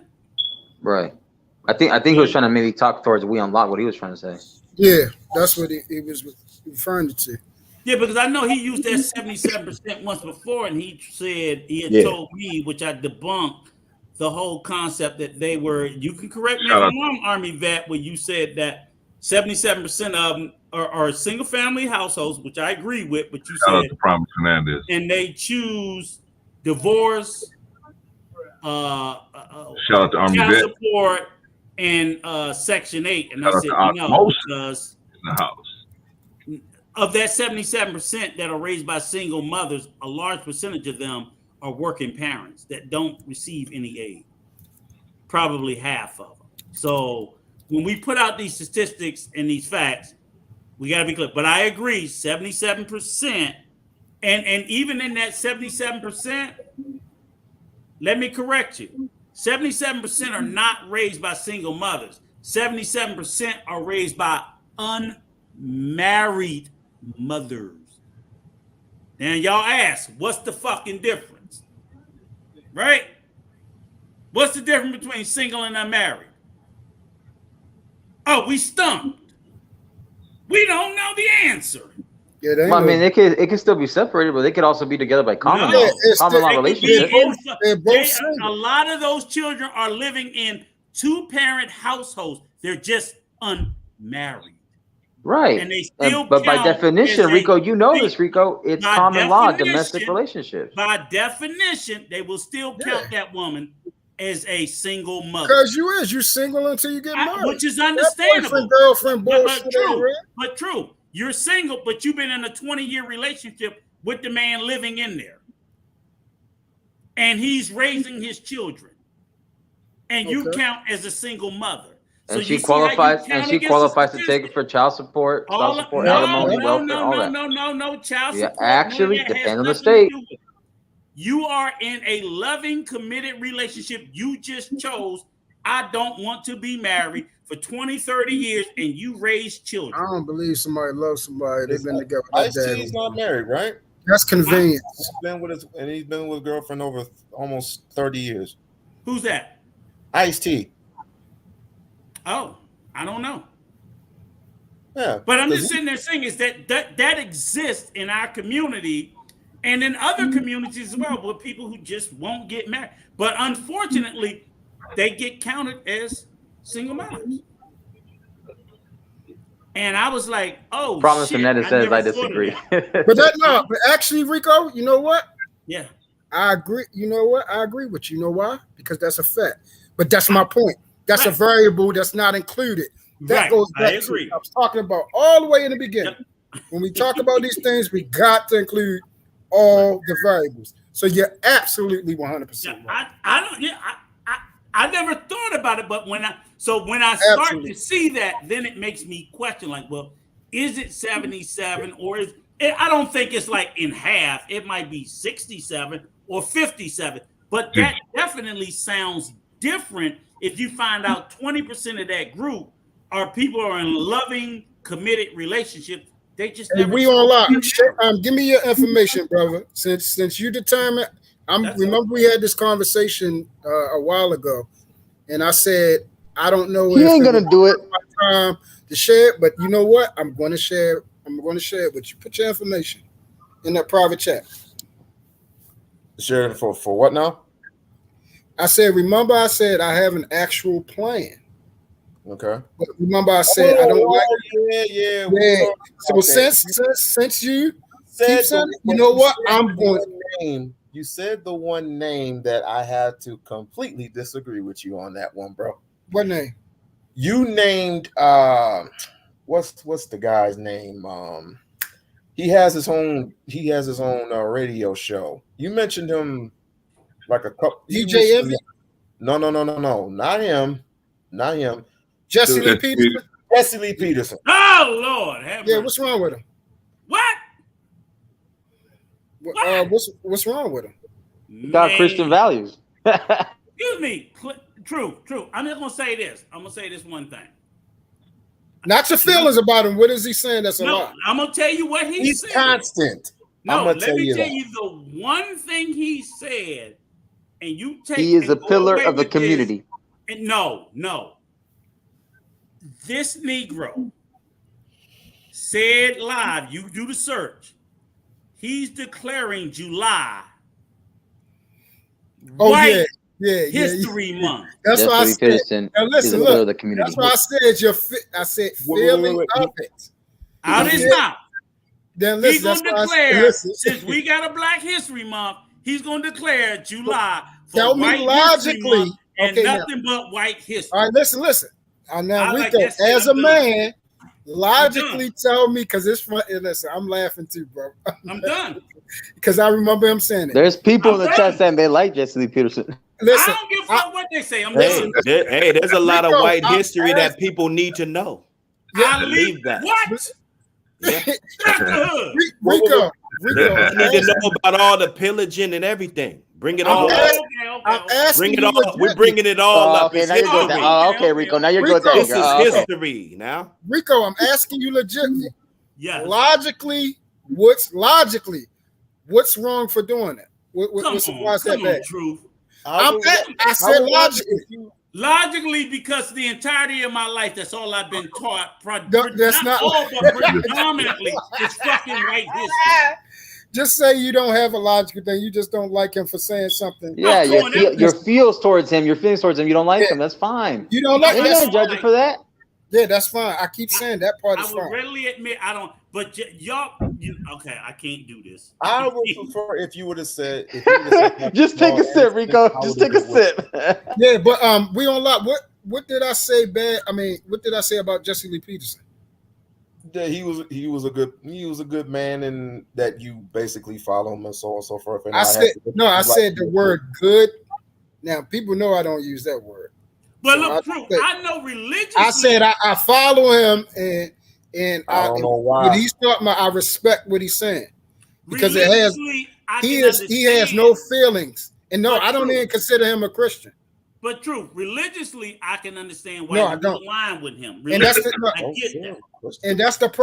problem right there. That's But racially, that's the problem, and that's why I see why people have a problem with him. Yeah, he loses me racially, not religiously. And that's where he loses me at. Yeah, it's he like loses me on relationship with God because he has a lot of talent. I don't want to promote his program, fellas. I appreciate that. Okay, yeah. No, I was just talking about We on Lock because I want his information. So, because I'm gonna share with him, since he's about doing this type of stuff, I'm gonna take a chance. I'm gonna share. You guys can hook up behind the scenes.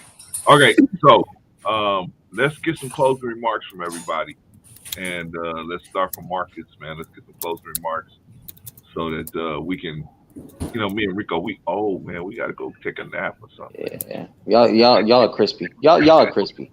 No, I'm playing. No, I appreciate you guys letting me up on here, man. It was a great discussion. Always, Marcus. Always. Great stream, great content. Even though we disagree on some things I hear that we do agree on. We try to come in the middle. Understand? You know what, Marcus? We showing people how to disagree as men. Yeah, we get a little testy here and there, but we disagree as men. We all respect each other. Nobody's not up here disrespecting nobody. We disagree. Right. Yeah. Right. All right. That's why I love this show. Yep. That's why I keep coming back. If that was the case, I wouldn't come back at all.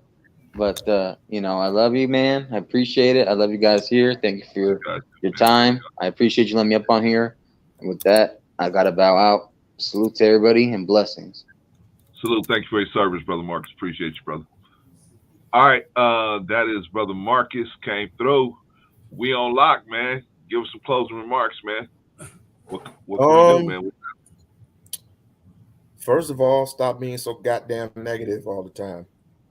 You're gonna have problems. You're gonna have problems here. You're gonna have problems there. I'm saying, what can we take in consideration that this world is effed up?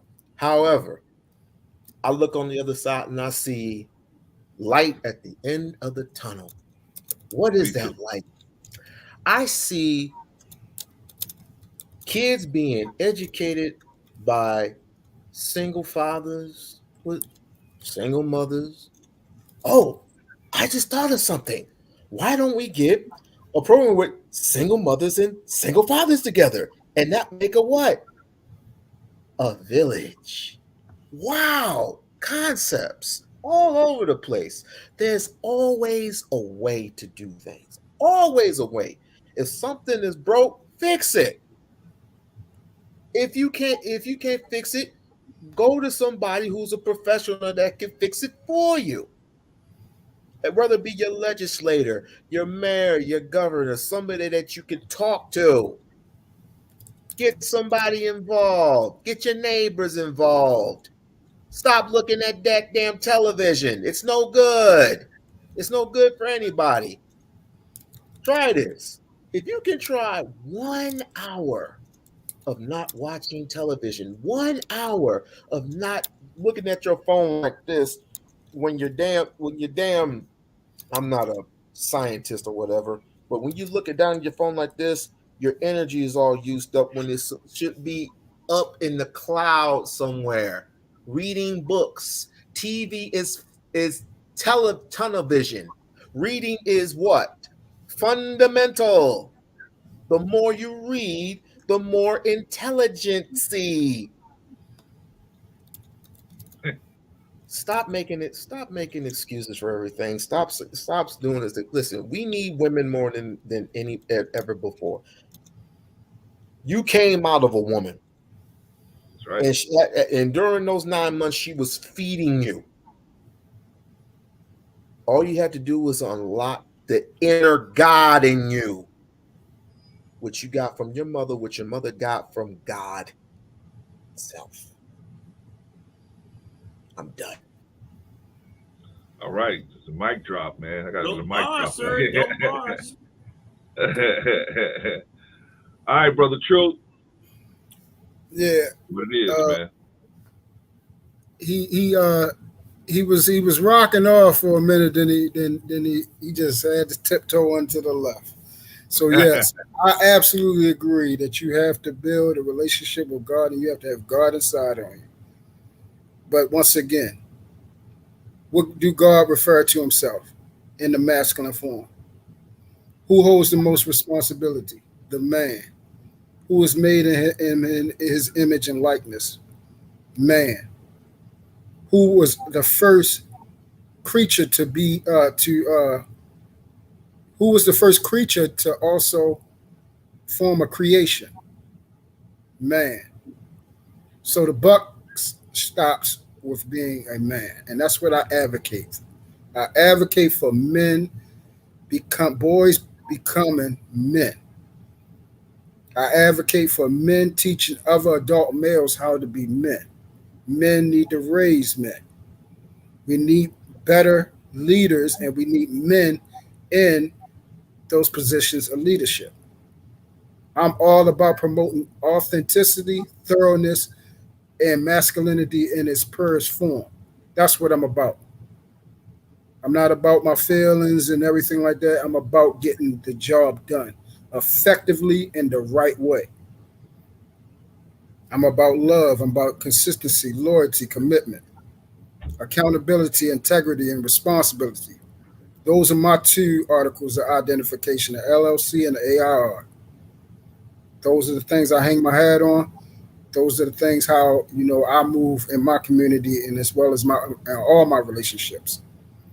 And people that know me, they know I stand on those 6 things, and I exemplify those 6 things. And I am an advocate of men being great fathers, great dads, where your children can call you up and say, "Daddy, I love you." If you get those phone calls, you're a great dad. F society. Society's emotions change, their likes change, how they view things change constantly. Because we so busy trying to be gods, but we can't even get ourselves right. I'm men. So let's focus on being great, authentic men of God, what I call AMGs. That's my path, and I suggest every man be on that same path.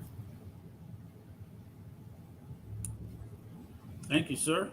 Excellent. Thank you, Excellent. sir. On point. Thank you, brother. Appreciate you, brother Truth. You're always welcome. Everybody's always welcome. But Truth, one of our anchors, man. Gotta have you in the house, bro. Appreciate you, brother. All right, I'm gonna pull you down, Truth. We got Dr. Hood in the house. Man, I know y'all don't think I'm about to come and top them 2 brothers right Yeah, there. you is. Yeah, you is. Yeah, you is. You ain't gonna try hard. You ain't gonna try hard. Man, nah, Give us a little something. It was a good day, good positive day. You know what I'm saying? The growth is there. As long as there's good people out there with the right mind and want to see things go in the right direction, I'm kind of cool with that. I know it ain't, we ain't gonna just get from A to Z, overnight. And everything takes a process. Everything takes time and effort. So, I learned something from everybody on the panel. Appreciate y'all for bringing me up, and I'll see y'all in the wind. And Dr. Hood, thank you, man. I mean, honestly, a lot of times I know you kind of like you move in softly, this, that, whatever. But I want you to lean a little bit more in your opinions and views to challenge us, because me and Clarence don't know every fucking thing. We don't know most shit. I tell everybody it's most shit I get wrong than I get right. I just know what I know. But lean into it, because I think you got some good views. I think you definitely represented yourself well today, and I liked it. I felt like I picked up something from you today. So I want you to teach me a little bit more. Don't hold back and be like, "Oh, I don't want to disrupt the panel." No, you know how we get down here. We throw elbows, this and that. Oh yeah. Nah, it's my type of environment. It is. That's why I come. That's why I mess with y'all. It's my type of environment. There you go. You know what I'm saying? There you go. So I just wanted to put your mind at ease. Like, look, Fuck y'all talking about Rico and Clarence. That's what I want to hear. Yes, sir. That perked my ears. I'm like, oh shit, I was slipping. Yeah. You know, let people, like you said, we disagreeing like men. You know, just showing them how to disagree on a respectful level. You know, and you gotta disagree to grow, and you know, you go. Yeah, but that's how a plant grows. You know, the wind blows against it. You know, it's going against. You know, it's fighting. It's constantly fighting. You know, so that's what it is. I love it. Okay, good. Well, I can appreciate that, and I just wanted to say that so that you know the next time you come on, I mean, and every time you come on the panel, you continue to push us, challenge us, kick us in the ass, and hey, and new growth, old soul. You gonna stop hiding down in the chat. You came up on the panel with us before, so don't act like you don't get brand new on me. Bring your ass up here Thursday. Thursday we got some good shit. Yeah. So new growth, old soul. I want you to come up here and challenge me on the chat. You ain't got the cam up. You came up for Clarence, so we know you good. And get in my ass. Get on me, Rico. You talking out of pocket. Because you're right. I like the way you challenge me on the adoptee thing. And let me just say this to you, sir. I love you, brother, you and your family for what you're doing. I wish more in our community. And I would love for you, without telling your business, to promote. We need more people like you to speak to our community. And like you said, those are your babies. They ain't adopted them, yours. Once you love them and you get that shit in your heart, they yours. They yours. That's between you and God. They yours. And ain't nothing gonna ever change that. So I do believe, but I'm too fucking old for it. I'm too old. That's all I'm saying. I'm too old. I'm thinking about it still like, God damn, baby, I'm just too old for this shit again. But Clarence. Yeah. Real quick, you get them pictures I sent you? I think so. Yeah, man. See if you can put them up, because we want to end this on a positive note, so y'all can see that the old Negrosauruses don't just sit around talking shit all the time. That's why I sent them to you, because Rico. Yes, sir. Rico, we're gonna have to. Postpone it till Thursday. We're gonna open Thursday with it. We'll open Thursday with it. That's a teaser, y'all. That's a teaser. That's a teaser. Come back Thursday. It's gonna be hot. It's gonna be juicy. You're gonna see some celebrities Thursday. But thank you, Dr. Hood. Thank you, sir. I appreciate y'all. I appreciate you, brother. Thank you, man. Put you down. All right. Then there was two wrinkly old dinosaurs. Well, one wrinkly old dinosaur. I'm not wrinkly. But your ass is old. That's true. Shout out to Sim Simmer, man. Yeah, Sim Simmer. I looked through my stuff, man. I had a couple of different cash apps, so I didn't know who had sent that, but yeah, I got some cash apps, and I see you guys. I got yours on there. Thank you, Sim Simmer. Very generous, brother. Appreciate you. Shout out to Sister Air Jordan. I don't know. Did we shout her out? Did you shout her out earlier? I don't think I did. Right, I know, and I'm just realizing. And you know, Sister Air Jordan, you are a queen. You up front. We hold you to the highest. So if we overlook shouting you out, it's not that we didn't see you in there. Just what the fuck they called my wife always called me. I got the Hammers, the Alzheimer's or some shit. So I be forgetting shit. And I was like, I thought I called you out. Maybe we didn't. But again, you guys, please, Sister Air Jordan, she is a. Oh yeah, I'm gonna hit you back, Air Jordan. I saw that you emailed me. I'll hit you back. She's a serious gem in these streets. She's supportive of everybody, good, bad, everything. You know, left, right, positive, negative, black, white, everything. She's a good, solid sister. She comes through with some authentic views, her views, and we love her for that authenticity. Yeah. That's the most important thing about it. But again, like I said, it was a great stream. It was good. You know, we addressed whatever we had to address in the beginning, and it was good that, like I said, we knew this was going to be a spicy topic. We knew this was going to be a topic that you can't talk about Roe v. Wade. YouTube took down the picture that I had. Well, I actually saw it. It was the belly or whatever. No. That was the second one. That was the one. That was the second one. Oh, okay. All right, but my thing is, this is not an easy topic to discuss. People are all over the place, and I just wanted to talk about it in particular because we need to talk about the second and third and fourth and fifth steps of once that, that landmark decision takes effect, which is going to take effect in about 8 weeks. So basically, the Supreme Court, when they announced their decision, then almost from that point going forward, Roe v. Wade is illegal nationwide, and it's up to the individual state. So I think we as a community, we need to think about, and I'll just say this real quick before I make it too long. There's one additional, which is really crazy, folks, and I'm going to tell you, listen up for those that's sticking around. There's a big decision that's coming down about smoking cigarettes, right? So I know I'm the only one to do the politics. I know y'all don't want to do politics. Y'all don't want to do politics. But this is something that directly is affecting Black people. Okay. The FDA and the government is about to outlaw menthol cigarettes, Cool, Newports, Salem's. Oh, man. Those are cigarettes that are very deep in our community.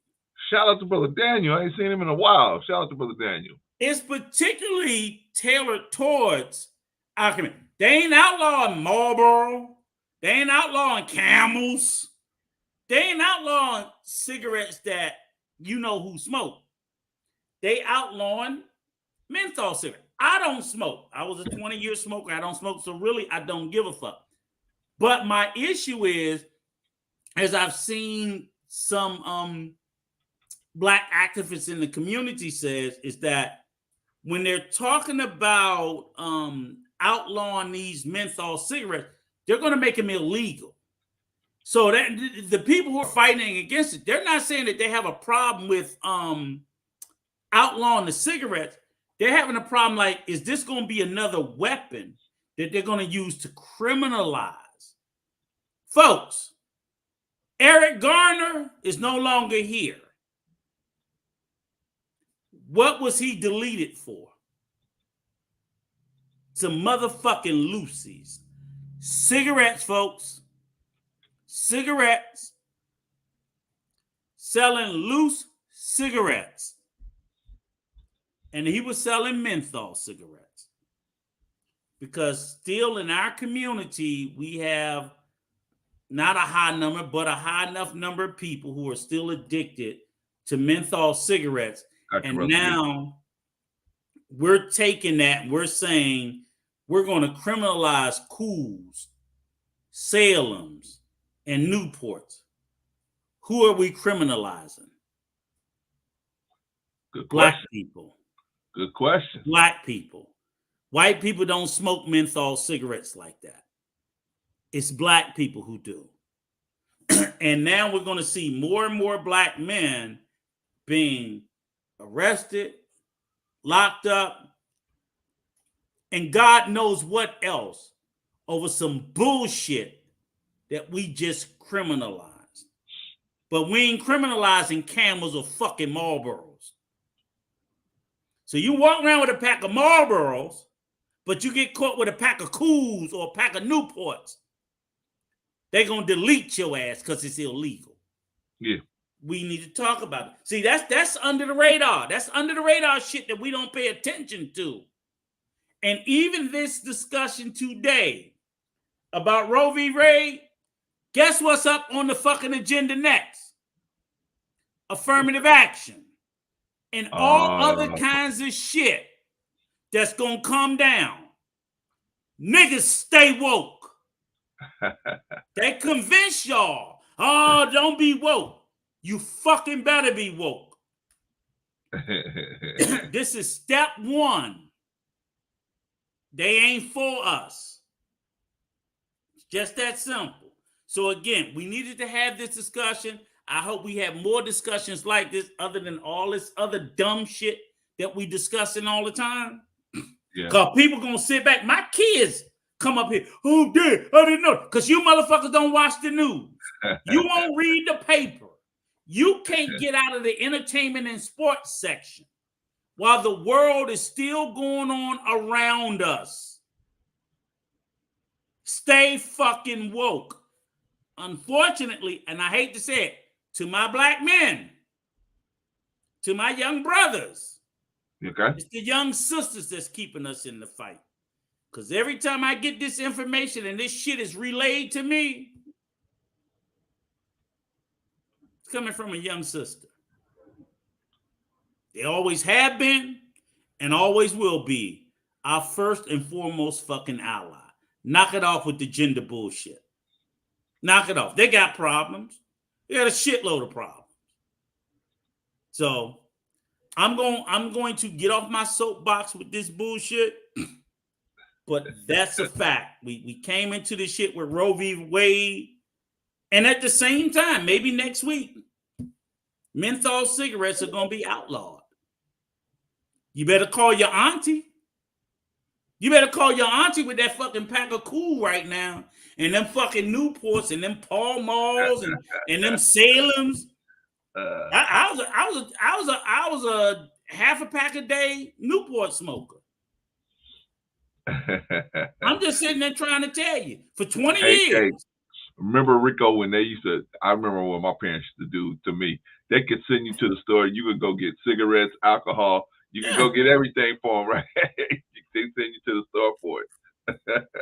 But this is no bullshit. I want everybody within my earshot. If you think I'm making this motherfucking shit up, Google it.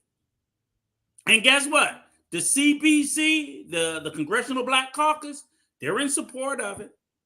And a whole lot of it. Oh, there you go. There you go. Right. You can carry a fucking gun, but you can't buy a pack of fucking menthol cigarettes. They're outlawing them. Again, what I said when we had our earlier conversation. Oh, we okay with, we're going to take away abortion rights. But motherfuckers running around here, I'm not a fan of the Second Amendment. Yeah. I don't want to see all these fucking guns in my neighborhood. So if we're going to do pro-life, get rid of all these fucking guns. How about some of this free speech get tamped down? Where people just ain't making shit up. Now y'all motherfuckers want to sit there and take away cigarettes? I'm just telling you, we got to get off of the train of apathy and fucking stupidity. But we Rico, are stuck on it. Rico. Yes, sir. You don't think that them getting rid of cigarettes is a good thing? I think it's a good thing, but I think criminalizing it is a bad thing. Okay. Gotcha. They didn't just get rid of it. So they should just do it with criminalization. Yeah. Wait a minute. I don't think I heard you right. You're saying it's criminal? It's going to be criminalized? It's going to be criminalized. It's going to be illegal to be in possession of menthol cigarettes. They're going to be able to take somebody to jail for having cigarettes on. Yeah. Wow. And when we come in contact with law enforcement, these interactions don't end well. Right. A lot of times. Disproportionately. Yes. Why give them another reason to say, I can arrest you, I can, there you go. It's the new weed. Thank you, Negro. Look it up. Negro, do me a favor. I swear to God, because I don't want nobody, again, I say, don't listen to me. Young folk, read. Yeah, go take check your it time, out. read and research yourself.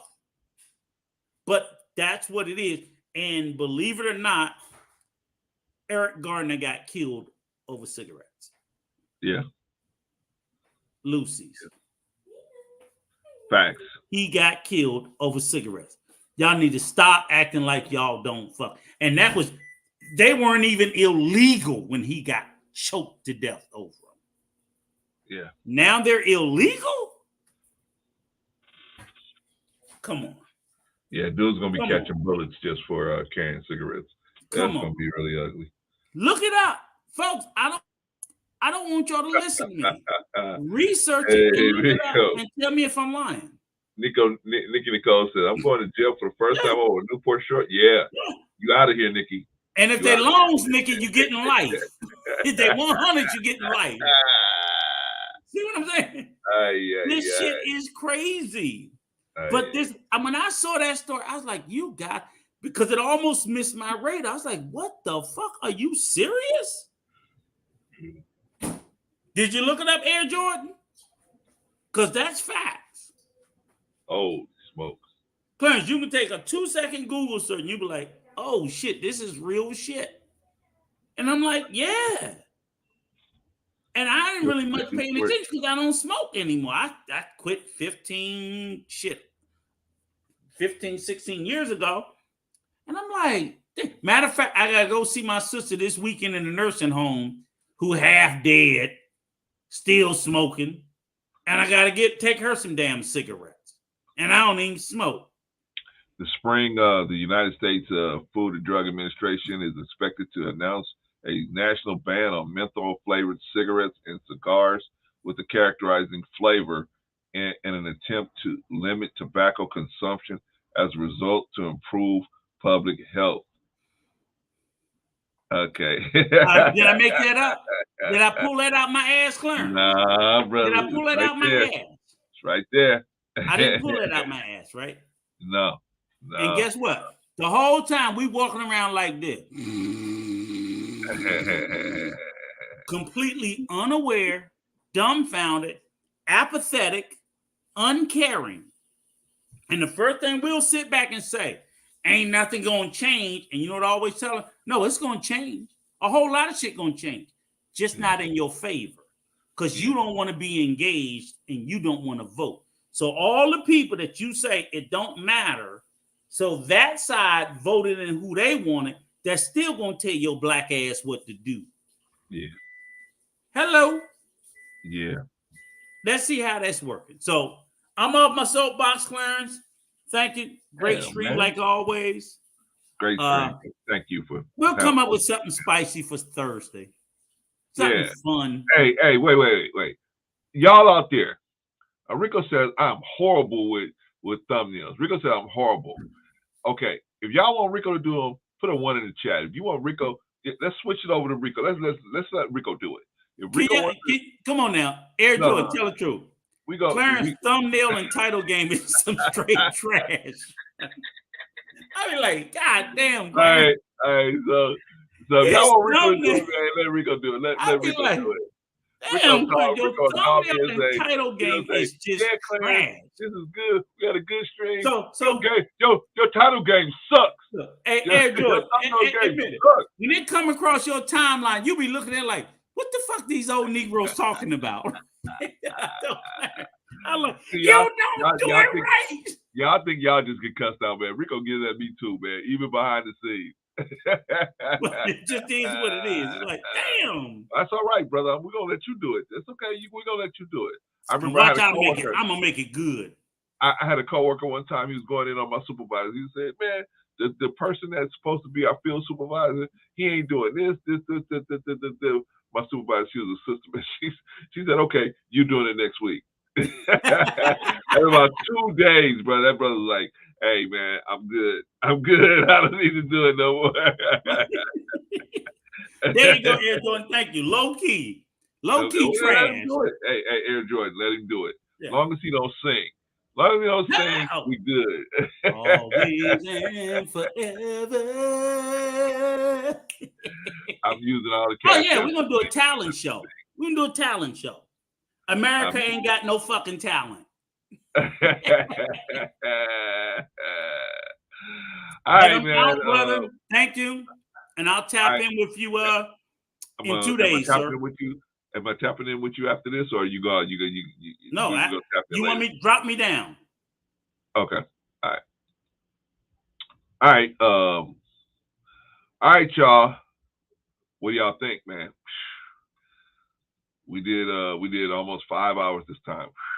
Well, so what we try to do is cut it down, man. Cut it down to maybe about 3 hours, because it's a lot. It's a lot to keep a stream going for that long. But what do y'all think? What do y'all think about abortion rights? What do y'all think? Should they be allowed to do abortion? Should you not be allowed to do abortion? Something you got to discuss with your family, or discuss with yourself, to see what your inner feelings are. You know what I'm saying? And what you don't want to ever do is cross your feelings on the inside. You don't want to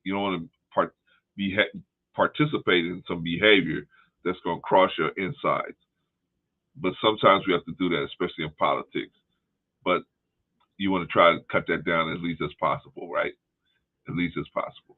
Anyway, Who came through today? Truth is never favorite came through. Came through. Bust. Pushed his program. Passion.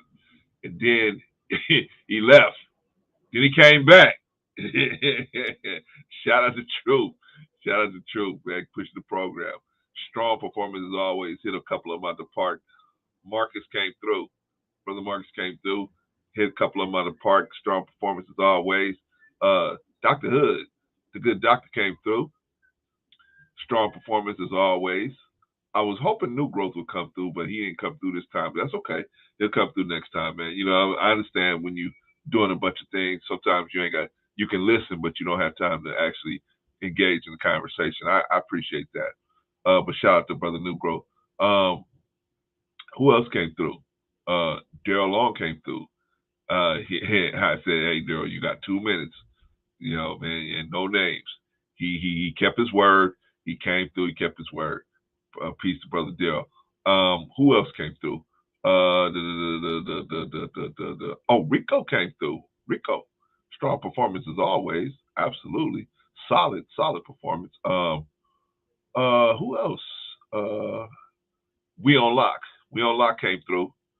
Solid performance as always. Very, very solid brother. And very abstract type brother. Appreciate him. Today is Truth's birthday. If you go somewhere, man, and you run into Truth somewhere out there in the street, man, just shout out, tell him, hey, man, happy birthday to him. You know what I'm saying? You know, it don't cost you nothing just to wish the brother well. Who else? Who else came through? Did anybody else come through that I'm forgetting? I don't think so. I think we only had 5 people on the stream today. But anyway, shout out to everybody in the chat. Appreciate y'all. You know what I'm saying? We're gonna be back on Thursday, and we have another topic. I hope I get a haircut by then, man. I'm letting my wife was loving my hair. My hair never gets this long. You know, man, nation, we don't play this, man. But I gotta get it cut. So with these online meetings, I can get away with a little weird stuff, right? But anyway, all right. So we will see y'all on Thursday. Thank you everybody for participating in the chat. And and one last thing about y'all in the chat. Because I don't invite you up doesn't mean I don't want you up. You guys, if you're in the chat, you are always welcome to come up. And when we put the link out, you're always welcome to come up. All right. I will see y'all on Thursday. Peace.